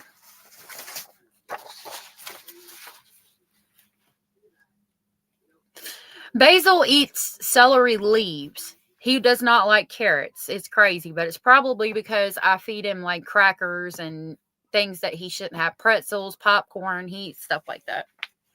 And he always has like fresh parsley and cilantro that I get at the grocery store. He said, yes. She said, okay, then. On the second page, there is an image. Is that an image that you sent to the persons who you supervise in the Letcher County Sheriff's Department? He said, yeah, that's what it looks like. She said, okay. Whose face is that up there? He said, Jason Eccles. And she said, and just to clarify, was he the person who is also pictured over the turtle's head on the last exhibit that we just looked at? Lord have mercy. Stein said, yeah. She said, why did you send this to the person who you supervise? Stein said, I thought it was funny. She said, and you wrote, and I'm looking at exhibit 2040. You wrote, I was trying to be respectful, but that is funny. Was you referencing the image you sent? He said, yes. This document was marked exhibit 16. What kind of example that do you think you're setting for the folks working under you by engaging in this kind of conversation with your sheriff's deputy? He said, horrible. She said, do these communications that we just looked through, did those violate any of the Letcher County Sheriff's Department policies that were reviewed earlier? He said, yes. She said, which ones? He said, conduct. She said, conduct unbecoming. And he said, acting professional. She said, at least after those communications we looked through, do you recall there being any discipline or reprimand resulting from any of these communications? He said, no documentation. She said, nothing documented, you were saying? He said, that's right. Miss Baxter said, actually, this might be a good time to take a little break. A break was taken, and then they came back. She said, we just listened to about 4 or 5 minutes of an audio recording that we got through an open records from the Attorney General's office. Do you recognize the voice in that recording? He said, yes. She said, was that Brianna Cornett? He said, yes. She said, okay. And did you hear her twice reference her mother speaking to you about her issue with Ben Fields? He said, yes. She said, okay. Is her mother named Christy Foltz? He said, yeah, I believe so. She said, do you recall where Christy Foltz came to you and talked to you about Brianna Cornett's issue with Ben Fields? He said, no, she never came to me and talked to me about issues with Brianna. She said, so it's your testimony that Christy Foltz never made that report to you. He said, of the sexual allegations. She said, I think that's what I heard on the recording, was that Christy Foltz went to you and said, I have to live in this town, but I know why he won't give it to her, talking about putting Brianna Cornett back on home incarceration. He said, I don't recall that conversation with Miss Foltz. She said, I think that you said earlier that Brianna Cornett did have a lot of run-ins with the law over the years. Were most of those drug related, to the best of your knowledge? He said, yes. She said, was she ever on home incarceration when you were the home incarceration officer? He said, I don't recall. She said, okay, let's talk about another document here. It is going to be Exhibit 17. They enter it as Exhibit 17. She said, I'll give you a chance to review it if you've not seen it before. He said, okay. She said, I want to ask you specifically about paragraphs 5 and 6. But first, have you ever seen this affidavit before? He said, I can't recall. She said, you know Chris Triplett? He said, yeah. She said, how do you know him? He said, criminal record. She said, okay. What do you recall about his criminal record? He said, it is long. It is lengthy. She said, can you be more specific? He said, he has been in the court system a lot. She said, okay, so in paragraph 5 of this affidavit, he states that on or about December 15, 2021, he reported the sexual abuse of Jennifer Hill by Deputy Fields to the Letcher County Sheriff's Department by telephone and in person at your headquarters downtown. Do you see that? Stines answered, yes. She said, so what did Letcher County Sheriff's Department do in response to this report? He said, we didn't receive no report from Mr. Triplett. She said, have you asked your staff about whether or not any such report was made back in December of 2021? He said, yes. She said, what response did you get? She said, no one received reports. he said no one received reports to that. And then she said, when did you ask your staff about that? He said, I don't recall. She said, was it after this lawsuit was filed or before? He said it would have been after. Yeah, he don't recall much at all, Pamela. And I think it's on purpose. She said, are you aware on or about December 15th of 2021, Chris Triplett was pulled over by Deputy Norris for having a tinted license plate cover. Were you aware of that? He said, I don't recall. She said, is Deputy Norris a road officer? He said, yes, ma'am. She said, okay. So when did you, as Letcher County Sheriff, first become aware of those allegations against Ben Fields related to Jennifer Hill? He said, I don't recall. She said, okay, if there was a woman who would have picked up the phone at the sheriff's department, do you know who that woman would have been back in December of 2021? She said, Christine Bowling. He said Christine Bowling or LaShawna Frazier. Sorry about that.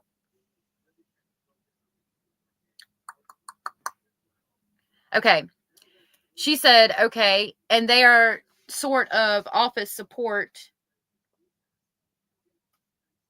staff or administrative staff. He said, yes. Can we step out a minute? I need to ask you a question. Mr. Shaw said, okay. A break was taken. They came back. She said, do you recall specifically, and we are still discussing the Chris Triplett report that he describes in his affidavit to the sheriff's department, do you recall whether you talked specifically to Deputy Whitaker about whether he ever received a report about sexual misconduct related to Jennifer Hill and Ben Fields? He answered, I can't recall. She said, is Whitaker still working for the sheriff's office? He said, no. She said, okay. When did he leave? He said, I don't recall the date. She said, okay. What about a female? If a female was in uniform at the sheriff's department, does that mean she would have been a deputy, or do your administrative support staff wear uniforms also? He said, you would have to be able to tell me what uniform. She said, like a deputy. He said, there are different types. She said, how many different types of uniform? And he said, standard. There is class A with all the dress and everything. There is a class B with BDU bottoms and BDU top. There is a polo, like a BDU bottom. She said, what's a BDU? He said, it's like military style pants with a lot of pockets. She said, I guess in December of 2021, what females were working for Letcher County Sheriff's Department who would have worn any kind of those uniforms that you just described? We have talked about Bolding and Frazier, right? He said, yes. She said, would either of them been in any kind of uniform? He said, no. She said, so beyond that, I have seen the names. Alexis Stambach. He said, yes. She said she would have been someone who would have worn a uniform. Have you seen the name Destiny Hall? He said, yes. She said she would have been a uniformed person? He said, yes. She said, I think those are the only females' names I have seen. Corey Harris, is that a female? He said, no. She said, so I guess as far as women in uniform, can you think of anyone else aside from Destiny Hall or Alexis Stambach? He said, Lexi worked for me twice. She said, okay. He said, so that might have indicated her at the time. She said, do either of them still work for you, Lexi or Destiny? He said, no. She said, are they still in Letcher County as best you can tell? He said, yes. She said, set that one aside and get this one. Let me know when you are finished reviewing that. Mr. Sean said, it will be Exhibit 18. The document was marked as Exhibit 18. She said, have you ever seen this declaration of Stacey Yates before? He said, not that I recall. She said, do you know who Stacey Yates is? He said, yes, I'm familiar with him. She said, how are you familiar with him? He said, he has been in court and stuff on and off too. She said, in January of 2022, were you aware that he filed this petition for an emergency protective order? Would that be something that you were aware of as sheriff? He said, not always. They come over a computer system. I don't always see them all. Lies. She said, do you see there is some names in a paragraph 6? Robbie Kinsler. Do you know who Robbie Kinsler is? He said, yes. She said, who is Robbie Kinsler? He said, he is the drug court coordinator for Letcher County. She said, would you interact with him on any kind of regular basis in your capacity as sheriff? He said, not regular basis. She said, well, how often a week would you see him? He said, it's not weekly. She said, okay, once a month. He said, if that. She said, do you have any deputies that would have worked more closely than you would with him? Stines answered, yeah. She said, who would that be? He said, it would be circuit court bailiff. And she said, and that would be Jason Eccles, or that would have been Jason Eccles at least back in 2021 and January 2022, correct? He said, I can't recall. Mike Ifuse has worked. Let me scroll down for y'all.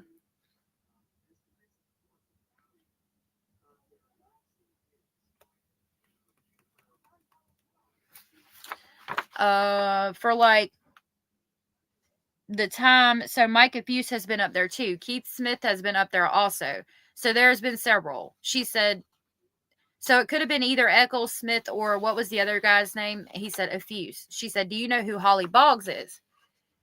He said, that is the drug court worker also with the state, I believe. And she is also Ben Field's sister, correct? He said, yes. She said, okay, what about Elena Blackford? He said, I'm not familiar with that name. She said, okay, what about Chad Clemens? Do you know who that is? He said, a worker with drug court is all that I know. She said, would it make sense for Ben Fields to be at a hearing in a drug court session? He said, where does it? She said, I'm looking at paragraph 7. It says, during this drug court session, there was some discussion between Judge Kraft and Ben Fields regarding EPO location and residence of Sabrina Atkins. Do you see that? He said, yes.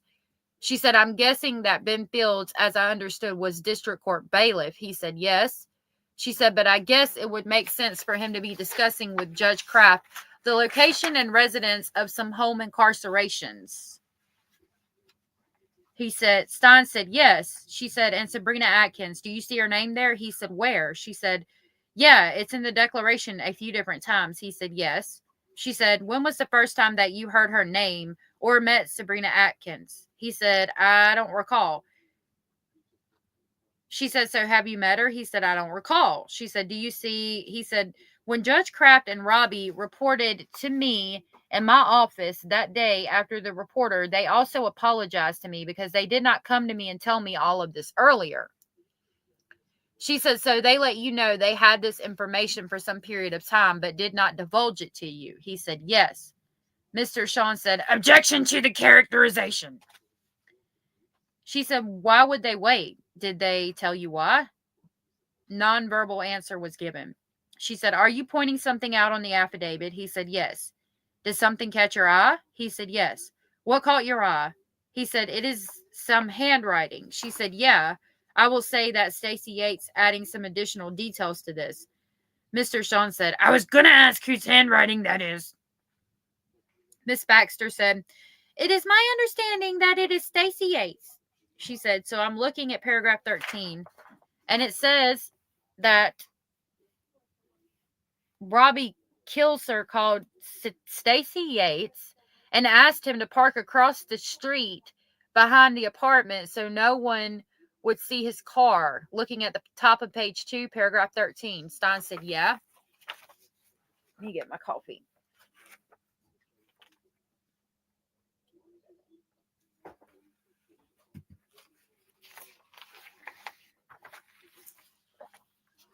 She said, do you know where that location would be? Across the street behind the apartments? Is there some apartments across the street from the courthouse?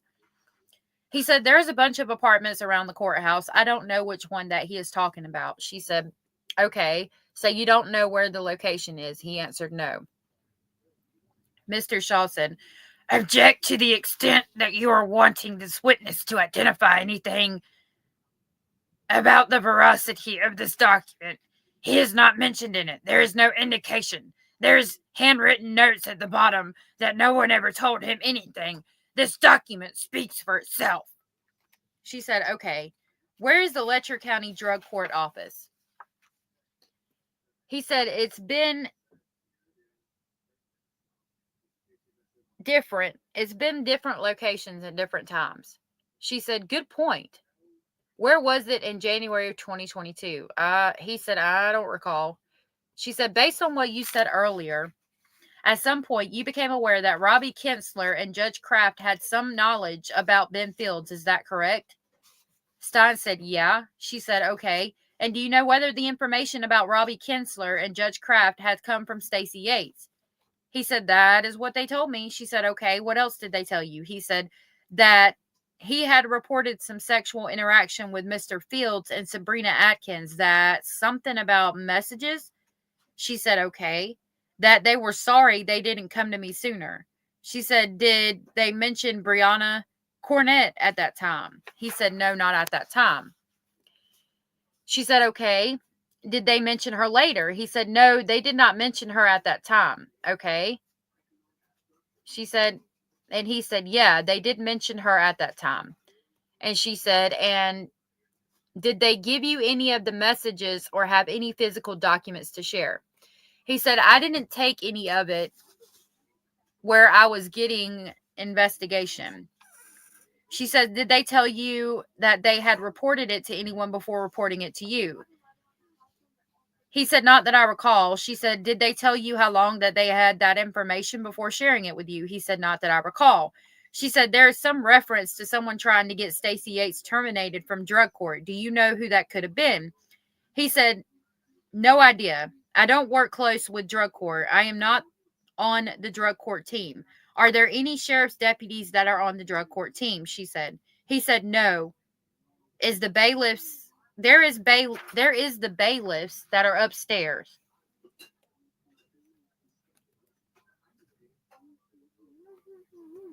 Sorry. Debbie, I'm reading through a deposition. We got like 40 pages left that I'm going through them pretty quickly. She said, and that would be the same times, folks, that you just referenced. He said, my understanding, yes, at the time. At that time frame. She said, okay, where were you when you had this conversation with Robbie Kinsler and Judge Kraft? He said, in my office. She said, so they walked over to your office from the courthouse? He said, yes. She said, was anybody else present for that conversation? He said, not in my office, no. She said, okay. Did Robbie Kinsler ever tell you that she spoke directly with Robbie Kinsler? I don't recall. Who is she? She said, yeah. Did Robbie Kinsler ever tell you that he spoke directly with Brianna Cornett? He said, I don't recall. She said, how long did that meeting between yourself and Judge Kraft and Robbie Kinsler last? He said, again, I don't recall. She said, well, I guess this one does come from AG Production too. Mr. Shaw said, what page is this one? Mr. Dotson said, 19. The document was marked Exhibit 19. She said, so this looks like this is a criminal complaint that Ben Fields swore out. Is that correct terminology? She said, yeah. He said, yes. She said, I guess, would a sheriff's deputy need to come to you first before they swore out a complaint like this? He said, I don't understand your question. She said, I was just wondering, like, there is some sort of process. If I'm a deputy sheriff and I'm going to get a criminal complaint, do I have to notify the sheriff before that I do that? Or was there any sort of... He said, no. She said, deputies have full discretion to go and get criminal complaint without approval from the sheriff. Is that correct? Mr. Shaw said, objection to form. Approval comes from the county attorney. Miss Baxter said, okay, I was just wondering if he was involved in that process at all. Mr. Shaw said, when he is proactively on the case. Miss Baxter said, I guess in any circumstance.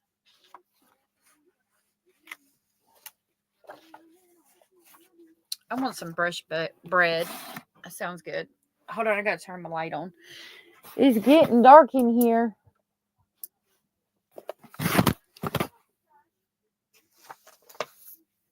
Okay.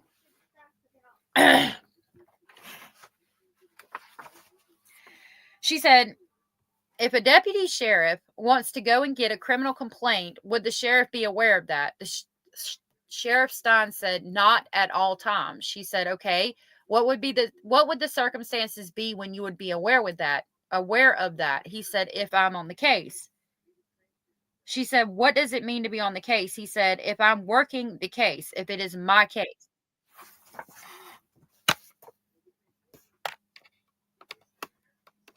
Hold on, I got to plug my laptop up. It's dying.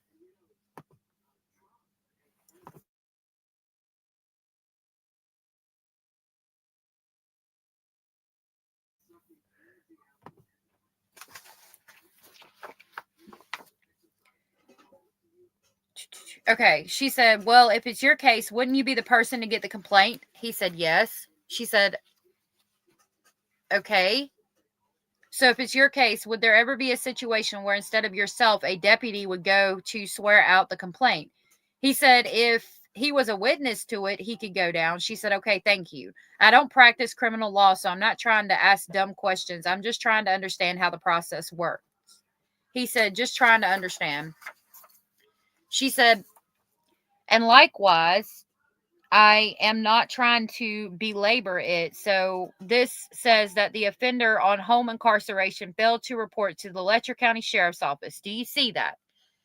Stines says yes. She said, and Ben Fields signs this as, it says Ben Fields LCSO. Do you see that? Stines said yes. She said, is that the designation of Letcher County Sheriff's Office? Stines said yeah. She said, so you're saying that he would have gone to speak to the county attorney about this complaint and he would have to work with the county attorney to fill this out. Is that your understanding?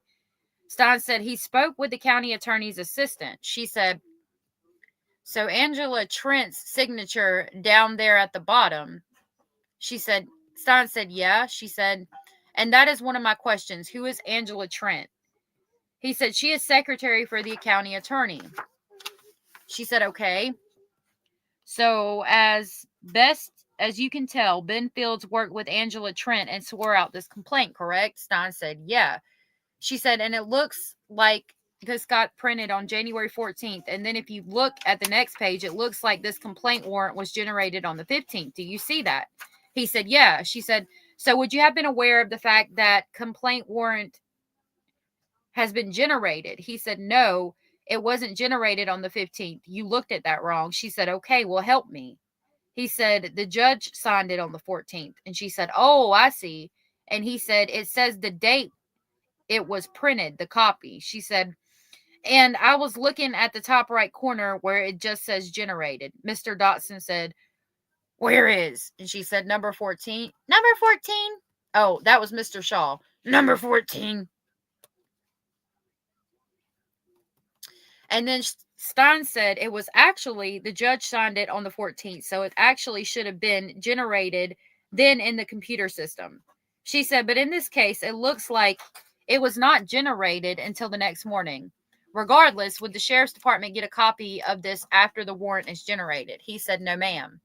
She said, so what, if any, involvement with the sheriff's office have with this complaint warrant? He said it would go into a computer system. She said, okay. And I guess, is the sheriff's department responsible for arresting people and serving warrants? Stein said, yes. She said, so you would have been responsible for this warrant? He said, we looked at them daily. I don't know if we are responsible for that one. She said, okay. So the sheriff's department would have looked at this complaint warrant in the computer system. He said, we look at complaint warrants in a computer system once the OA, the AOC, the e-warrant system. She said, okay. Is there one person at the sheriff's department who is responsible for reviewing all of that? He said, no. She said, okay. So everybody has got access to it. He said, everybody has access to e-warrants. She said, okay. Are there only certain deputies within Letcher County Sheriff's Department who have the authority to arrest people? Stein said, depends on the location. She said, okay, help me understand what you mean by that. He said, road deputies can arrest on the road and, court and everything. Court security is supposed to be on courthouse grounds. She said, okay. So Ben Fields only had the authority to arrest people in court and on courthouse grounds. Is that correct? He said, yes. She said, so is it fair or is it accurate to say that at least as of the morning of January 15th, everyone within Letcher County Sheriff's Office would at least have access to be able to see this complaint warrant, correct? He said, it depends on what day it is. She said, oh, I see. This is a Saturday. He said, yeah, nobody is at the office. I don't even have a deputy out on Saturday mornings. She said, do you ever take issue? Do you ever recall reviewing this criminal complaint or complaint warrant? He said, not to my knowledge. She said, okay. That is all that I've got for that one. Document was marked as Exhibit 20. She said, these are some notes I got through the Attorney General's office. I think that I never got an unredacted copy from you, but I believe these to be your notes. He said, yes. She said, so do you still have a copy of this? I've asked your attorney for it, but I have, and correct me if I'm wrong, Jonathan, but I don't think that I have ever gotten a copy of this. Mr. Shaw said, I'm not sure if you asked for it or not, but I will check and see if we have it. Miss Baxter said, I've emailed you about this. He said, I believe that we do have it. Stines said, I believe that we do have it. She said, would be acceptable to you right now because I would love to know whose names are redacted from this copy that I've got. He said, I don't have it with me, no. Mr. Shaw said, if we have got it, we will get it to you. Miss Baxter said, okay, I've definitely asked for it several times over email. She said, are these your notes that you took on January 31st of 2022? He said, those are handwritten notes by LaShawna Frazier because she was at the office with me that I made a timeline. Mr. Shaw said, so that's not your handwriting? He said, no, that's not my handwriting. She said, so she made these notes for you. Stein said, yes. She said, did you make notes that she used to make these notes? He said, no, I sat down with her. She said, did you dictate this to her? He said, yes. She said, so this is dated January 21st of 2022. Did you dictate this to her on that date? He said, I can't recall because he can't recall anything.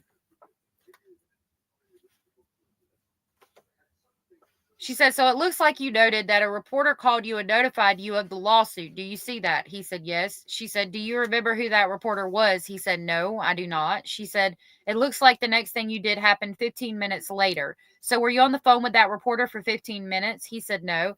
Did the reporter send you any documents? He said, no. She said, after you got off the phone, did you access any documents before speaking to Ben? He said, I can't recall. She said, so it looks like 4:15 you spoke with Ben regarding reporter info. Did you see that? He said, yes. She said, so did you speak with him in person or on the phone? He said, I believe it was on the phone. She said, do you remember where he was when you called him? He said, no, I don't recall. She said, what did you say? He said, I can't recall the exact details of the conversation. She said, I would like for you to try the best. Hold on a minute, y'all. Hold on just a minute.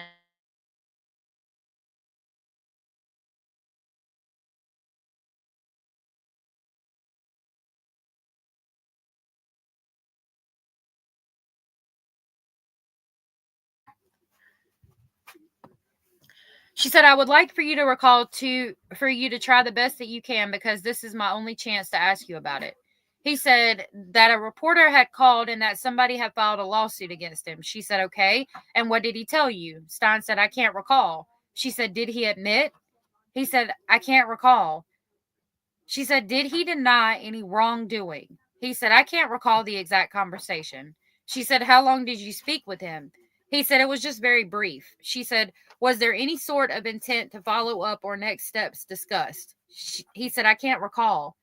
She said, did you tell him there was going to be an investigation by the sheriff's department into these allegations? He said, no, I don't recall telling him that at that time. Excuse me. Yeah, Pamela. Absolutely right. Let me scroll down and I'm going to read that out loud. There's something in this document. She said, so he can't recall anything, doesn't keep good records, really doesn't write anything down, basically doesn't care for women. So has anyone there kept a job? Good question. She said, it looks like the next thing on your timeline is for 4 p.m. So did you leave the office between 2:15 when you talked to Ben Fields and 4 p.m. when you talked to Kraft and Kentzer? He said, no. She said, you stayed in the office. Did you talk to anybody else during that time period? He said, yeah, I talked to LaShawna Frazier and Christine. Hold on.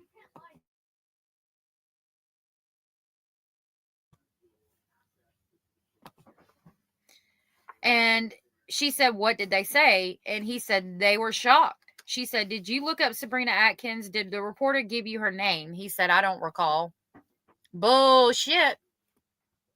Bullshit. He said, she said, did you access any court records in that time period? He said, I don't recall. She said, okay. Did you know Judge Kraft and Robbie Kentzer were coming down to talk to you before they showed up? He said, no, they just pulled up. She said, okay, so on your timeline, you say Judge Kraft and Robbie with drug court. You say Judge Kraft and Robbie with drug court regarding Brianna and Sabrina. So you already know the names Brianna and Sabrina before they showed up. He said, no. She said, what do you recall? Them telling you? He said, I'm trying to remember. They came into the office and told me that Ben had been fooling around with a drug court participant. She said, okay. He said, Brianna Corbett. And that Stacey Yates had reported that he had been fooling with Sabrina Atkins. And that is when they mentioned something about messages. She said, was that their term of art, fooling? Did they use that phrase? He said, I can't recall. She said, so they told you Ben had been fooling around with Sabrina Corbett and told you Stacey Yates had reported that there had been some sort of fooling around between Ben Fields and Sabrina Atkins. Did I understand that correctly? He said, yes. She said, and that there are some messages. He said, yes. He said, did they tell you that they had these messages? He said, I can't recall. She said, did they give you copies of any messages? He said, I can't recall. She said, did they tell you whether they reported it to anybody before reporting it to you? He said, they advised me they had not reported it to any law enforcement or anybody else. She said, okay, what about Judge Mullens? Did you think that he was aware? Did they tell you? He said, no, they didn't tell me. She said, okay. Did you say earlier they were apologizing to you? He said, yes. She said, explain that to me, how they apologized to you. He said, they just said they were sorry that they didn't come and tell me when they first found out about it. She said, okay, what'd you say to them? He said, yeah, you should have come and told me. I am the sheriff if you know that I'm going to want to know that. She said, okay. After that, can you think of anything else that was discussed in that meeting? Any next steps discussed? He said, not that I can recall. She said, okay. It looks like the next thing that you did was tell me this was Fraser and Boiling a part of that meeting with Kraft and Kentzer. He said, no. He said, it was just the three of you. And she said, it was just the three of you. And he said, yes. He said, okay. After Judge Kraft and Robbie Kentzer left, did you tell Frazier and Bowling you talked to them again after you had spoke to Ben? He said, not that I recall. And she said, and then it looks like at 4:30 sent a text and spoke to somebody Strugrill with Kentucky State Police. He said, Derek Strugrill. She said, who is that? He said, he's a supervisor with Kentucky State Police Post 13. She said, that is Hazard, right? And he said, yes. She said, okay, what did he tell you? He said, I can't recall. She said, well, I guess, did you tell him about the report about Ben Fields? He said, yes. She said, okay, I guess, did you tell him what you had been told by Judge Kraft and Robbie Kentzer? He said, I don't know if I told him that or if I had an employee that had some allegations made against him. I need an investigation. She said, okay, so you requested an investigation, and what was his response? He said, I can't recall the text. I can't recall what the text said.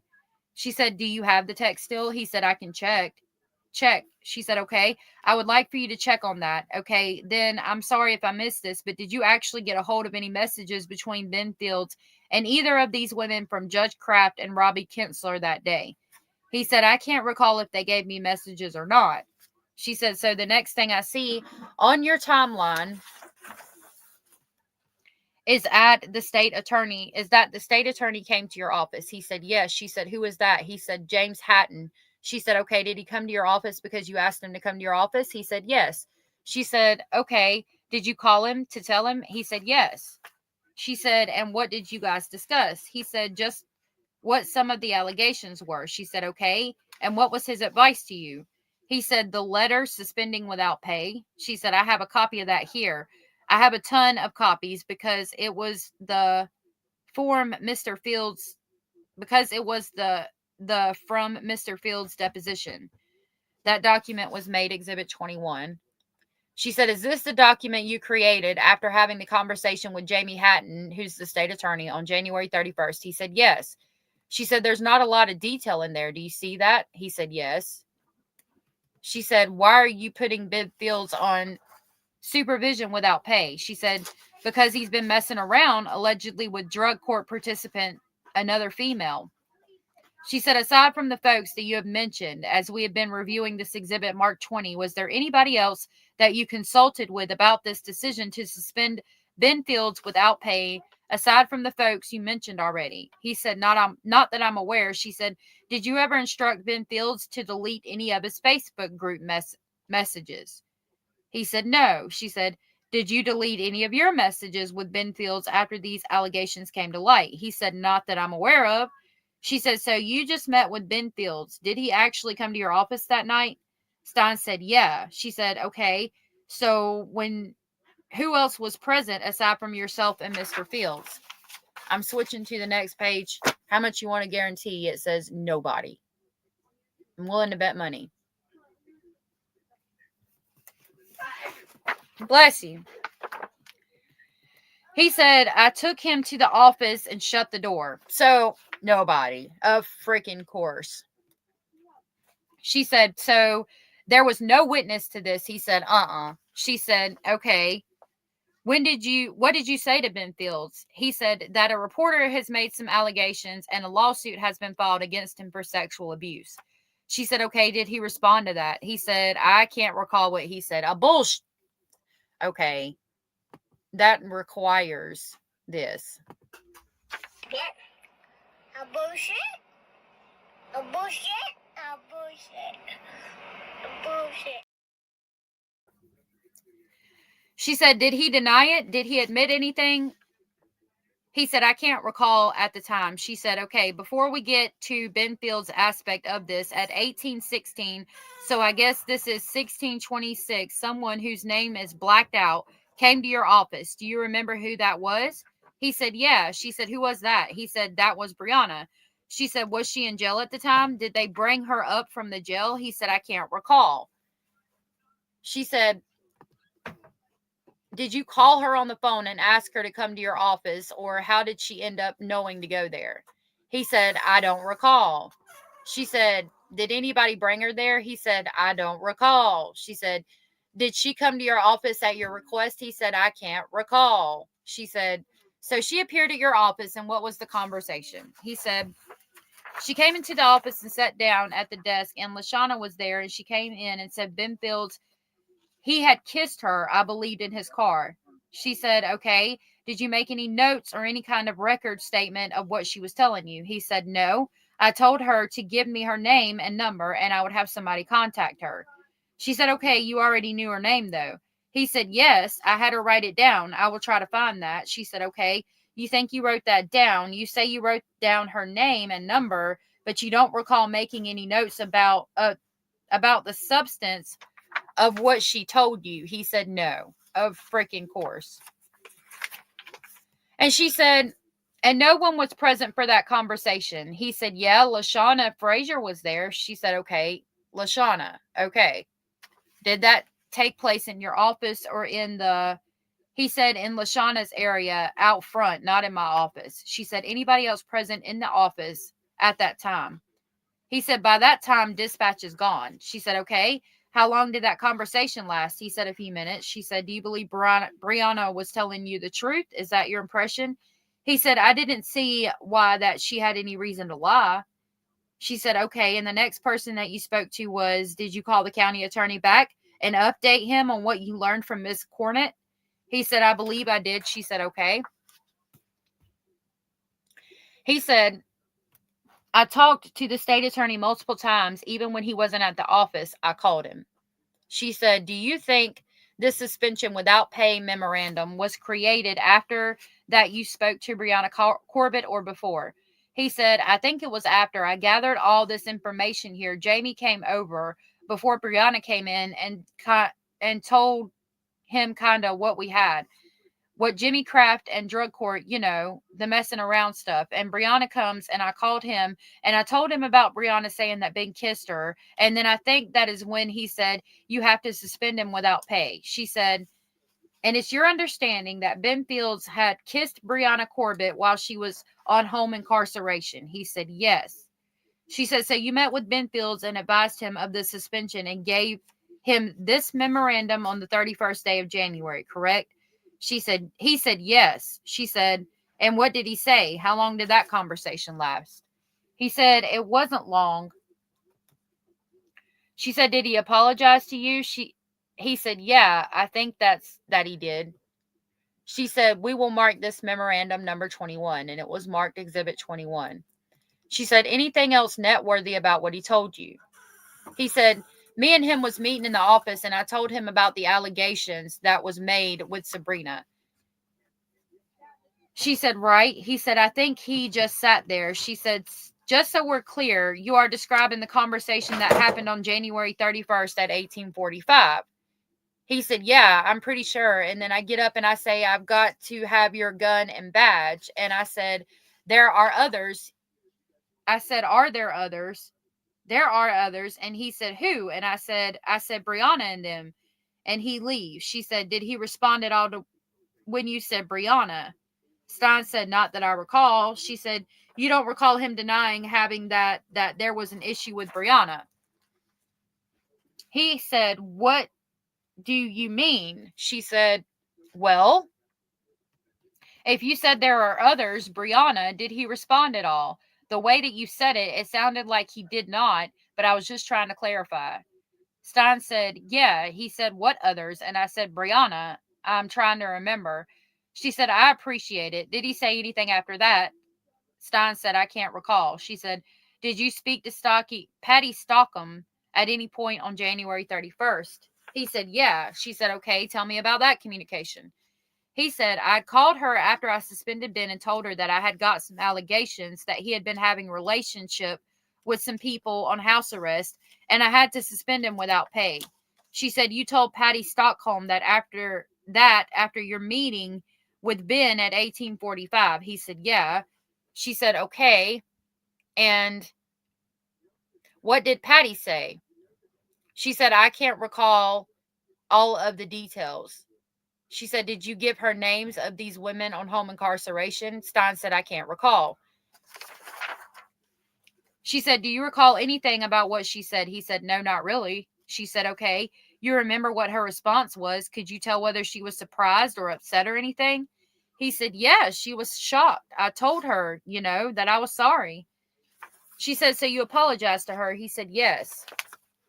She said, is that because you had recommended Fields to work for her? He said, yes. She said, okay, so the next thing that I see here is that nothing happened on February 1st, according to your timeline. Do you recall talking to anybody on February 1st about this? He said, of course, I don't recall. She said, okay, then the next person that you talked to was Bert Sloan, who requested that the investigator to come to the jail about an inmate and name blanked out. Do you know who that would be? He said, no, I need an original copy to be able to see it. She said, where's the original copy as we sit here right now? He said, at my office. She said, is someone working? Could we get them to send it over real quick, or would that be easy enough? He said, yeah, we can. She said, it would be nice to be able to deal with this today. Let's take a break. I don't have a whole lot more time after. I don't have a whole lot after this. And a break was taken. Let me see what y'all are saying. We're almost done with it.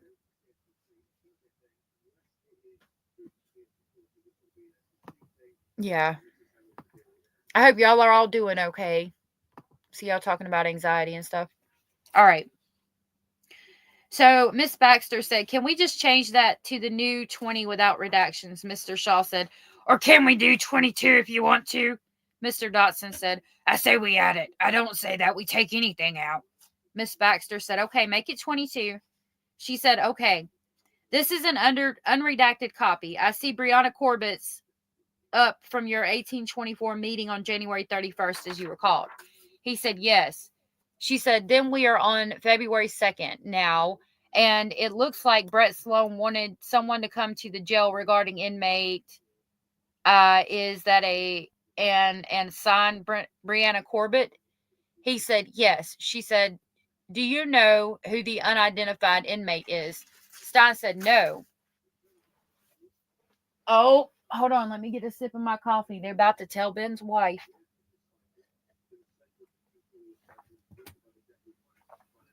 Okay. She says also advised Ben's wife has spoken to Lena Hensley about Sabrina Atkins' incident. Do you see that? He said, yes. She said, so let's start here. Who is Lena Hensley? He said, she's an employee at the jail.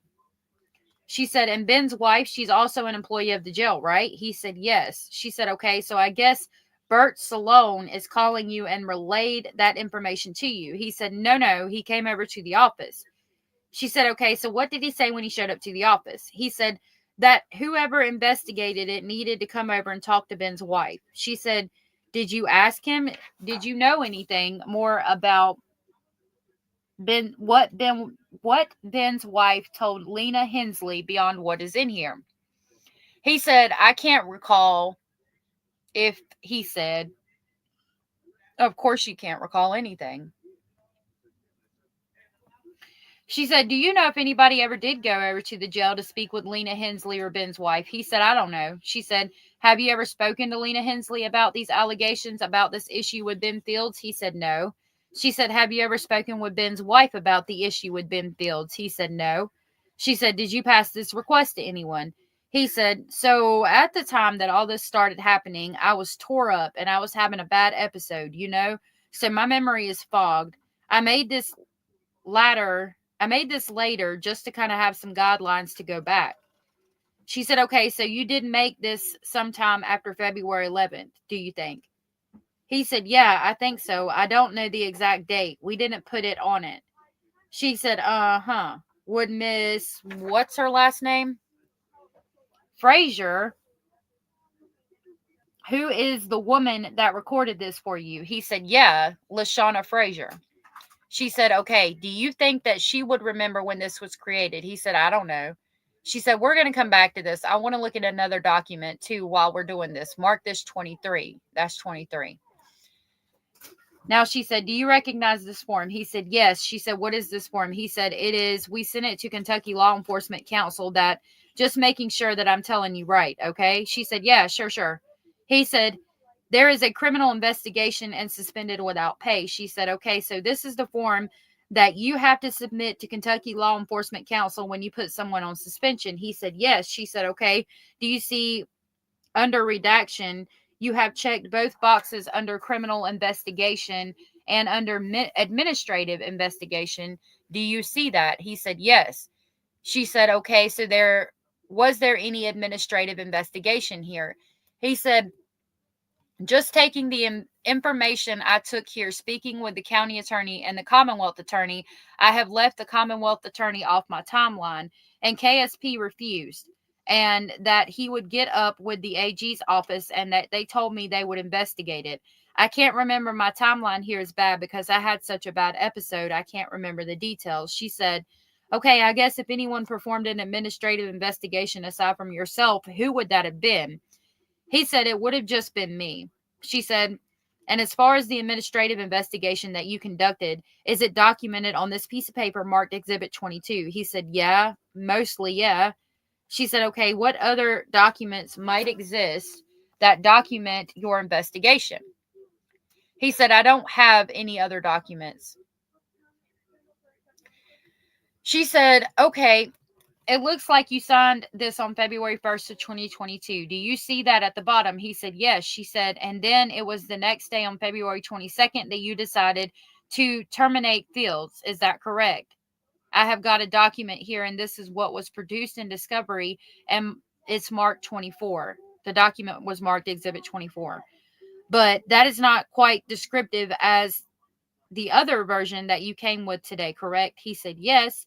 She said, okay, so which version did Ben Fields get? He said, the other one. She said, oh, he did. Okay. Did anyone get this version that has been marked 24? Mr. Shaw said, do you have an extra copy of that? Miss Baxter said, I don't. It was in Fields' exhibit. He said, Stein said, I can't recall. She said, let's look back at this one that had a little more detail if we have got it in the pile. Mr. Dotson said, are you talking about the short one?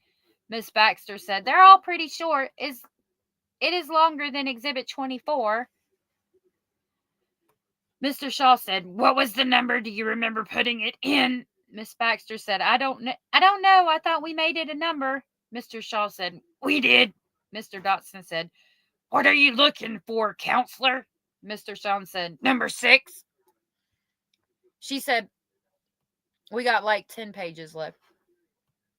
She said, there you go, Mr. Stines. Okay. So, hold on. Let me find it on here. So, you gave this letter to Ben Fields on February 2nd. Is that correct? He said, yes. That is what the date shows on the page. She said, yeah. So, did you do that before or after you spoke with Bert Sloan? He said, it was after. She said, did you consult with the Commonwealth Attorney and County Attorney in deciding to terminate Ben Fields? He said, so what I left out off of this was the February 1st. She said, so what happened on the February 1st? He said, I remember I spoke with County Commonwealth Attorney. She said, okay, anybody else? He said, I think Judge Mullens and Bert Sloan at the courthouse. She said, let's take it one by one. What did the court attorney tell you on February 1st? He said that I was going to have to terminate him and use this because we done this one first. She said, so what changed January 31st when your decision was to suspend him without pay, and February 1st, if that is when you made the decision to terminate him? He said, I'm not sure. I can't recall. She said, okay. Mr. Shaw said, I remember the answer. I don't know if you want me to tell you. She said, what about conversations that you had with the Commonwealth Attorney on February 1st? He said, when I talked to the Commonwealth Attorney, we talked about the AG's office investigating it, and he would get them to come in and investigate it. She said, okay. He said, I can't remember dates because I was in just a what? She said, okay, anything else you remember talking to the Commonwealth Attorney about? He said, no, I don't. She said, and at the time, it would have been Edison Banks. He said, I believe so. And she said, and then you said that you talked to Judge Mullens. What did you and Judge Mullens talk about? This should be important. Stein said, I told him about a lawsuit and stuff had been filed. She said, did he not already know that? Stein said, I don't know. She said, okay, well, was it your impression when you spoke to him that he was aware of that or was not aware of that prior to your conversation? He said, I can't recall. She said, okay, so what did you tell him? Stein said, I don't recall our conversation. She said, what did he tell you? Stein said, I believe that I went over and told him that Ben wouldn't be there because I had to suspend him because of the lawsuit. I can't remember a lot of details because I was sick. Yeah, I'm going to be drinking some tea after this. She said, so the conversation that you had, to the best of your recollection, you had at the courthouse, not in your office. He said, I can't remember seeing him at my office. She said, okay. Do you remember how long that you spoke with Judge Mullens? He said, no, I can't remember. She said, aside from that conversation that you had with Judge Mullens on February 1st of 2022, Have you had any other conversations with Judge Mullens about Ben Fields and these allegations about sexual misconduct? Stein said, I can't recall. She said, okay. Do you have any documents that would help refresh your recollection? Do you and Judge Mullens or any of these other persons, do you guys text? He said, yeah, I can check. Yeah. She said, okay. I will ask you to do that. In the latest specifics, I will follow up in writing. Mr. Shaw said, okay. Miss Baxter said, we will make it specific to this time period. She said, okay. Anybody that you recall speaking to on your February 1st, on February 1st of 2022, aside from the Commonwealth Attorney, Court Attorney, County Attorney, and Judge Mullens? He said, I think that Bert Sloan was up there. She said, okay, you mentioned him. And you've got some notes about what's Bert Sloan told you on the 2nd. What do you recall about what he told you or what you told him on the 1st? Stein said, I don't recall. She said, okay, then. Some point on February the 2nd, you handed Ben Fields his termination notice, which is the one marked Exhibit 6. Stein said, yes. She said, not the one marked Exhibit 24, correct? He said, yes. She said, okay. And so where did that exchange occur? He said, it was outside the courthouse in the parking lot of the funeral home beside the courthouse. She said, okay. And did you know that he was going to be there? Stein said, I just saw his truck. She said, okay. If you hadn't bumped into him that day, would you have put it in the mail, or how would you have gotten it to him? He said, I would have called him and asked him to come in. She said, okay, so you saw his truck out there and you took this letter out to him, and what did you say to him? Stein said, it was in an envelope. I handed it to him and said, this is your termination letter. She said, okay. And did you say anything beyond that to him? He said, no, that was all I said. She said, did he say anything to you? She said, not that. Stein said, not that I recall. She said, okay, was that the first time you have terminated someone from the Letcher County Sheriff's Office? Stein said, yes. She said, okay. So the next thing on your timeline notes jumped to February 10th. So is there anything missing that is relevant to Ben Fields and these allegations that occurred between February 3rd and February 10th when you have your notes here? He said, of course, I can't recall. She says, so the next thing you have on your timeline is at least is February 10th at 11 a.m. Judge Kraft contacted you and said Brianna had informed more information regarding Ben Fields. Do you see that? He said, yes. She said, what was the information? He said, I can't recall. He called me. She said, did he call you at the office? He said, I think he called my cell phone, I believe. She said, do you think you would have any text message or audio recordings or anything that would help remind you of these conversations from your timeline? He said, I can check. She said, okay, then. There is a note about Teresa Quillen. Do you know who that is? He said, she is the lady that lives in Jenkins. She just called the office. She said, did you ever figure out who this girl in Walmart was? Stein said, no. She said, okay. Aside with that one conversation that you had with Patty on January 31st, did you call her again and let her know that you were terminating Ben, or did she tell you that she was going to terminate him? Stein said, that night I talked to her and she said that she was going to let him go. They said, even though you had only made the decision at that point to suspend without pay, is that correct? Stein said, yeah. I don't know the exact term yet. And she said, so since that conversation that you had with Ben Fields on February 2nd of 2022, have you talked to him at any point after that date? Stein said, no. Miss Baxter said, I am finished. Give me like 1 second to collect my thoughts. A break was taken. Miss Baxter said, I am back on the record for record's sake. I don't have any more questions today. I appreciate your time. He said, thank you. Mr. Jones said, I don't have any questions. Mr. Williams said, I do have one, maybe a couple of questions. Can you hear me okay? This is Jason Williams. I represent Ben Fields in the litigation. Mr. Shaw said, yeah.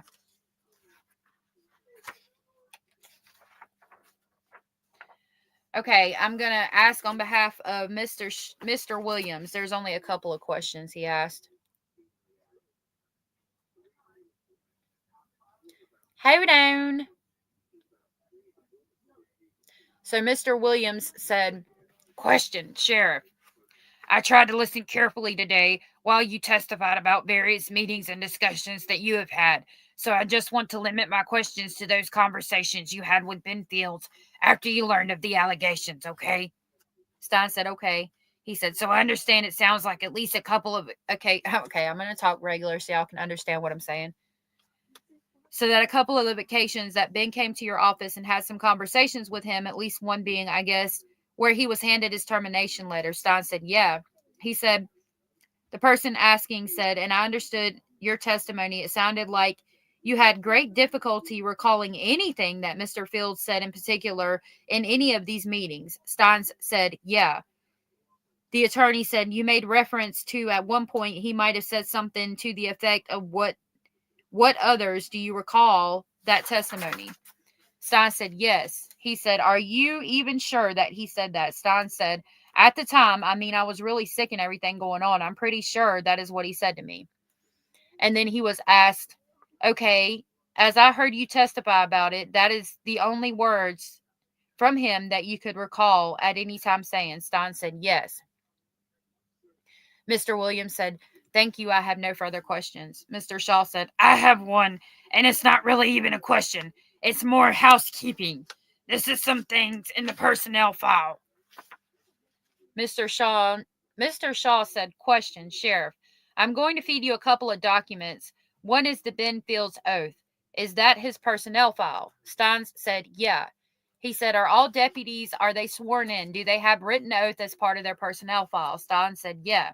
Mr. Shaw said, I would like to mark that as defense number 1. The attorney said, I have various documents from the Kentucky Law Enforcement Cabinet. It looks like it was signed by Sheriff Danny Webb at 4 pages when Mr. Fields was first hired. And I asked that we redact out the date of birth and social security number from these records. Does that look accurate? Steins answered yes. Mr. Shaw said, I would like to attach that as defense number 2. Miss Baxter said, how many pages is that? How many pages is that? Just so I'm clear. Mr. Shaw said, 4 pages. Did we already get that in? Did we already have this? Miss Baxter said, uh-huh. Mr. Shaw said, I'm not going to worry about that one. I've got one dated December 11th, 2018, addressed to Danny Webb concerning Mr. Fields' application. Mark that as defense 3. I think everything else we have gotten in. Miss Baxter said, just for clarification, defense 2 was the page mark 23 and 24. Mr. Shaw said, no, there were 4 pages. That should be 23 and 24. Miss Baxter said, I've got them. Mr. Shaw said, yeah, you got them all. Keep going past. Go past that, and then there should be one more on the Code of Ethics. Miss Baxter said, mine were in a funky order, so these 4 are all defendant too. Mr. Shaw said, no questions. Miss Baxter said, I have no more questions. Mr. Dodson said, I have nothing. Mr. Shaw said, Jason, Dawn. Mr. Jones said, yeah, I have no more questions. Mr. Williams said, nothing further, thank you. Lord have mercy. And that's about it. Woo-wee. They were arguing back and forth. So, that was the deposition. How is that going to be part of the defense?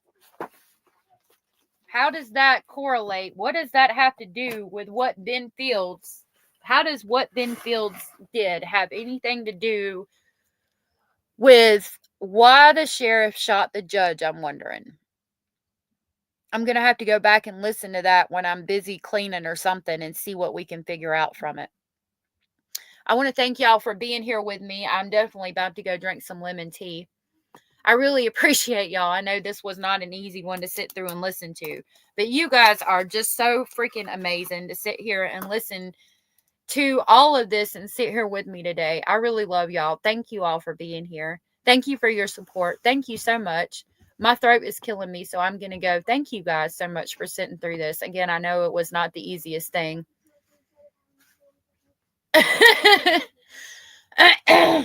We were talking about the sheriff who shot the judge, Michelle.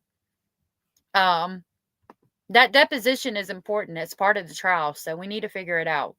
I love y'all. Hey, Julie, just now seeing you. I love y'all, and I hope you have a good day, and I'll see y'all tomorrow after I drank some tea. Bye, y'all.